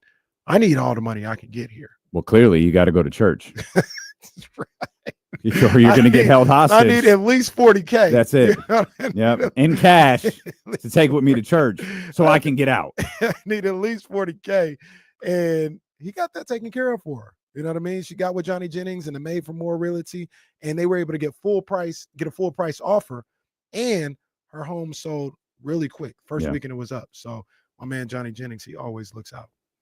They sell your home 27% faster than other homes on the market. They're voted the #1 team in Roseville for the past 3 years. You can ask about their guaranteed home sale program. Ask about getting multiple cash offers. Expect more, get more. Just like you do with D-Lo and KC with Johnny Jennings at Made for More Realty, California DRE number 01982171. Just Google Made for More Realty today and get more for your home. Taylor Jenkins may need Johnny Jennings in his team because he is clearly on his way. Not clearly, he is on his way out of Memphis. The question is, where is he going? Is he going anywhere? We've been asking a lot of Taylor Jenkins-related questions as it pertains to the Sacramento Kings. I'll ask you a Taylor Jenkins questions as it relates to the league. Was Shams right? Is Taylor Jenkins a hot coaching commodity headed into next season? Yeah, I think so. Yeah, I think so. You put a coach who's got 350 win seasons under his belt or whatever. Like last year was bad. But, Can I ask you something? I think I got Jesse. You might be going the same place. Go ahead. Hey Jesse, Yeah. if Memphis hit you up and was like, y'all tripping out there, what you think about Mike Brown? You see his resume. Should we hire him? Matter of fact, let's go get him now. What would you say? What would you say, Jesse? Go ahead. Go ahead. Because now I don't got to worry about you out west. Do you think? I get it, but I'm not ready to give up on. Hold on. Counterpoint. Mike Brown was like 3 different teams before he got to the Kings, and they all hated him before too. That's fair. One team hates Taylor Jenkins right now. First job. Yeah, right? only one team hates Taylor. That's not. Matt Barnes came on here and said, "I don't know, fellas." That's not fair, and that's not true. Cleveland, Dan Gilbert fired him the first time because he was desperate, and he thought it was what LeBron James wanted. That's why he did it. The Lakers won. Well, I don't know what to say about the Lakers one. And he still went to Cleveland. And then Dan Gilbert fired him again. And that's still Mike's fault. That's a 1-year wonder right there. And my whole point, though, my point to that was, Jesse, you've seen him every game for 2.5 years. Just like they've seen him in Memphis every game. And you're like, nah. There's a little bit more history with Mike Brown. Okay. That makes me feel a little bit better about it. That's fair. There's more of like, yeah, maybe Mike was the problem here, and here as well. That's a good point too. Was that where you were gonna go? No. Oh, okay. Well, I want to hear what you got to say. Do you think Dave Yeager would have been a hot coaching commodity if he didn't come to Sacramento? Like, do you think because Memphis essentially let him leave to come to Sacramento? If they had just let him leave and there had been an open market, if you will, would the league have been hot for Dave Yeager? I asked that question, and I do this respectfully because I know Dave has battled some health issues, and I know he's doing really well right now. But were they knocking down his door after he left Sacramento? Because remember, he was in Sacramento. Sacramento was very much a joke. It was a problem. It was one of those things where you just look past what happened in Sacramento. I don't know that people were knocking down his door to make him the head coach, make him their head coach. After Sacramento? Yeah, after Sacramento. So would that have been different had the Sacramento thing ever happened? Because I don't think it would have. I don't know. I don't think Dave Yeager's a bad coach today. I didn't think he was a bad coach in Memphis. I didn't think he was a bad coach at all in Sacramento. But they don't call for him. Why? And I know it's kind of lazy, and I apologize because Taylor Jenkins is also in Memphis. But I feel like there's more similarities than just the last place that they coached. I don't know. To me, they're both different situations. I don't see them the same. So you know what might be related with these two. Okay. And I think it might be a situation. I think Dave Yeager, once again, is a good basketball coach. Yeah. I think he's a good man, right? I don't know him. I don't know Taylor Jenkins. He seems the same way. I think he's a good basketball coach and a good man. But from some of the stories I've heard and just people talking about it, they seem like they might be a specific acquired taste, right? Like those two. Dave Yeager. Gotcha. Like if you catch Dave Yeager in the wrong moment, you may not. Yeah, I hear you. I hear you. That doesn't bother me though. Like I've had coaches that will yell at you, but like if they're getting the message across, you're being coached. Like I'm not. But I wouldn't even say that. Just like the story, and this is an urban tale, so this may not be. Is an urban tale the same thing as an urban legend, or is it different? Same thing. Okay, I was just asking. It may not be 100% accurate, Mm-hmm. but remember the story that Dave Yeager got tired of everybody questioning him playing the rookies, and he put them out there to start, and they got beat by 40. That's right. Yeah, I actually He's do. like, see, all right, well, That's kind of funny though. is that what we need to? That be was doing? kind of funny. To me, I okay. For the record, I admire that level of pettiness. that's the way I see Yeager and Jenkins are two different people. So, like, You're my right. They culture's a are. little They different, yeah. definitely are. Like the same reasons why it didn't work with Jenkins might not be the same way it didn't work with Yeager and vice versa and all that. That's And I'm curious too, like when did this go bad for Taylor Jenkins? Now, if like they hated him for the whole 4 years, like they just dealt with each other for that, then yeah, that makes it different. I don't know if I want Taylor Jenkins here, but if it's just like kind of ran its course, everyone got sick of each other, then yeah, I'll give him a shot here. Yeah, I'm not against Taylor Jenkins. I don't know if I wouldn't take a chance on him over Doug Christie. I think that's where I'm I'll make an answer. I would. You know what else I wonder? What type of player, like, who would excel under Taylor Jenkins? Like, I know you hate the roster. I don't think any of us love the roster. Yeah, there's a lot more moves than just bringing in Taylor Jenkins or whoever to It's coach. Keon, right? Keon. I could see maybe a Keegan. Valanciunas. Valanciunas. We know that. Maybe a Keegan. I think Domas too. Yeah. Maybe. No? Yeah, I think Domas. I heard him talked about it, I think yesterday. Not Malik though, right? Like Malik doesn't feel like a Taylor Jenkins guy. Malik feels more like a Ja Morant guy, and we don't know their Yeah, that's a good point. Yeah, yeah. What I was don't that, worry Jesse? about. I was say I don't worry about. I was gonna say Malik. I don't worry about Malik. I feel like he's always gonna show up and just be ready to go. But I mean, James was talking about the other day, like you can still build around a Zach LaVine, Domas type. I think the little core he's throwing out. Like I don't think you have to go full rebuild. We'll just blow everything up. But you bring in a guy like Taylor Jenkins, get a GM in here. You're working with something. Today, with not that much research into it, I would stay with Doug Christie. If you learned that the Grizzlies were out on Ja and Taylor Jenkins rather than just Taylor Jenkins, would that change anything?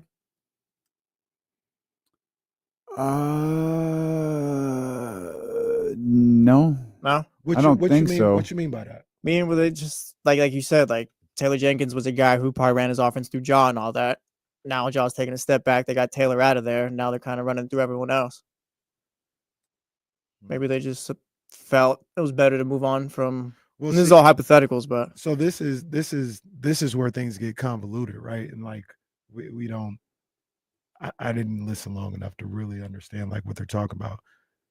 The offensive coordinator, the guy who's in control right now, is the offensive coordinator. Yeah. Tomas. They took the ball out of John Morant's hands and kind of had a different offense.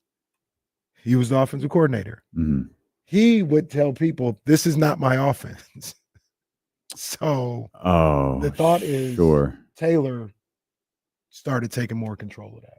Got it. And when I talk about like Ja, like, hey, if this is what it's going to be, maybe I need to leave. And they be like, well, no, let's get the problem out of here so we can get the ball back into your hands. Mm-hmm. That's one of the thoughts that people had in this situation. Interesting. Sounds like there was a lot of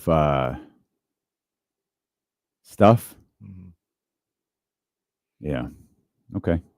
Turns out a lot of teams in the league have a lot of stuff going on. Yeah.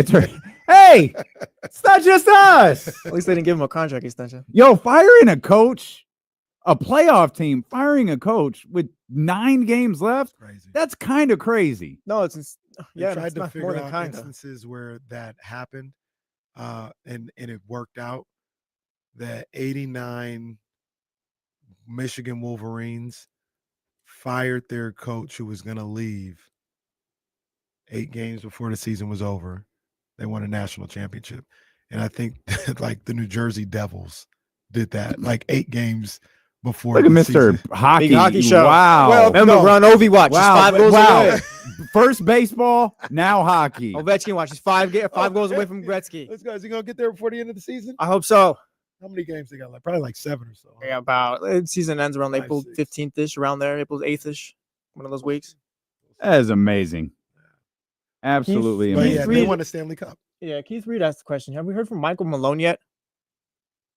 Maybe the Memphis Grizzlies have no class, no balls. Great question. No, I like Maybe. that. Great question. Yeah, I need to hear from him. How could you do this? Talk about it. When the team is winning. Why don't you and call? playoffs? Why don't you call somebody, Mike? Since you got all these connect, call somebody. See how it went down. Great Let's talk question. about it. Yeah, where's Coach Spo at? Rick Carlisle. He always got something to say. Coach Spo's cleaning up his own mess right now. In Rick Carlisle's defense, I do think that's his job. Rick Carlisle, I think, is the president of the Coaches Association. Ask him. I want to hear what he got to say. And I don't know. I want to hear the same energy, though. I don't know if Carlisle actually said anything about Mike Brown, but well, look at that. Shots at Carlisle for no reason. it was didn't Bickerstaff have something to say? I want him to say something. Steve Kerr as well. Where you at? Alan Brown brings him up. Steve Kerr, yeah. Rick Carlisle on Mike Brown. I'm gonna see if he said anything. Use my media credential for the first time just to ask these coaches. Well, these I got. Why are you so quiet today, Steve?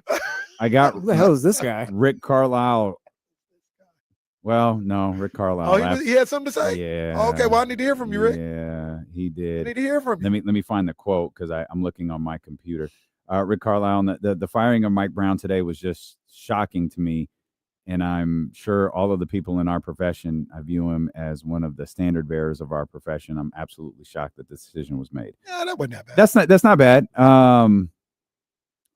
There was a lot of 95.7 in that tweet. There was a lot of dots. The article for some reason doesn't have like an actual quote to it. It just has the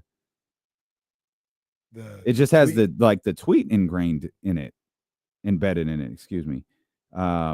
Okay, so here's Rick Carlisle's full unprompted quote on the Kings firing of Mike Brown. Really was. I just want to say before we get started that the firing of Mike Brown today was just shocking to me. We got to hear from you. I'm sure all the guys and the men and women. I had so let's be fair. I had the privilege of working with Mike. So Rick, Steve, Michael Malone didn't. Yeah. He just hates that. He just hates as Easy Signals brings up a good point too. This firing was more shocking than Mike Brown's. They were 13-18. But teams, do things like this. Obviously, it's their decision. But Mike's okay. He doesn't go in on Sacramento. Okay. All right. Well, you cool then, Rick. Chill. He doesn't go in on Sacramento. He defends his guy. Yeah. He defends his guy. Even though I might, when they have another press conference and he tries to walk away. Any unprompted comments? Just any unprompted before you leave? Would they really be unprompted if you asked if there were any unprompted comments? Before you leave? Because that's what he said, right? Before I go. No. He said before we get started. Like he opened. Oh. This was like a monologue. Yeah. Sorry, Shannon. I don't need to ask a question yet. He needs to say something before we get started. Kyle Renata on the chat too. He needs to say something before we start. Huh? Are we getting John Taylor Jenkins at dinner? Oh, Kyle. Come on, Kyle. Stop, man. Stop.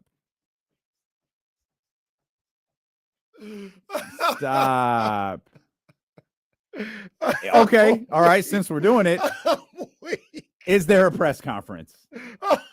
No, there's not. Does Memphis have a press conference to announce the firing of Taylor Jenkins? Memphis had a statement. I think that was it. They did have a statement. The thing that's working for Memphis, everyone seems to agree with them. Like, yeah, this was a good idea. Well, no, might not need a press conference. Well, no, just the people in the trenches agree. Everybody else. It's true, yeah, it's true. Like, what are they doing? He had to have been selling drugs, and that's why they there had to be something. Oh man. So yeah. When's the press conference? Yeah, they're gonna wait till after the playoffs. After 40 day watch. No, they're gonna wait till after Josh traded. After Josh traded, when they're bringing in Tyler Hero for the introductory press conference the day before, they'll have that. Does Ja call members of the Memphis media They could have called Sane. Yeah, Anthony Sane. This is what I told him. Man. Friday. Somebody tweet. John gonna be like, same thing happen all the time, but I'm the problem.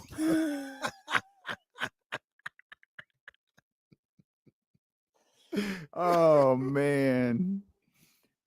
Taylor Jenkins' wife gonna cuss somebody out courtside. Go cuss out Jaron Jackson. Desmond Bain next Sunday. Desmond Bain just cuss his ass out. Captured on fan video. Oh man. It's a lot funnier when it's another team. Well, sure is. Way funnier. Way funnier. Man, that was crazy though. I couldn't believe that that happened. Shout out Chris Haynes. Yeah, that one. Did you see Chris Haynes' little story? No, I got it bookmarked. I need to see what he's talking I caught the about. first minute and a half. The hell's going on? Whoa, what happened? Chris Haynes, like I got to go back and watch this, like a 13-minute clip on his Twitter. He had to get some, he had to get some squatters out of his house in Atlanta, I believe. He took over his house for a few weeks. So that's what I wonder. I wonder were they around the corner? Is that what they're doing around there? No, it's in Atlanta. Okay, cool. Yeah, in Atlanta. Damn. Casey started worrying about squatters. He got so many properties. He's worried about people. One property for now. For now, I'm working on more. There you go. Yeah. Oh man, go to your house if there's people there. Yo, that's crazy. What are you doing in my room? Crazy. They wouldn't leave. What are you doing in my room? They wouldn't leave. 15-14, South Carolina over Maryland with 1 minute to go in the first quarter. Come on, Maryland. Oh, damn. That's how you feel? Yeah. I'm not even going there. I want Duke to win in the Elite Eight, but I'm not going there. Oh, if you promised me that Duke would beat South Carolina, then sure, I'd root like hell for Dawn. I like Maryland. I don't even want to root. I don't want to root for anybody because that's my girl. She's gonna go crazy next year. It's only a sophomore for lazy. This is gonna be one of those games where it's like we look up in the third quarter and it's like South Carolina's up 35, and we're like, wait, wasn't it tied at halftime? How did that happen? The LSU model. We'll come back. Mike Bibby, head coach of the Sac State Hornets, set to join us right near the bottom of the hour, man. Stay locked in. It's Dealing with KC, ESPN 1320.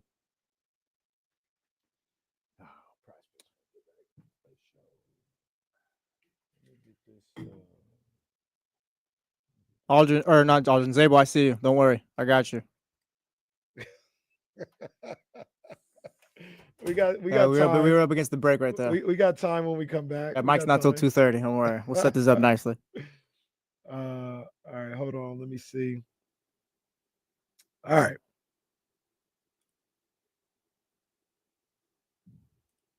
Thirteenth round with your main man, Kenny Caraway.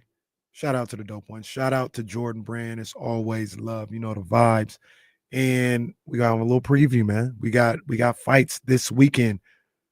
Going down in Cancun, Mexico. They need to send me to this one. I need to go cover this one, man, for the 13th round in ESPN 1320. Will Zepeda taking on Tevin Farmer. 12-rounder for Zepeda's WBC interim lightweight title. I remember at one time, Tevin Farmer was supposed to be like the one to go up against Tank and beat him and all this other stuff. Now he's kind of a gatekeeper because I think Zepeda is going to handle him easy. Well, Zepeda, that's a good fighter, man. That's a really good fighter, really good up-and-coming fighter. He could be one of those guys that we look at some point being top 10 pound for pound on a lot of people's lists. I think he's going to handle Tevin Farmer rather easily. Like I said, that one's going to be on the Zone. And then on ESPN, that's tomorrow night. Tomorrow night also on ESPN and ESPN Plus, the women are fighting. You got Michaela Mayer going up against Sandy Ryan. Now, a lot of people like Michaela Mayer. She's all right. Like she's good. She's good. No, I don't even want to say it like that. I just don't think she's like top of the food chain like people try to say she is. But Sandy Ryan, she should get handled by Michaela Mayer. That should be an easy fight. The biggest thing with the women's boxing that really needs to change is they need to go to 3-minute rounds. The 2-minute rounds, I just don't understand why in 2025 we're still doing that. They can't even really get they can't get started the way they want to, because by the time they get started, the round is over, man. So it's gonna be tough for the women to like really grab a foothold on the sport until they give them the third minute, man. So they're fighting on ESPN. Check that out tomorrow night. Also, Will Zepeda versus Temmon Farmer from Mexico on the Zone. Check that out, and that's the 13th round. Oh, word? That's the one you was telling me about? He can go. He can go. Yeah, he can go.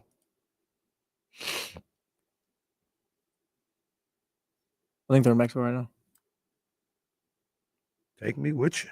Cancun is the nicest place I've been to. I've been to many places, but Cancun is dope. I've never been to Cancun. Never been to Mexico. It's sick. I've never been to Mexico. Chicago is the one place I want to go to eventually. Yeah, I want to check out Chicago too. I definitely do. When we were living in LA, they used to talk about like Jazz and her coworkers. They would take day trips to TJ and whatever business they need to. Bolder than I. Take day trips to TJ. I've seen a couple people recently out there. I think they were getting like some dental work. Yeah, I feel like people are going to TJ more. My dad always tell me, yeah, don't go to TJ. Yeah, that's same. Maybe it's nicer now.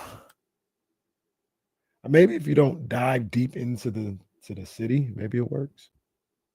I don't know what you're talking about. Like I said, this is the first day I was back.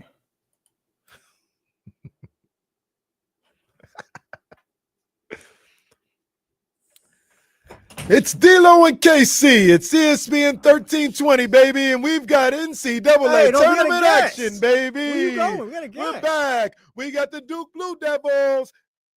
Not Don Staley. She's with South Carolina. I'm sorry. I'm getting old. What you want me to say? We're talking about Kara Lawson. She's got the Dukies going to the Elite Eight. I can't wait to see if they play Don Staley in that Elite Eight game. But they won today, baby. We've got South Carolina right now going up against Maryland, baby. And that's just the women's side. Yesterday we saw Alabama. They're putting up points. 25 three-pointers made. Super scintillating, sensational. Mark Sears, he's the truth. Florida Gators, they won one. Shout out to Clayton and Cooper Flagg. He's a diaper dandy, a Rolls Roycer, a PT peer. He took care of business over Caleb Love in Arizona. Michigan tonight against Auburn. Go Blue. I know Bruce Pearl, he's ready to go, but Michigan's going to be ready too. Go Blue. John Calipari, how'd you blow that? John, how'd you blow it? You had a chance. Dickie V, you need to relax. All right, that's a flag on you. Man, Dick Vitale got a flag. Asking John Calipari how he did that. We started the show wishing happy birthdays. Katie from the Wake Up Call is watching. Dickie V, do you want to wish Katie from the Wake Up Call happy birthday? Katie from the Wake Up Call, a true diaper dandy, a true PT payer, all Rolls Royces. Happy birthday. I know you're going to have a great night. I know we're going to have a good time. Shout out to Katie from the Wake Up Call. Maybe we get a shout out from Macho Man? Come on, man. I don't even know if she knows who what are we doing here? Does she know who Dick Vitale is? Well, that's a good point. That's a good point. I don't think she knows who Dick Vitale is or Macho Man. I'm confident she wouldn't know who Doc Rivers is or any of these stupid impressions. Well, just wait a minute. She may know who I am. I mean, I did win 3 games in a playoff series. So that's something that doesn't get done all the time, and I should get a lot of credit for it. No, actually, Doc, it gets done a lot. Hey, Katie, I just want to say happy birthday. Make sure when you're enjoying your birthday, they tell the whole story. You know, they just got to tell the whole story sometimes. It's your birthday. Okay. All right. I don't play along with this very often. I do not play along with this very often. However. Well, Katie, I just want to take this moment to say happy birthday to you. And I know some people don't think it's fine dining, but make sure they take it to Morton's to get a nice little steak. And just like your birthday and how you wanted it to be here so bad, I just want the Cowboys to win a Super Bowl so bad that it just upsets me every time I think about it. And Stanley, you're right. I will fire them at KIFM. I would never take Katie to a place like Morton's. Don't do that. Don't do that to Morton. Taking Katie to Q1227 tonight. We That's a might good one. wind up at the Jodeci concert. It's going to be a significantly more expensive night than I thought it would be. Goodness. But monitoring the resale market, and well, we'll be out there. We'll be out there. Shout out Katie, man. I wasn't even friends with her till the summer. That's awesome. I love that after girl. you ignored her in high school all those years. That's not true. That's not what Just walked happened. right by Hey, her. Damien, beat it, kid. Not true. Because I was the wife you just said, she was like, oh, so they went to school together. It's like, yeah. I don't know if they ever talked at school though. Katie They went to the same school. Katie tells this lie that she knew who I was in high school, and I don't believe that for 2 seconds. Were you popular? I don't think so. I'm sure Like, she did people know who knew, you and your friends were? I don't know. Yeah, you I don't don't know. I don't think so. I don't know. I mean, my best friend then is like, I mean, my best friend now. I'm sure she knew who you were. Yeah, it's not like you went to like how big was your high school? I mean, El Camino. I don't know. It's El Camino, it's the Harvard of the West. what? My high school had like I don't 2,000 think people. that sentence has ever been uttered. No. I definitely have you ever heard Are You Smarter Than Katie? That is definitely not the case. Have you heard our struggles with math on this show? Harvard of the West. See, now Tyler went to El Camino. He says, I knew D-Lo. Did D-Lo? Of course, Tyler, stop it. Of course I knew Tyler. This is my guy. Tyler, turn around. Of course I did. I know him and his brother. His dad, I'm just checking. Tyler's dad was my baseball coach. Oh. And I played with his older brother, Ryan. D-Lo I think Bombs. Tyler, correct me if I'm wrong, Tyler, you're Katie's class. I think they're in the same D-Lo class. Ohtani. Hey, nah, I suck. Who was your bro. MLB comp? Who is a great defensive player who couldn't hit worth anything? Royce Clayton. You Jackie Bradley? Oh, Fine. Shout out Jackie Bradley. Either one of those. Yeah. Big ups to him. Either one of those. Royce Clayton was my boy. I See, shouldn't say and here's and okay. First of all, Ryan's lying, but that's No, yeah. Come Okay. on, man. all right. What are we talking about? You, of course, you There's knew a who you bunch were, of people and that you knew would you. walk right Wow. by her. Damn, so you really weren't saying hi to people, huh? It's crazy. Wow. Well, I just like What'd everyone knows what'd you, say, but Jesse? Beat No, it, kid. hey, damn, beat it, kid. Never happened. How come Katie's not getting flack for hating me for all these years? She hated me for like 4 years. Well, it's understandable. Well, if 2 you years. weren't She hated me talking for- to her. That's not A lot of okay. people dislike you. A lot of people do dislike That's me. not That's true. a shoot. I'm like Kenny. I just be living. A lot of people dislike me. I feel like you get this rep for being like an angry person or whatever, but I think that's changed. No? Oh wow, the silence. Oh, no, Oh you're no, still that's fine. No, just no, I'm silence. vouching for you. I thought you were gonna make a point or something. Yeah, I was gonna say like you've never yelled at me. I've never had an issue with you, so I don't get it. But I would never yell. I don't at think you. you're an angry person in general. I never thought you were an angry person. I could be short. Like, don't cross me. You little, Like, yell it. Like, you're I a will little, cuss your ass out if you what's- cross What's me. our movie, Elemental? oh yeah, elemental. Yeah. You're a little that, but Okay, you're not like mean or angry. I'll burn down the store if you. Yeah, if need be, if the store deserves to be burned down. Did you watch the movie? Yeah, Yeah. yeah. After we had our last conversation Are about they it, I making a watched part it. 2? Really? Aren't they? That's a question. Oh, they don't need to. The story was told. Yeah, Coco Part 2 is coming out, I guess. They didn't need to do that. Yeah. I I haven't- love Coco, but the Oh yeah, story was you got the told. message across the first time, jerks. The story was told. By the way, they're filming Paradise season 2. I saw that today. Oh, I didn't see that. I saw they're doing the Avengers next too. Shout out to those who watch that stuff. They're doing what? Avengers starting the next movie. They already Oh, started the filming. movie. Yeah. Like after The Avengers Secret Wars, I think. Yeah, Secret Wars. have we moved on from Thanos? Yeah, he's gone. They've had He's gone. another- Yeah, they've we're had done. Another one since then, or is this the? No, first this will be the one? next Avengers. Got you. I mean, the movies in between have kind of sucked, but hopefully this will Thanos had fix. people shook when Thanos Hey. snapped that finger at the end of the. Thanos first had people thinking, "Hey, maybe he's right. Maybe get half of them out of here." I don't know. Thanos had people shook.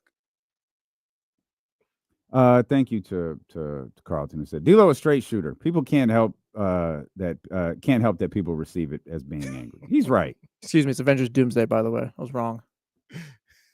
My fault. It's their problem. Oh, Katie just texted to insist that she didn't hate me. See, I told She you. just bullied me a little. I mean, like I said, it would be understandable if you just walked around El That Camino's didn't happen. campus That's the made up Jesse Tapia throwing story. your sweater at her. Yeah. Like, here, It's hold a this sweater. kid. I threw my sweater at her. It's hot. Hold this kid. I'm sorry. Was the sweater tied around my neck like Carlton? Is that how? Because that's how you just took it off. Did I take my sweater from around my Well, no, neck I went like and this. throw it at Katie? It's hot, kid. Okay. Hold this kid. I've never understood the sweater around the waist or like that. Around the waist. Oh, I no, I like that. Look, I've never rocked it, but I actually like it. When I see it in ads, it's like I want to do that, but I think I'm don't. going around the shoulder. If you ever That's do what I'm that- talking about. if That's you what ever I'm talking do that about. for a show, you have to talk only in your Luca voice. Ah. All right. That's funny. You guys, sorry, we missed this one. Katie, I know it's your birthday today. I just want to say, if you're gonna have your birthday, you gotta make sure you dominate like a big man's supposed to. Make It's sure. not a what are you talking about? Don't worry, I'm talking to you. Don't know nothing about what I'm talking about. I'm talking about birthdays. You don't know about no birthdays. Dominate it. Well, I don't have a birthday. Dominate your birthday. Sammy says D'Lo and Derek Lee, most famous El Camino High alum. Bruh, I'm not even the most famous person in this conversation. That belongs to Katie. Derek Lee is at the very, very top. It's top five? Ebro. Ebro's up there. What's your top It's five? got to be Derek You're Lee, Cooper Flag. Ebro. You're top five. You're Cooper Flag. Derek Lee, Ebro, Katie, and then I don't know. Hey, go ahead. Give yourself some credit. I don't know if I'm top five at McClatchy anymore. I might be. I don't know. Did Nick Johnson go to McClatchy? He did. Mm. I think I might be more famous than Nick Johnson. He did play for the Yankees, though. Nah, I'm not more famous than Nick Johnson. My high school's more infamous. Larry Boa. Okay. There's somebody else there that knocked me off. So it's somebody that won Grammys. Oh, that's right. Brie Larson went there too. She went to El Camino? Yeah. What about Courtney? Isn't that her name? That was in the movie? Courtney. In my movie. No, Nicole. Nikki McElroy. I love Nikki, but I don't think you got her. No, you can say it. Nah, I mean, okay, Nikki's. I might be more known in Sacramento than Nikki. Nikki, she live in LA. She now. got bigger circles. Yeah, she got bigger circles. She always said she was coming back. She never came back. That was my dog. That was my dog. You're down there, living in the valley, and Well, that was you, right? Yeah, I came back. You did come back. Came back for my people. Really keeps got a good point. You ever dropped a hey, yeah, remember my movie? Oh, that's it. That's a good point. It's a good point. I was in. It wasn't my movie. You said my movie. No, we watched it. That was huge. That was big time. It was four different. That was four different camera cuts where you were Yeah, but you had some mannerisms. And I got blocked out of one scene. You had some mannerisms though. Like you look like a star. You look like a if he does star. a sequel though, we need to be in it. We need to be in that. Okay, I'm with it. Yeah. I want a speaking role though. If Deion's listening. I want a we're in speaking the credits role. and everything, bro. I want a speaking role. Hey, let's welcome in for the first time. He's getting his camera fixed. I don't want to mess him up. Welcome in the head coach of the Sac State Hornets. Yes, sir. Sorry for the. I got a crack in my phone. I dropped my phone today, so that's what that line is on there. Oh, that's a fresh break. Oh, I know that stung. Is that I don't better care. or is that? No, that's perfect. That's work. I don't care how much money you have. It stings when you drop your phone. It is. I'm supposed to have somebody come to the house and fix it. So I don't know if I'm ready to change it to the 16 yet. They got I want to change every cord that I have out in my house. So I'm not ready to do that yet. That's how they get you. Hey, I know you're repping with the daughter this week. We couldn't help but just real quick. Are you see the same thing? Are you allowed to wear that? You see the same thing? Yeah, I'm allowed to wear that. I'm hired by Sacramento State. I mean, Okay, I'm gonna ask the question because I've been trying to speak this into existence. I mean, are we just gonna be is there some uniformity going on? I'm asking. You ain't even got to answer it. I'm just saying, putting it out there in the universe. Is there some uniformity?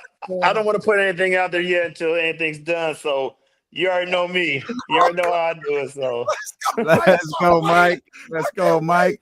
Hey, I remember doing an event with you, Doug, Vlade. It was years ago out at the park. It was like some fan fest thing that I was doing for the other radio station. And you and Doug were on stage, and Vlade was up there. And I remember like the question of coaching came up. And you went and you stood and you put your arm around Vlade and kind of looked at him like, you're the guy who can make this happen.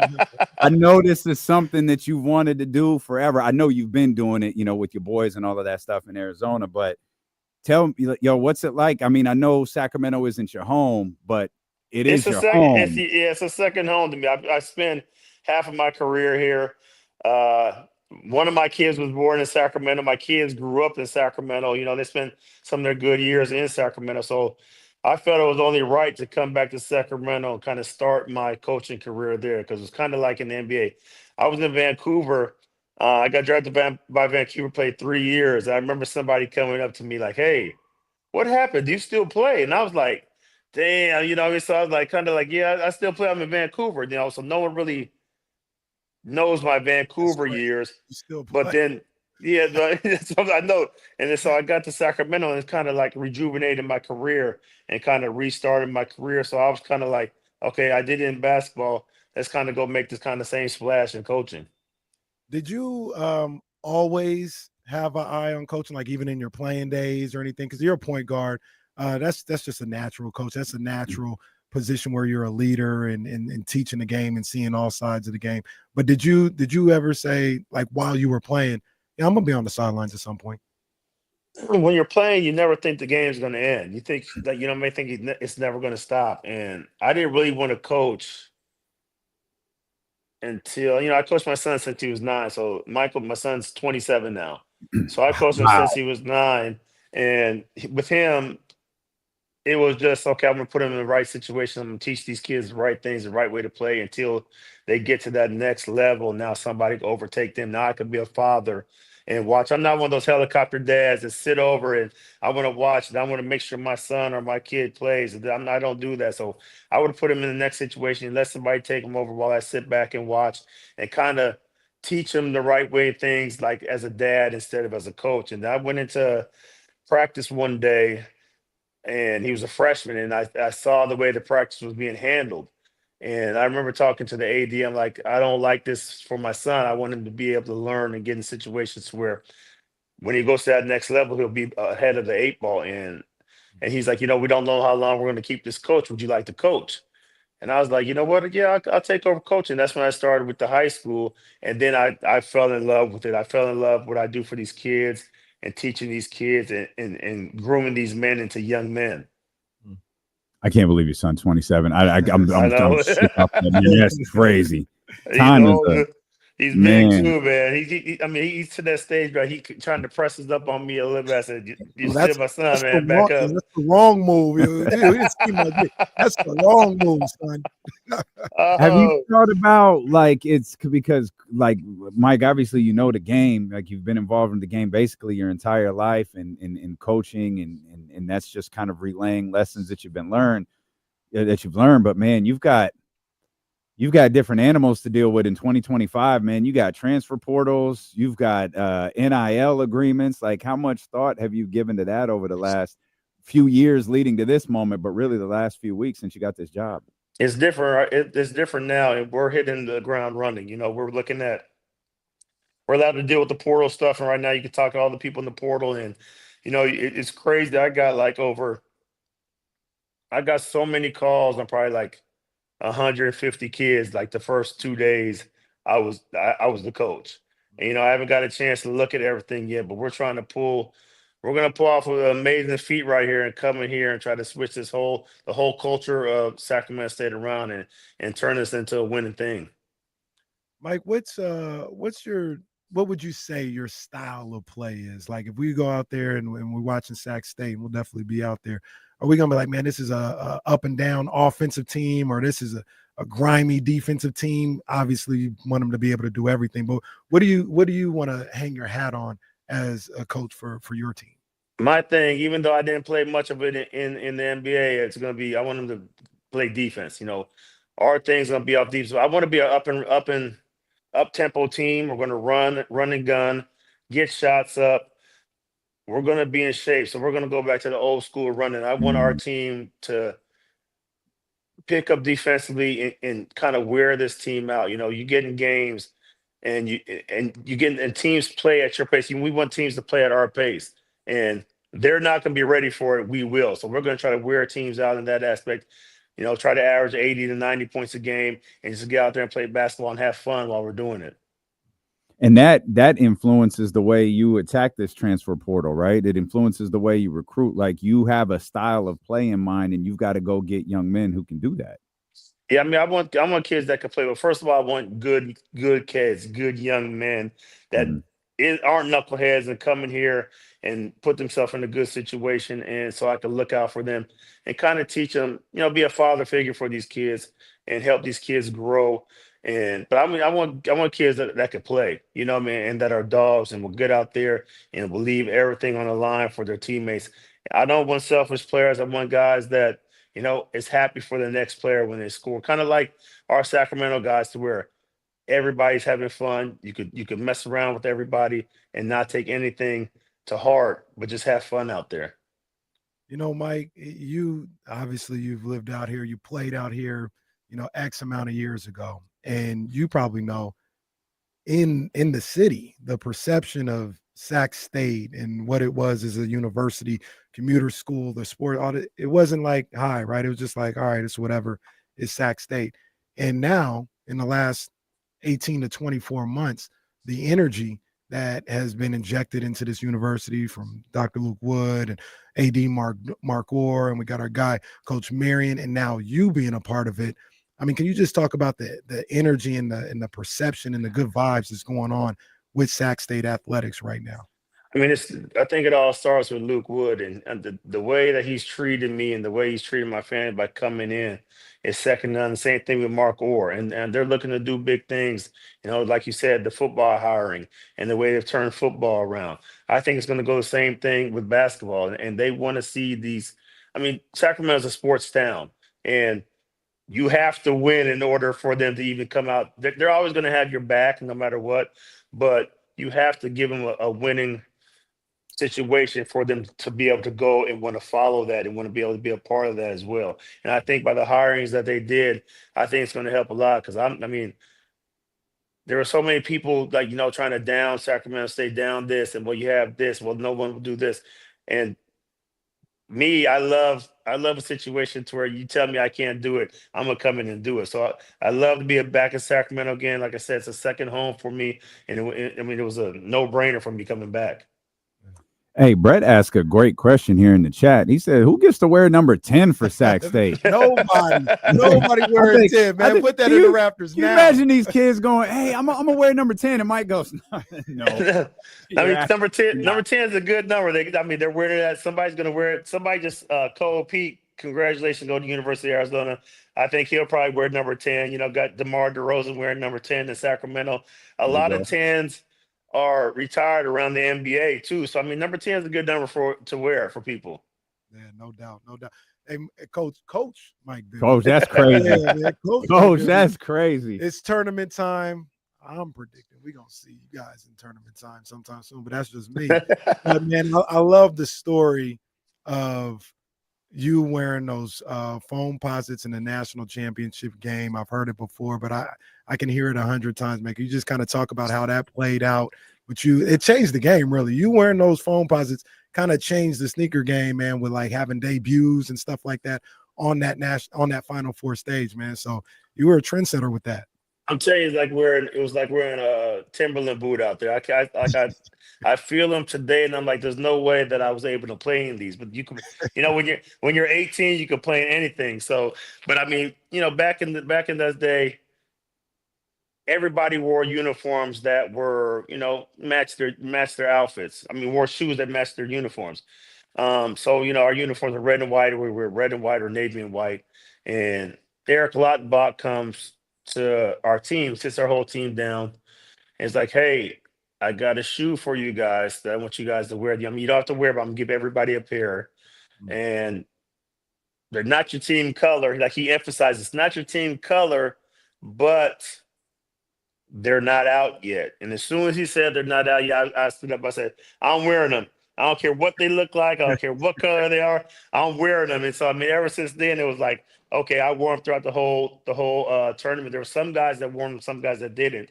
I was one of those guys that kept them on the whole tournament. And it was just, I never thought it would turn into what it turned into. I wasn't thinking about turning into something that it was turned into. I just wanted to be, different and be like, hey, what does he have on? Because I was always a shoe guy when I was young. I was never able to get them all.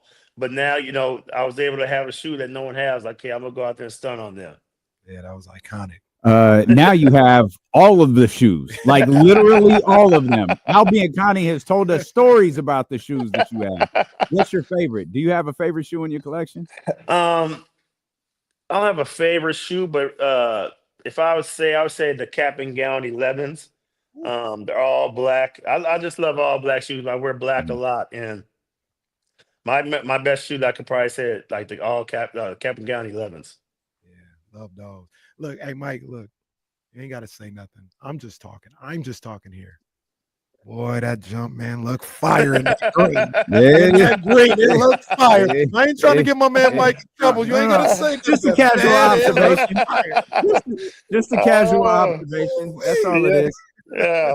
Mike, before we let you go, I'm old enough to remember, I don't know how many people are, when you were a Kings analyst, like 5 minutes ago. And yeah, one of the biggest discussions is the Keon Malik starting 6-man thing that's going on right now. You're a part of one of the greatest conversations ever in that regard, is that you were starting. Bobby was really good, the 6-man, and it was a constant, what would be a better fit for Sacramento. Do you have an opinion on the starting 2 spot for Sacramento? You could always look at what I said. I said it from the first day coming in. I loved Malik coming off the bench, and I put him in those categories with the Lou Williams and Jamal Crawfords, those guys that won that award 3 times. And I mean, I just think on any team he could be a starter. The same thing with Bobby Jackson. Like Bobby just gave us so much energy coming off the bench. That was his role, and Bobby embraced it. Bobby got 6-man of the year. I mean, it's just something that I think that fits him so good that you need that kind of firepower coming off the bench. And I'd start Keon Ellis and bring Malik off the bench just because when things start off slow, that's what they've been saying that since the beginning of time. When things are slow, you need somebody off the bench with that firepower to give you a boost when the team is dragging at the beginning. I think Malik does that for them. I'd bring Malik off the bench. He's a great player. Like I say, he could start anywhere he wanted to, but I think his best role is being the 6-man. Coach Mike Bibby. Man, this is awesome. Coach Mike Bibby, awesome. man. That's Cannot awesome. wait. Congratulations. It's about to go up when we get to Sac. Be ready. Everybody be ready when everybody coming out. Just be ready. It's gonna be a different look over there. Yeah. Hey, we're proud of you, bro, man. Congratulations. Thank you very much. Yeah, I see you got your hair now, huh? I see that. Oh yeah, come on now. Yeah, boy. Hey, Mike know what it is. You know why? I called my hair, but I got confused for you as you too many times. I be at the Monarchs games like, hey, you Mike Bibby? Like, no, man, I'm not. I had to grow it out, dog. Oh, it looks good, man. I was at the airport yesterday. Somebody thought I was Derek Jeter, man. I don't know, but I mean, some people don't get to see people a lot, man. So I guess so. All light-skinned brothers look exactly the same. Appreciate you, Mike. Can't wait for you to get out here, man. We're going to be out there supporting you. I appreciate it, man. Thanks for having me on.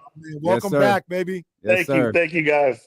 That's our man, Mike Bibby, right there. Coach Mike Bibby. We're going to be seeing a lot of him this upcoming season. We will come back. Eddie Gonzalez joins us for his weekly visit, a little later than normal, but he's with us here on Sacramento Sports Leader, ESPN 1320.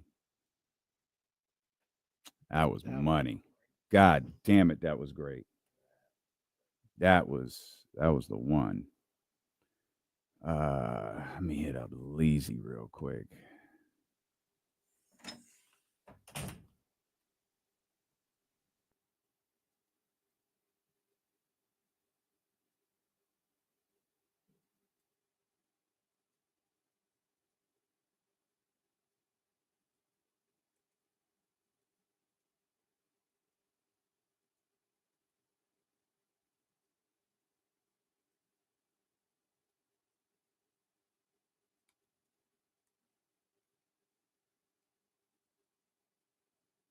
Sorry, guys. 1 second.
I'm so sorry, guys. I'm trying to.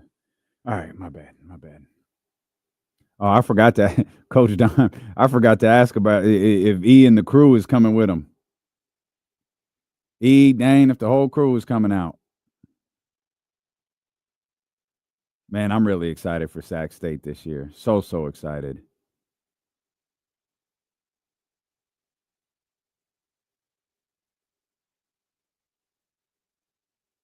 It's gonna be a great couple seasons. Football,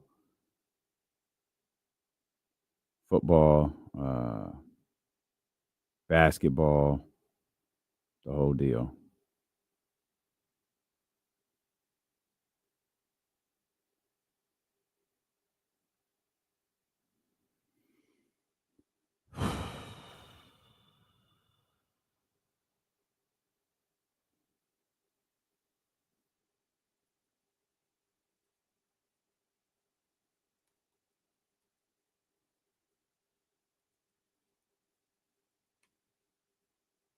Y'all going back to Sac State, guys? I'll go with my Masters.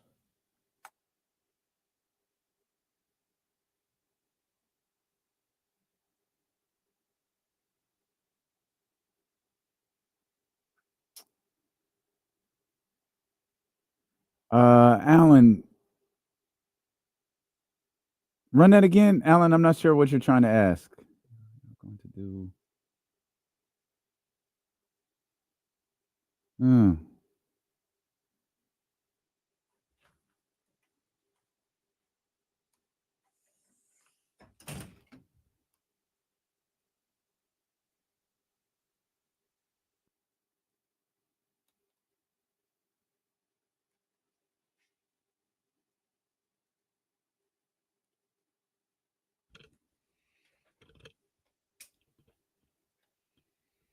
Casey, we're getting a crew. We're going to go re-enroll at Sac State. You want to go? Oh, yeah. It's official.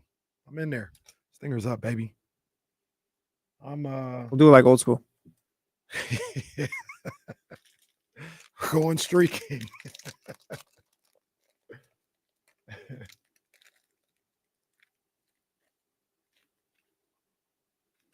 Oh, live shows. Yeah, maybe. My man Eddie Gonzalez going to join us at the top of the hour. Run that back, sorry. They want us to do some live shows? No, Alan was asking if we would do some live shows at Sac State.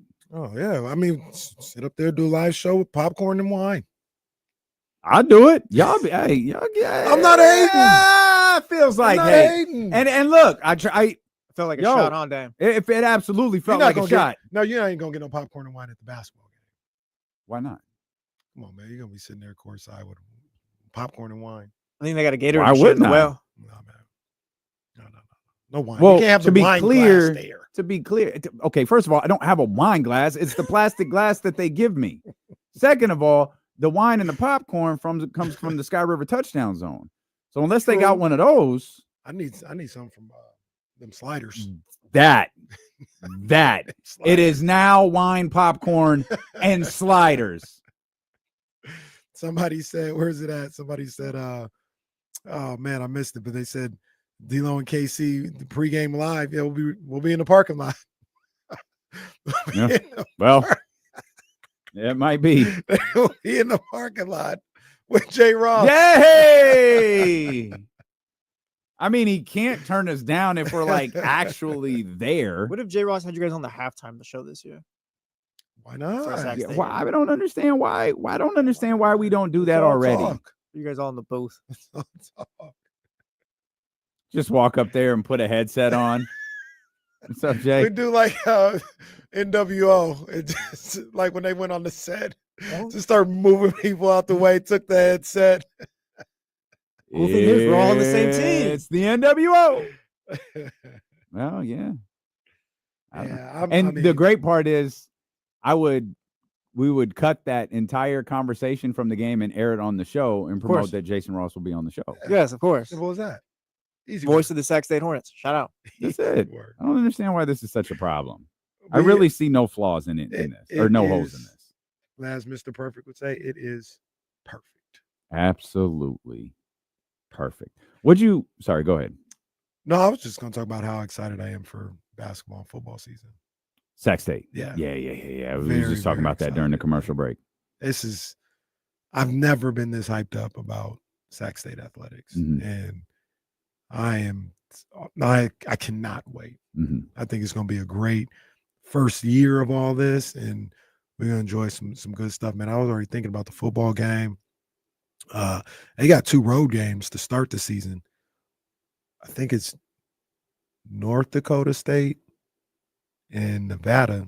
And we got to see it on the field. I don't want to talk like too blasphemous, but man, they might get both of those.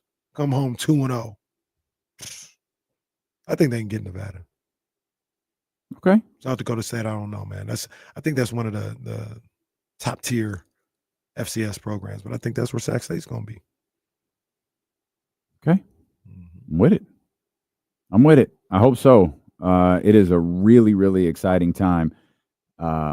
Mike touched on this a little bit. Coach Mike Bibby touched on this a little bit. I did have a plan to ask him a more in-depth question on it, but I was just fascinated to hear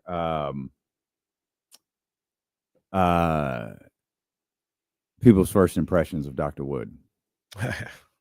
Yeah. Dr. Luke Wood is a who is a dude who you spend like 5 minutes talking to, and you go, "That's the president of the United States right there." Not the president of Sac State University. That's the president of the United States. Yeah, you can do it. You absolutely can, man. Such an impressive guy, man, and his energy is infectious. Absolutely. You know what I mean? It reverberates around. I want to say that organization, that university. Yeah.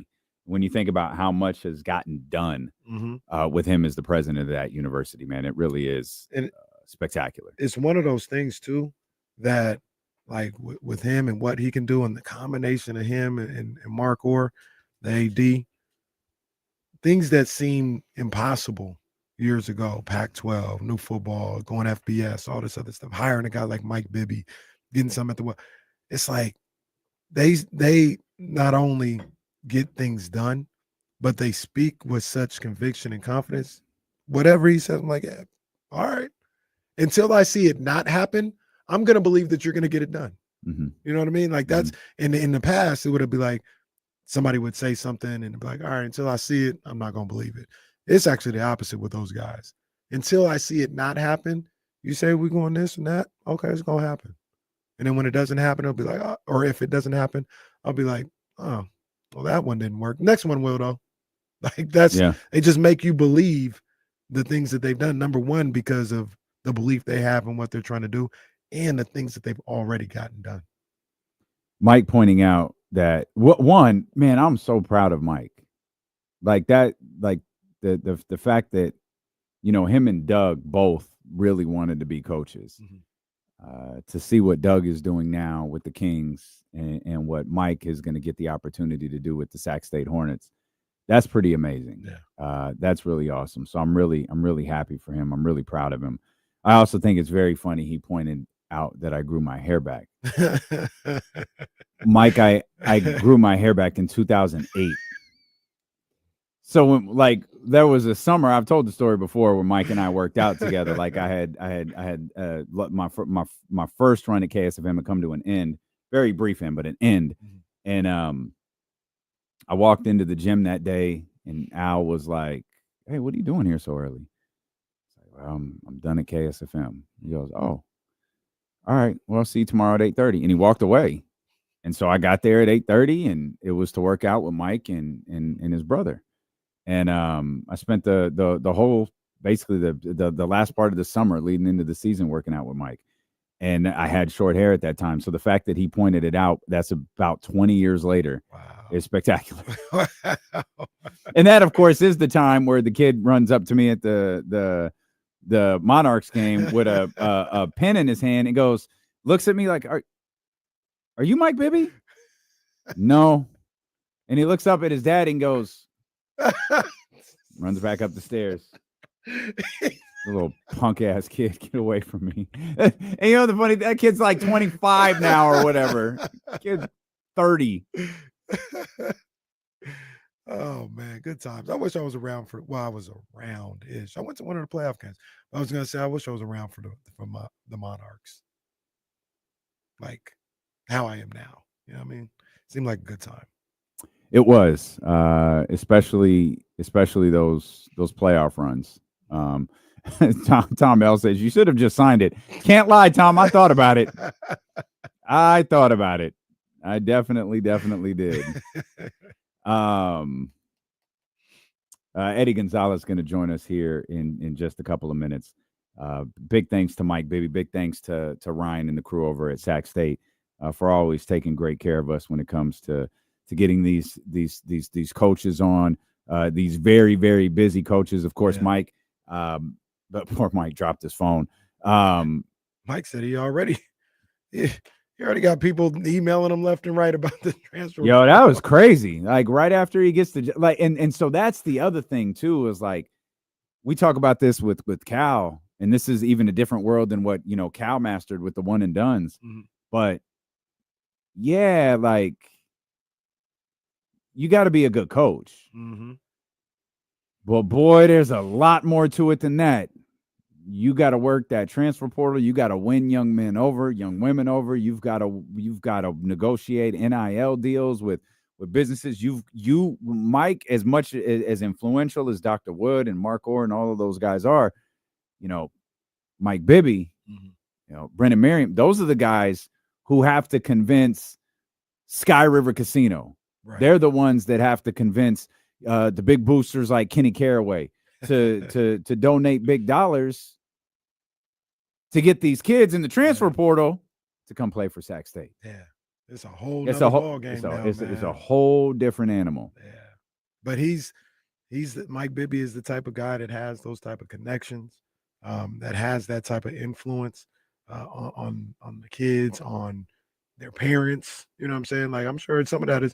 Man, Mike Bibby over at Sac State, you might want to look at him now because I know Mike Bibby cold, and you talk about what he did as a high school coach in Arizona. Mm-hmm. Those guys remember. Oh no, he's a good coach. Mm-hmm. Like they had this amount of titles, this amount. He's a good coach. So now you've got them, like he mentioned, they're seeking him out to go to Sac State. That's the crazy part. Like he's gonna do his work. He's gonna grind and do everything that he needs to, but they are coming to him. And that's the crazy part about this whole Sac State dynamic. There are people actively trying to get to Sac State. Yeah. That's dope. Let's bring in our man, Eddie Gonzalez. Eddie, what up, boy? What's going on, man? How y'all doing? What's good, man? What's good? We're great. Appreciate you being flexible. Yo, we just talked to Mike Bibby a couple of minutes ago. He's the new head coach of the Sac State Hornets. How crazy is it that Mike Bibby is a head coach out here? I didn't graduate, so I don't think I get to call myself an alumni, but I went to Sac State. You can do what you want. I do it all the time. I didn't go to Sac State at all. Stingers up, the vibe. Yo, how ill is it though to have the GOAT, the king GOAT in a lot of ways, biggest shot I think franchise ever seen. Mm-hmm. Coming back, repping for the city. He's an Arizona guy too, so I know he welcomed my guy. I heard a funny story that I can't exactly repeat on air, but he welcomed my guy with open arms when he landed in Phoenix and became, a local. I didn't know Arizona was such an open carry state. That was part of the story. I've heard, yeah. Your minds run where they run, but apparently Mike is a real cool dude. I've never met him, and like one of the few people was like, yo, I want to meet him because I need him to understand. First off, not only was he the man in Sac for years and years and years, but also like Mike had the illest shoe collection of all time. Like, he might just be that dude. So I think it's dope, man. He's touching down back in the city, and I hope the city embraces him like the king he is. You talked about it a little bit, and like you said, you lived here, you from here, born and raised in those years. And I think it gets lost on people who maybe aren't necessarily from here. Mike was that dude, and they love Mike Bibby in Sacramento. There are so many people. I know Miss P is one of them who was like, I like the Kings because Mike Bibby. You hear that more than maybe any other Sacramento King. Like I've heard it like a dozen times. Like, oh no, I became a Kings fan because I loved Mike Bibby. Yeah, it was funny. I didn't think nobody could be cooler than Jay Will. And then they traded for Mike. And at the time I'm younger and I'm kind of like, why would you do that? And now I grow to understand, like sometimes you got to lock in and get a little more serious at that position when it's time to compete. But I think nobody could be cooler than him on that. The kids call it aura now, but when Mike showed up with the black jerseys, with the black and chrome 16s or 17s, I'm like, yo, he might be cooler than Jay Will. So like, he put on for the city, man, and that jersey is an icon out there inside. Of course, I got something at the door. See, hey, is it KD? Can we get? Hey, do we got to do the pitch for Sacramento here? We'll do it live. If we got to do the pitch live, man, we'll do it. Whatever. Hey, we got to do what we got to do. Hey, I've done what I can, man. I've done what I can. You see what I started in. Well, I was gonna say. I was gonna say. They out here talking about Eddie without talking about Eddie. Hey, I'm not gonna confirm or deny. I'm just gonna say, there are no coincidences in the Matrix, my friend. But yeah, I mean it's funny. I was talking about the Suns this week because obviously they had 2 big wins, and everybody's like, man, maybe the Suns, they get in the playoffs, they do this, and then you have a big loss, and it's like, maybe the same old Suns. I would guess that the all-season outcome is pretty much the same. Like nothing has changed. There is no kind of miracle run that they could make. I mean, I guess in the perfect world, if they get the 8th seed and they beat the Thunder and they make a real serious run, then of course. But I would venture to guess that it's still a status quo out there. You're probably looking at replacing a head coach. A pretty good head coach has hit the market about a few hours ago. You're probably looking at trying to see what you can get for KD this summer. And yeah, I was kind of surprised that Celtics noise hasn't come up sooner. And I think people were waiting for the new ownership and to kind of hear a little bit more about what that was going to look like. And once new ownership came in, and once we got double, triple confirmed it, like, yeah, that team is going to quietly try to get out of the apron and the tax. Yeah, there's going to be some movement there.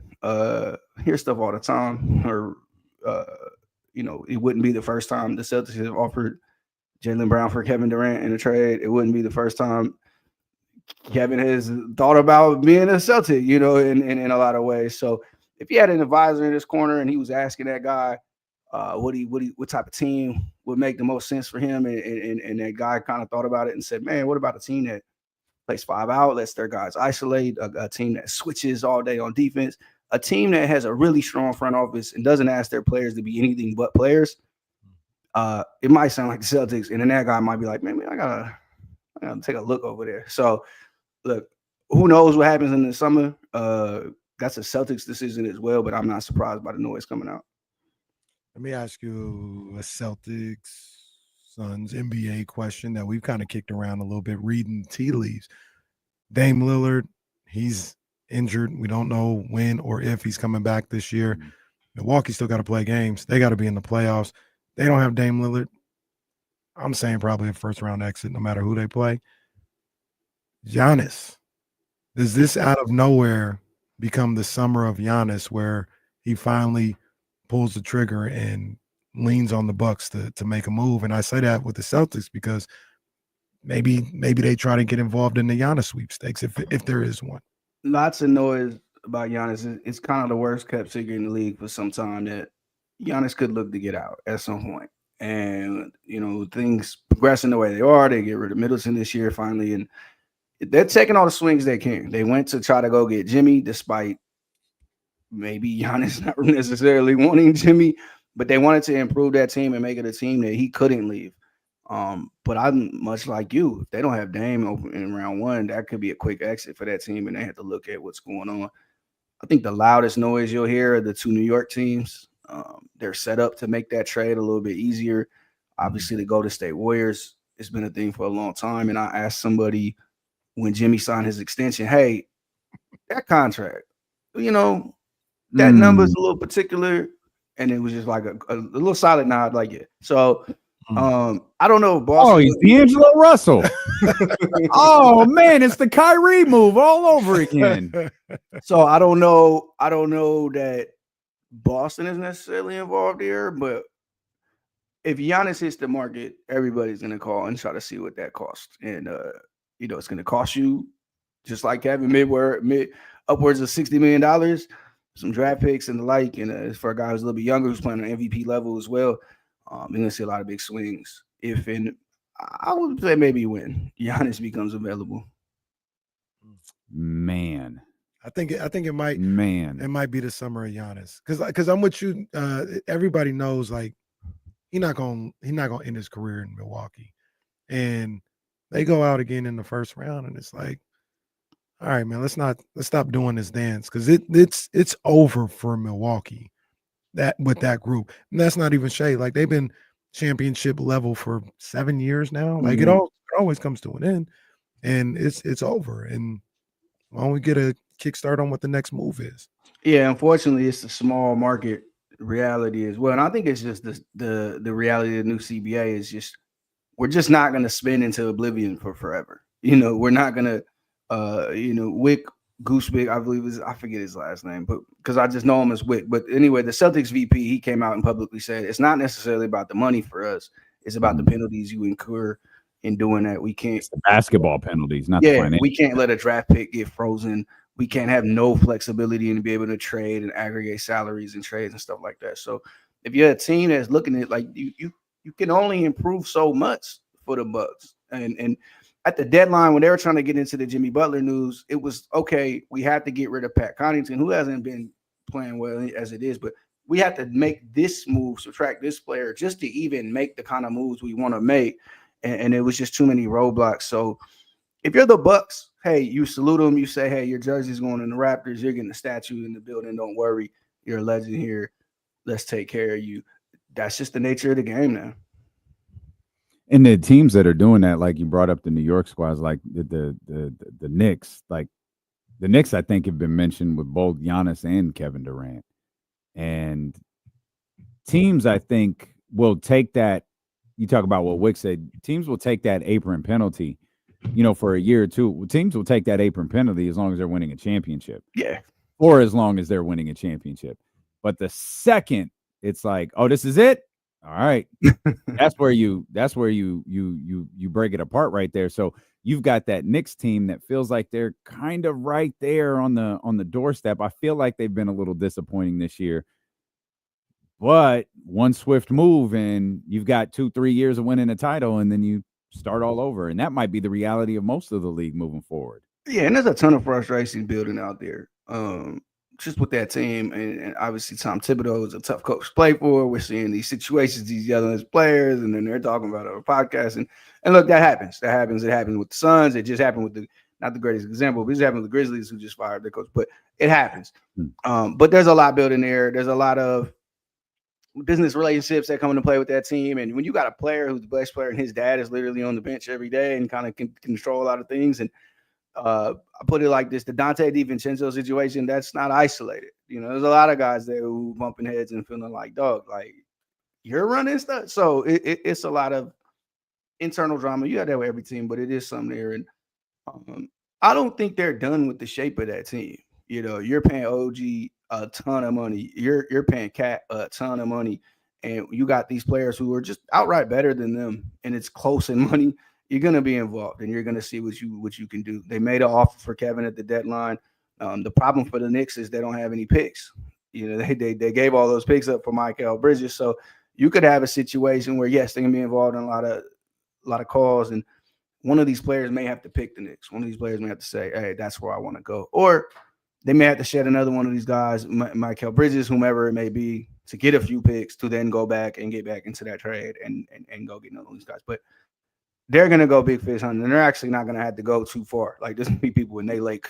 So they're going to be involved in all of that this summer for sure. And I wouldn't be surprised if one of those dudes ends up there. I say all the time now, once again, I'm not a Knicks fan. I'm a Knicks supporter. I want to see the Knicks do well. Okay, there's a difference between that and a fan. But I've said for a long time, like the legacy play for all these guys that were free agent, like whether it was KD or when people thought Zion or whoever, the legacy play is to get to the Knicks. Because if you win one in New York, you are immortal forever, like forever. Hey, they might, because all the media out there, they might try and put you in the top 10 all time just because Jalen Brunson won a title, top 10 NBA player of all time. Jalen Brunson, like it's different. So if I was Giannis, or I was advising Giannis, I say, man, try and get to the Garden, bro, and try and get one there. Had a combo a few years back. Somebody who was like on the market for a while and eventually did get traded. Can narrow down if you want. But anyway, the Knicks was on his list and we were laughing at him, we're teasing him. Well, we're like, dog, you go to the conference finals out there, you'll be good forever. Like you'll be straight forever. And then I look at this team now and I look at guys like the way the city loves Josh Hart. You know what I mean? And this is a hustle guy.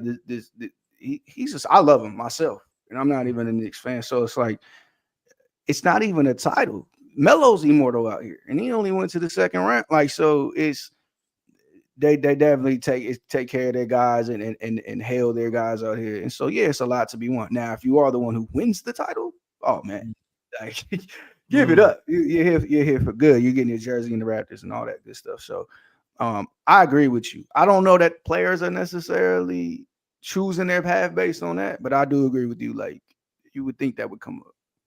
What are we at? Like 55 years? They won in 70. Was it 70 and 73? I think so. Maybe like 52 years since New York City has had a. Does that even exist in your mind? Like, do that even calculate? Only through that Phil Jackson picture that they show every time. Like, that's what the Knicks look like in the 70s. All right, man, go ahead. Y'all got it. Jerry West getting the and one. That's what I remember. Yeah, y'all got it. See those clips. Cool. The Knicks have been good in my life like twice. So yeah, this is the third. For real, like a total years, you're probably looking at less, like 5 or less.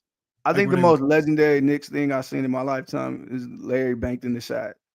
And that's like, that was it. That was the lockout year. And I'm like, for me, it's Jordan on Charles Smith. Yeah, all the greatest moments I've seen have been from opponents. Right. We even remember like, Ice Trade is great, but the boys be lighting them up in there. Yeah. Ice Trade roll the dice on your court, man. He did roll the dice. Roll the dice, and it was freezing. There's probably like 3 of them out there in New York. It's CeeLo. This really a game up here in the third quarter. Maryland came to play. They bumpy. I was watching at the gym, like, man, we on. Yeah, that's my hot take too. The women's tournament.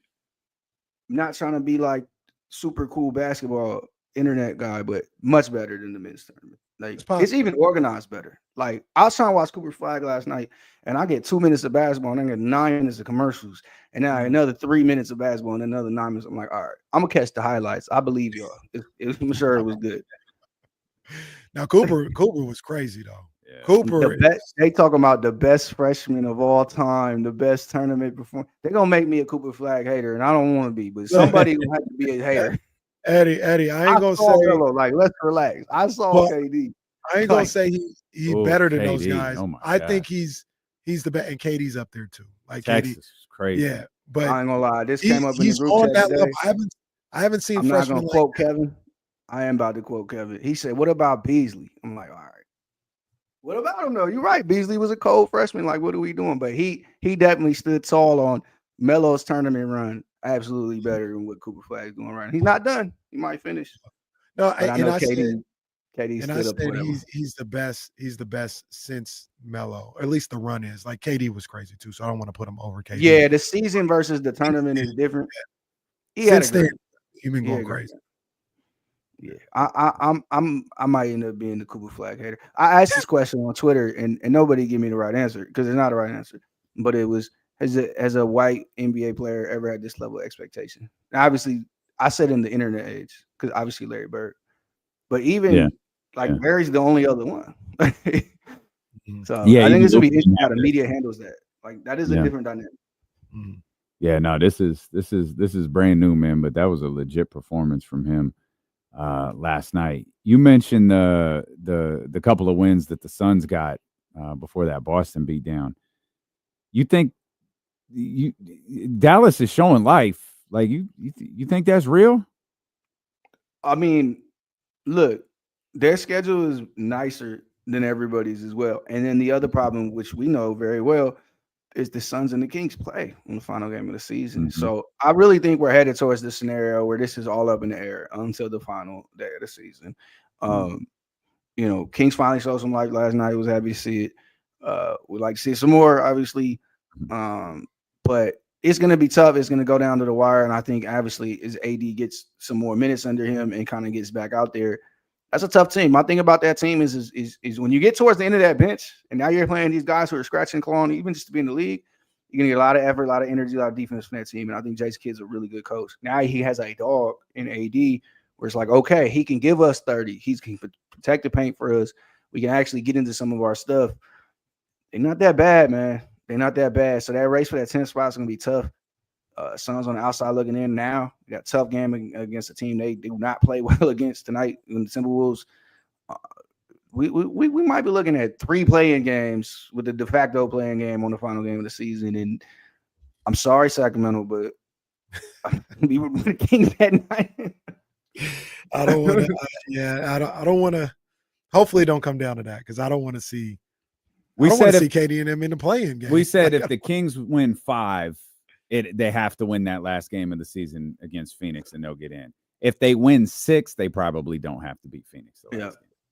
And the Suns still have another game against the Celtics. They have some tough games still. So it's like they have a big road trip coming up, East Coast road trip. They've actually played the Knicks. They play the Warriors. They got some tough games left on their schedule. Nothing is a given with that team, man. Like Kevin and Book having to play 40 minutes tonight. They're playing playoff rotation, playoff intensity now. All that scratch call intensity. Again, that's why I say temper your expectations with this team in this offseason, despite those 2 big wins. Great win against the Cavs. Great win against the Bucks with no Dame. But this is a team that, you know, me and all the fans are saying, yo, if they play these 2 rookies, including a late second rounder, you know, that'll change things. But we're talking about 2 limited guys. I love Ryan Dunn. I love Oso Ighodaro. 2 limited guys on offense. They provide energy and athleticism, but like that's going to save your season. This is a team that is fighting to be 500 going into April. That was not the expectation for the highest payroll in the league, for 2 of the 10 best players in the league coming into the season, for 3 $50 million Supermax players. This is far below expectations. So something has to change. And I'm a little worried, man. I'm a little worried that they're going to be on the outside looking in, and it will be frustrating. But again, we'll just kind of kick off the summer and get whatever is next started, and that's kind of what they need to rip the Band-Aid off at this point.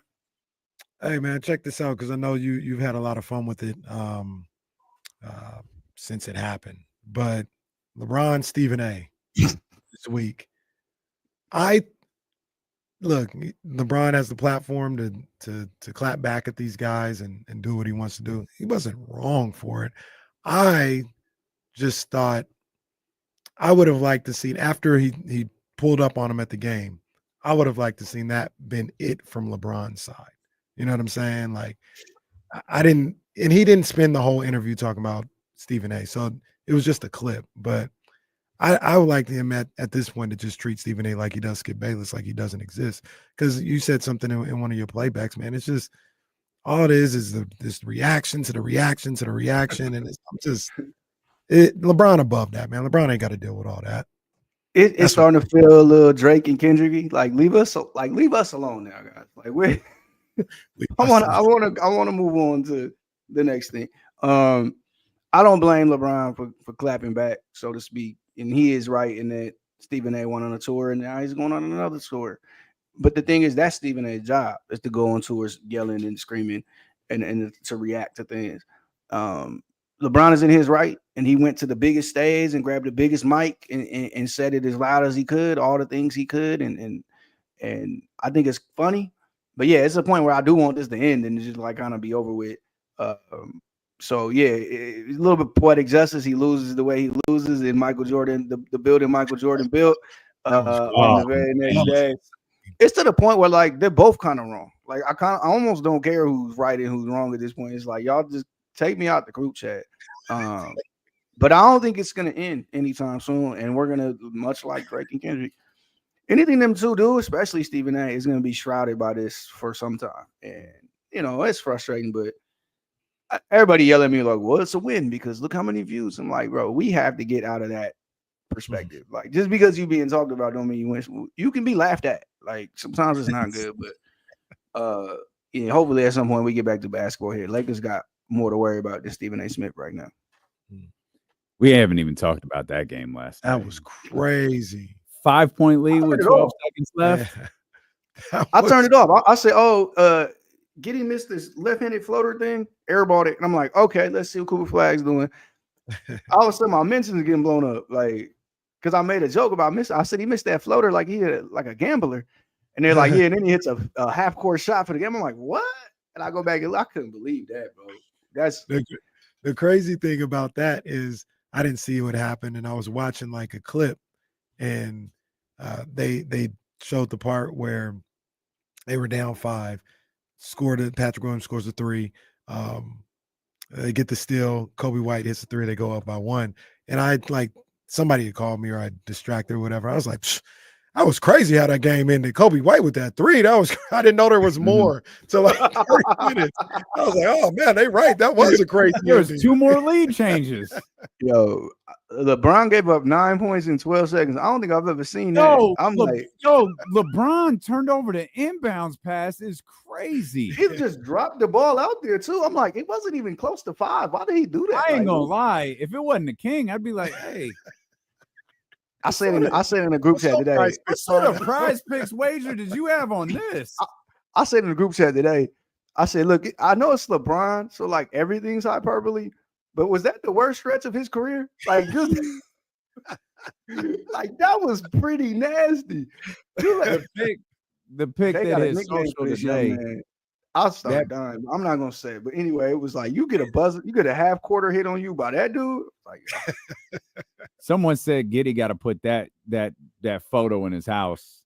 Oh yeah, he's over an outstretched LeBron hitting that half. I'm not court talking like 5x7 either. You got like Bronson can sign it. Like he should just be cool about it and sign it.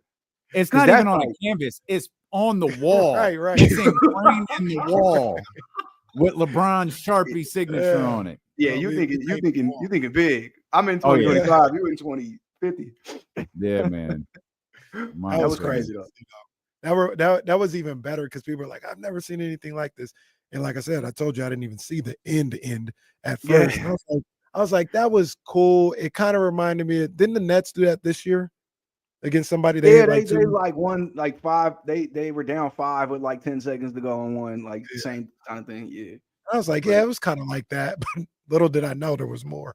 So no, a half-court joint for the game over LeBron. Like, it's funny. It's like, what do? How tough do you guard the half-court shot? You mess around, foul him, right? Yeah. Yo, the crazy thing is, King would have fouled him. Not the King, but a King would have fouled him. Laravia, yeah.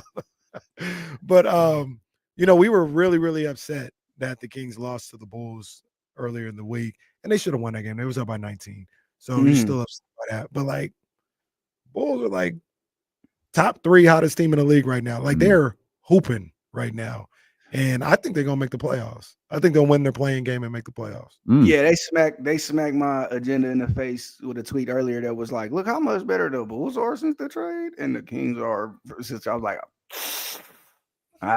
I don't know. I haven't looked. I haven't watched all the games. I haven't seen it all. But man, they look great right now. And Kobe, I mean, they've been high on him all year, and the news all year has been like, yeah, they're gonna go back younger, not necessarily build around Kobe, but they're gonna have Kobe as a big part of what they're doing going forward, and it's paying out. And he's finally gotten healthy, and he's looking like the dude that his biggest supporters knew he was.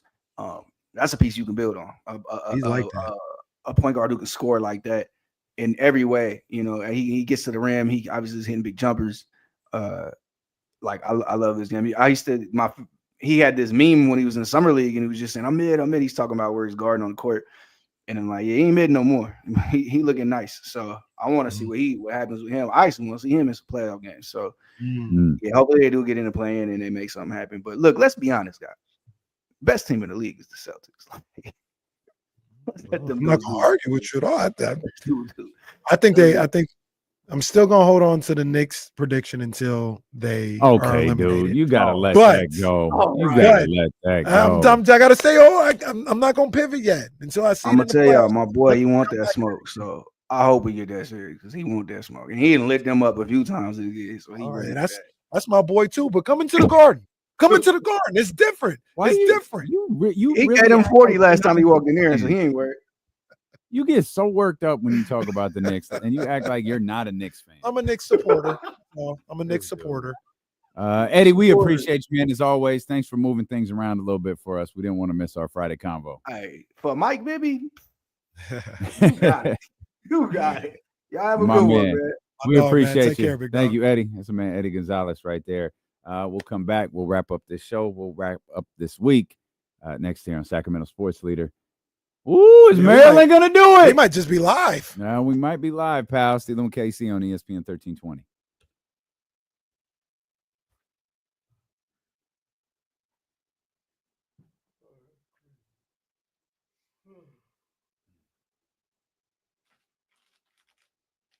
Stephen Brown, Knicks have never been it, to be honest. But why are we pulling that up? I agree with Stephen Brown's comment. That's all it is.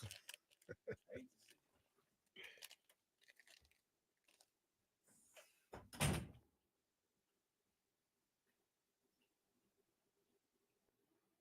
starting to believe in the Pacers again.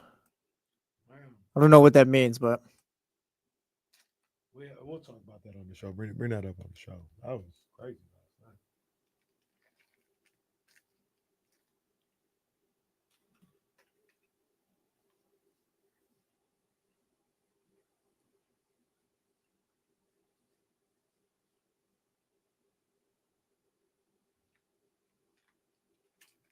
what do you think the Celtics could give for Jaylen Brown besides Kevin Durant?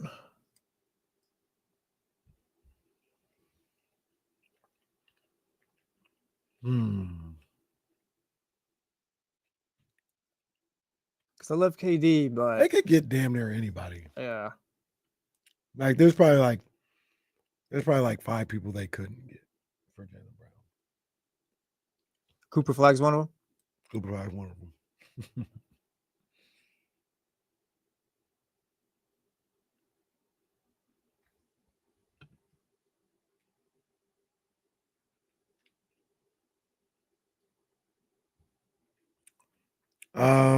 Man, I've never really thought about it, but it's iconic. It's one of the ones that you remember forever. So, like number wise, I don't know where I have it ranked, but that's one of the all timers. Off the top of my head, probably it's definitely top 10, probably. You trading Sabonis and Keegan for Brown? Man, that's tough. I probably would. Does not fit on the Kings, I don't think, in any way. It's the Bros and Levine and Brown, but yeah, they'd have to. That's all we want. I have to think about that. I mean, we got Kimba's run, Melo's run.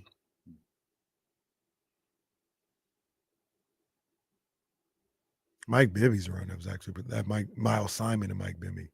That was a fantastic run to a title. I don't know. I have to really think about that. It's probably I'm sure Steph's run is top 10 though for me.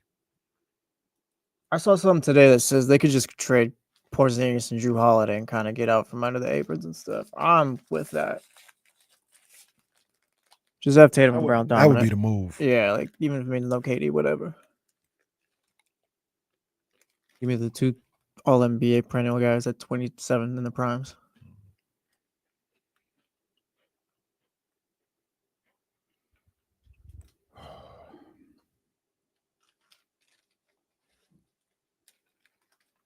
You guys want Porzingis? I would never hate. I'd never disliked Porzingis. Does not stay on the court. I was gonna say I feel like That's a real thing. I was gonna say I feel like he works in certain situations. Maybe not this one. If you have the Celtics roster, you can get. Yeah, pretty much. Because if he misses half the season, it's no big deal. He's breaking case of emergency damn near. Kinda. Yeah. I think they're 13-2 without Jason Tatum. Last 2 years. I'm just monitoring resale tonight. That's all I'm doing. If it gets low enough, I'll pull the trigger. If not,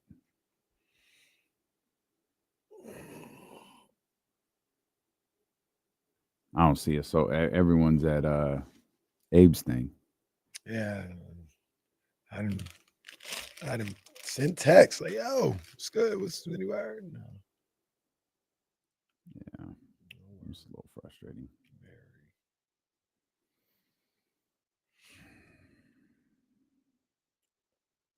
That shouldn't be happening. No.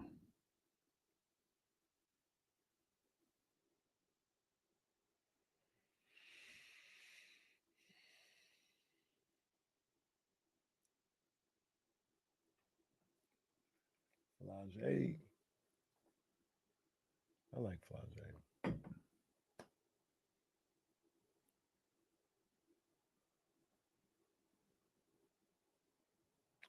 We got the games today. Yeah, right at 4. Tournament? Oh yeah, Charlie put up that damn graphic. Marshall Henderson, that's a name right there. Marshall Henderson is a wild boy. Yeah. That is a wild boy. He'd be at the Ole Miss. Well, he was at the Ole Miss games this tournament run. Just being wild in the stands. He's like low budget Johnny Manziel. That was a wild boy.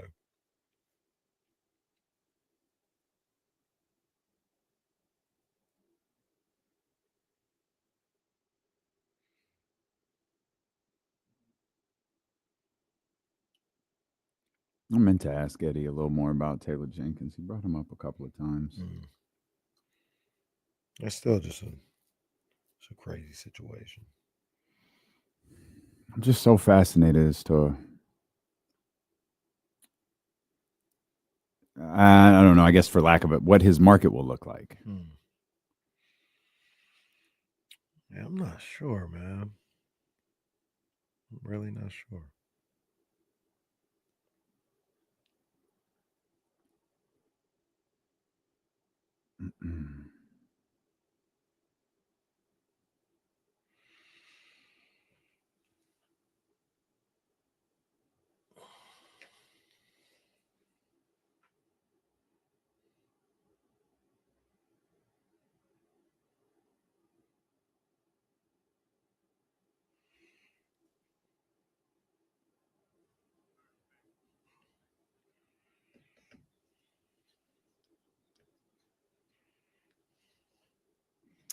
Wrapping up the week. And we're doing it with a Kings win. There we go. With that. Hey, doing it with a Kings win, man. We talked about it earlier. But you won last night on, I don't know if yours is called being money, but just a win. We do that. Just a win. Just a nice, healthy win. I got a win in B money last night. So Prize Picks hooking us up going into the weekend. Big ups to Prize Picks, man. And look, you can set your lineup as well. I'm going all college basketball this weekend. Well, Kings will be on Saturday. Okay. But I'm going college basketball tonight. Obviously, Michigan and Auburn. I'm going to get somebody in that game. I want to get somebody in Kentucky and Tennessee. You know what I mean? So I'm figuring out the lineup, but I'm definitely going with college basketball. Hell, the Elite Eight game on Saturday. I'm gonna have something going on there. Maybe my Okay. girl Richardson might be in the lineup. So, you can do Bold strategy, bro.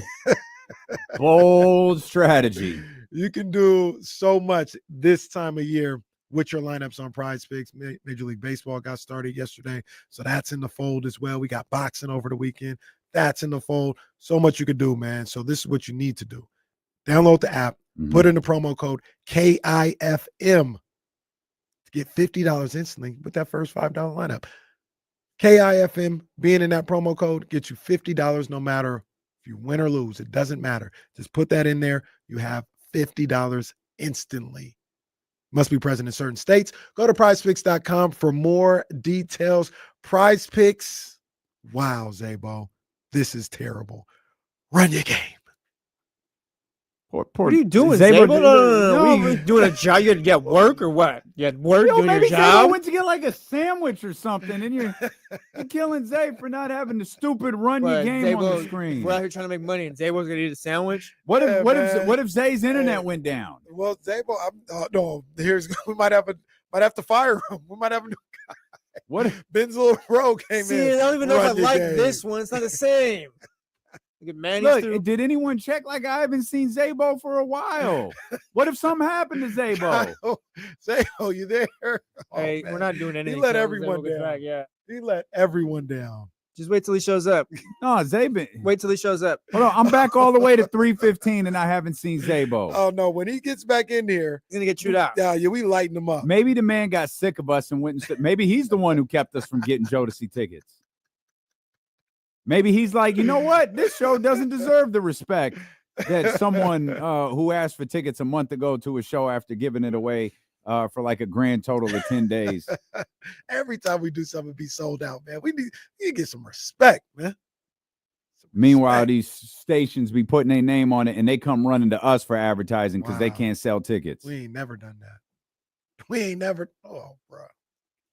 Boy, oh boy. Meeting. I'm calling a meeting. Yeah, you need to have one of those I'm pissed off meetings. You're the only one who gets anything done around here. I'm calling a meeting.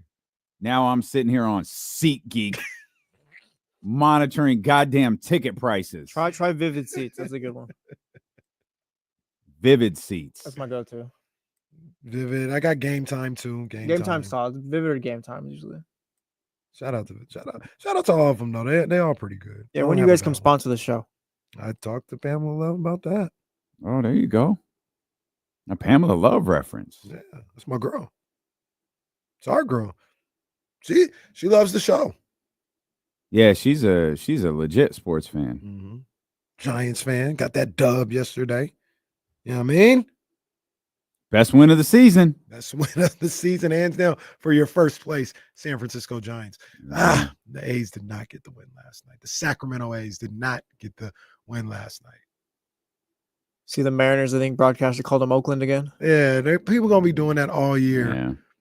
I don't care. They're not there. They're in Sacramento. They could just be the Athletics, whatever. I'm calling them the Sacramento A's. I wonder, like, are they doing it to like shade? Yeah. And it's shade not the even MLB though. Yeah, it's not personal to Sacramento. I think it's Major League Baseball, but I don't care. It is kind of wild. Oakland has no sports teams right now. That is like, crazy. Shout out to the Oakland Roots and the Oakland Ballers, but like just true professional teams. That's crazy. Did you also see your boy Rob Manfred did an interview with your other boy? You got to go watch that interview. My goodness, what the hell was this? You need to go watch that interview. You love it. It's Rob Manfred with Mad Dog Russo. Gross. Wow. You need to go watch that interview. Wow. You know who's kind of like Mad Dog too is Brian Kenny. Oh, Brian Kenny. Is he really? He's always he's just like I was watching him do an interview this morning or whatever, and he's just like just aggressively asking the questions and all that. Yeah, I remember when Floyd got at him on SportsCenter. That was a classic. I was gonna interview. say Brian Kenny was the one who used to do SportsCenter, right? Yeah, and he was trying to talk crazy to Floyd, and Floyd got him. Yeah, I ain't never liked Brian Kenny. Maryland is up 1 with 5.5 minutes left. Oh, Don's not happy. Don's not happy. Now I'm getting nervous, and I want to make it clear I'm not rooting for anyone. The last thing I need is Maryland to go in there and beat Duke's ass. Oh man. But Rob Manfred said in that interview, they were talking about Sacramento and what they would do if the A's made the playoffs. And first of all, I don't care what they do. If they want to go somewhere else and play the playoff games, so be it. It's whatever. Mm-hmm. But he's like, no, we're not gonna rule out Sacramento just yet for the playoffs. Like, let's not do that. He said, and I understand. He said, I will rule them out for the World Series. Like, we're not winning. Yeah, I'm not gonna fight you on that one, Rob. Yeah, he said, I will rule them out for that. But like wild card round, like, no, we got some things we got to think about and talk about. Like, I wouldn't rule them out for a wild card round. So that's the first time I heard that. Maybe we could see Thanks, Rob. I think it would be an absolute failure to go to San Francisco. That would be for the World dumb. Series? For anything involving the A's. You can't go to Oakland. You can't go to San Francisco. Who you think gonna buy them tickets? So what do you do? Okay, what do you do then? You might take them to Texas or something. You can't go to San Francisco. Can you go to You LA? cannot go to. Yo, that's maybe. I'm getting as far away from Oakland fans as possible because they will go to that game and make it a train wreck. Not that they're well. wrong. What about us? What about fans here? There's enough people who are fans here who won't do that. You know what I'm What saying? you mean? Like there's enough people in Sacramento who would go to the game. No, who would treat it like a regular. No, game. I got you, but I mean, like if you move it to Texas, like you move it to Oakland or San Francisco, you party bus, Kenny Caraway party bus. Yeah, you move it to Texas. There's not going to be enough of us in the Bay Area. That will be if they go to San Francisco. Like you said, there's no way you can go to Oakland. Like that's not even a discussion. I hear you. But if you go to San Francisco, I think that holds 40,000. You might get 35,000 sale shirts. That would be a travesty. And remind you, we're not talking about a regular game. We're talking about your World Series playoff. That would be a travesty. You think A's fans are buying? Former A's fans are buying $600 tickets to go boo though. There'll be enough of them. And real quick, Damian also confirmed if the A's make the World Series and play in SF, we were taking the party bus to the game. Well, no, that is not what happened. You said that. Yes, you said that. Wow. You said that. You said that. That's a good point. Party bus is back, and Dame said so. Hey, party bus if we got to play the playing game, bro, in San Francisco. Oh, don't do that. Don't do that. Well, I mean, we might be 9. Warriors might be 7 or 8. Who's getting the party bus then? Tell Pamela Love. Tell Pamela Love to go get a party bus. Either that or we take another piece out of your marble floor. Well, no, that'll get us. Stop. That'll get us. Stop taking pieces out or stop telling people we do that. Because, like, it's kind of worked. We take just a piece out of the marble floor. Yeah. Everybody that signs up gets their own RV to the game. We won't even be riding together. We're taking RVs now, huh? Comes the ladder too on the side. We're taking RVs, huh? Okay. All right. Already had to beg Dave for concert tickets because he gets some respect in this city. We need something else. Wow. Oh, man. Now we're out here driving RVs. 60-59. This is a back and forth. You know who I joint like with was a good ball change. player is Chloe Kitts. I like Chloe Kitts. Do your thing, Chloe. Oh, that's not your thing. Oh, wow. Man, God, this looks dangerous. Guys, relax. Goodness gracious.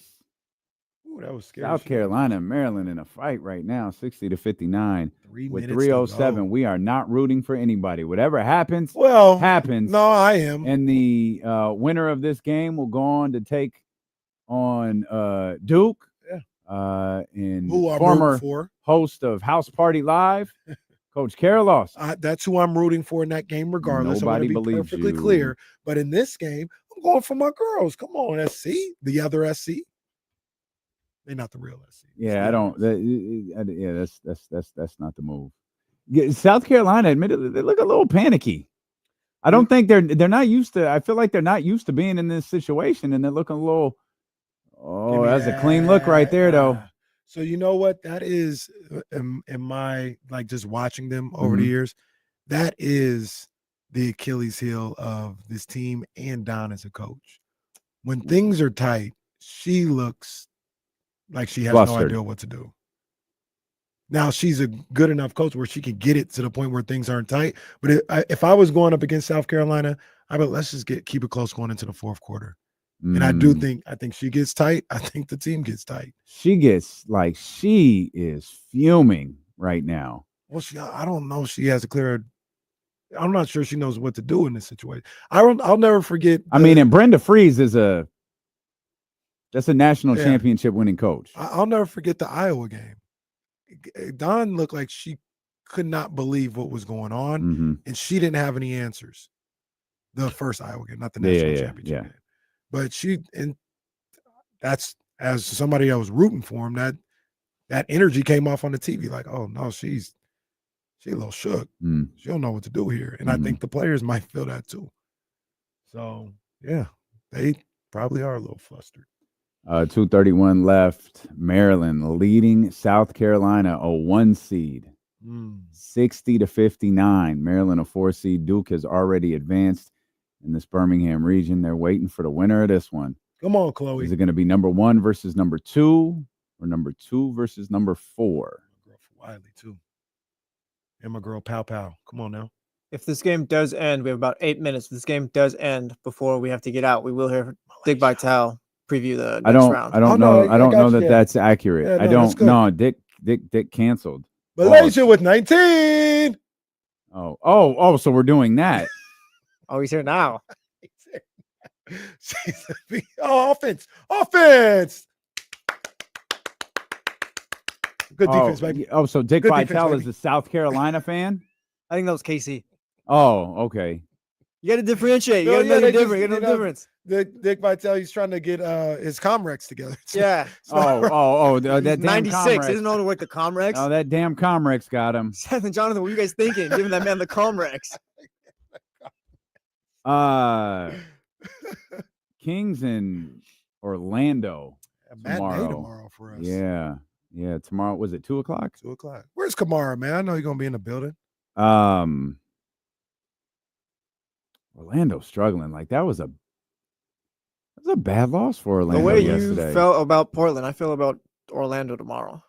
That the Kings are that much better than Orlando?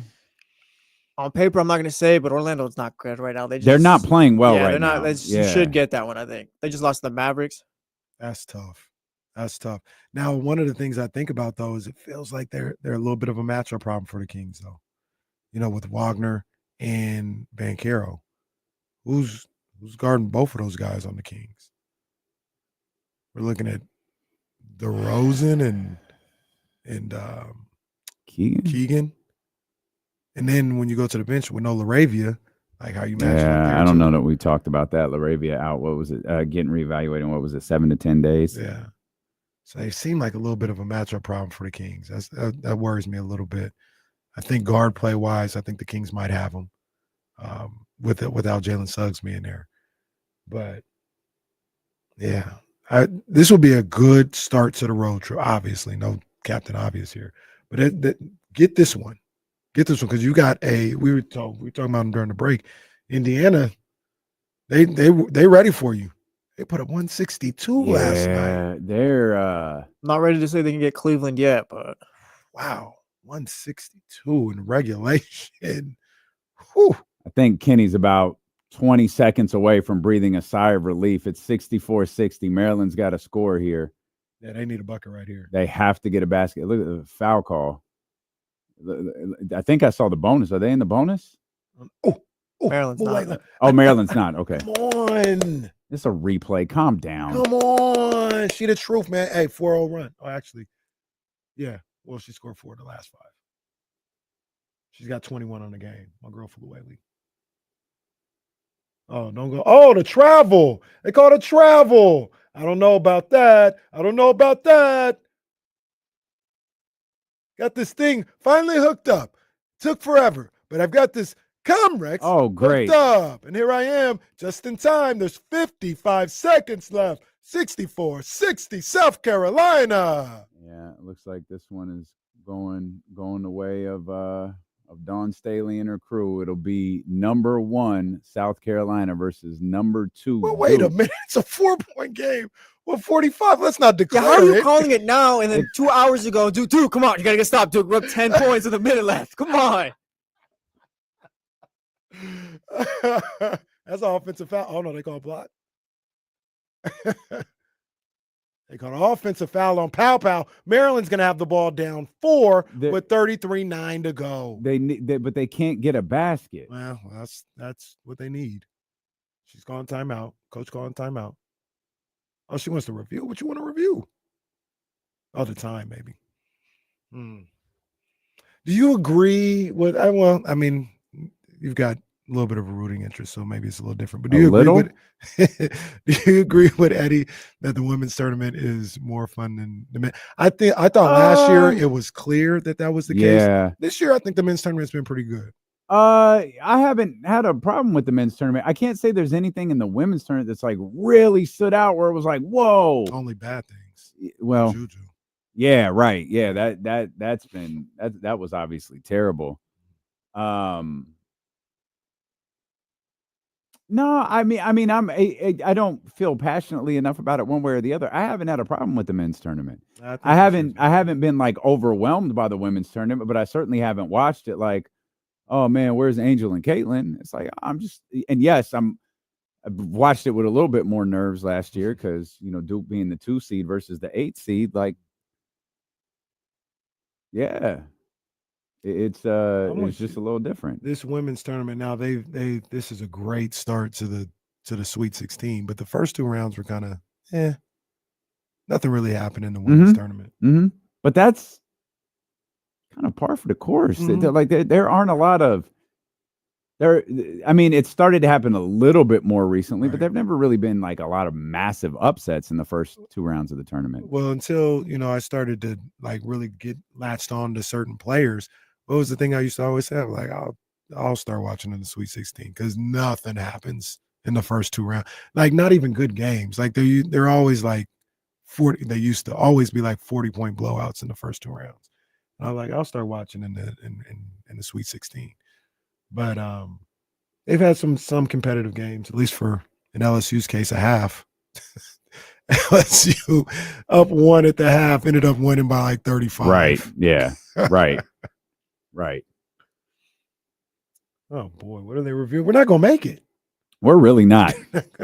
We're not gonna see. We're gonna have a Chicago Bulls, Los Angeles Lakers finish to this game, and no one's gonna be around for us to react to it because they're reviewing something. I don't know about them Lakers. Yeah, you're out. I'm not. Yeah, well, I don't know. I'm giving them more time, but that was a crazy fluke law. Like they've had a few losses though lately. Well, LeBron is out. Was out. I mean, they've won. Well, I guess they've 1-1. I get. Oh, it's 1-1. No, I feel like they've played 3. No, because I think they've lost some. Okay, maybe he came. 1 and 2. No, because he came back at they lost the Bulls 1. Oh yeah, the Bulls game. I know he came back at home. They got beat. Yeah, they lost by I think 1,000. Yeah, they got their ass kicked. I don't know what's going on this damn game, but I'm just gonna bank on it being Duke and South Carolina this weekend. How you feel about the Kings tomorrow? I feel good. I know we go game to game, but do you? They show you something yesterday? They showed me that if they have consistent offensive aggressiveness, they can score like that. We just don't always get that. We got to go. All right. We got tournament action coming up next. So Jesse's making us end the show. Have a great weekend. We will see you back here Monday at 10 a.m.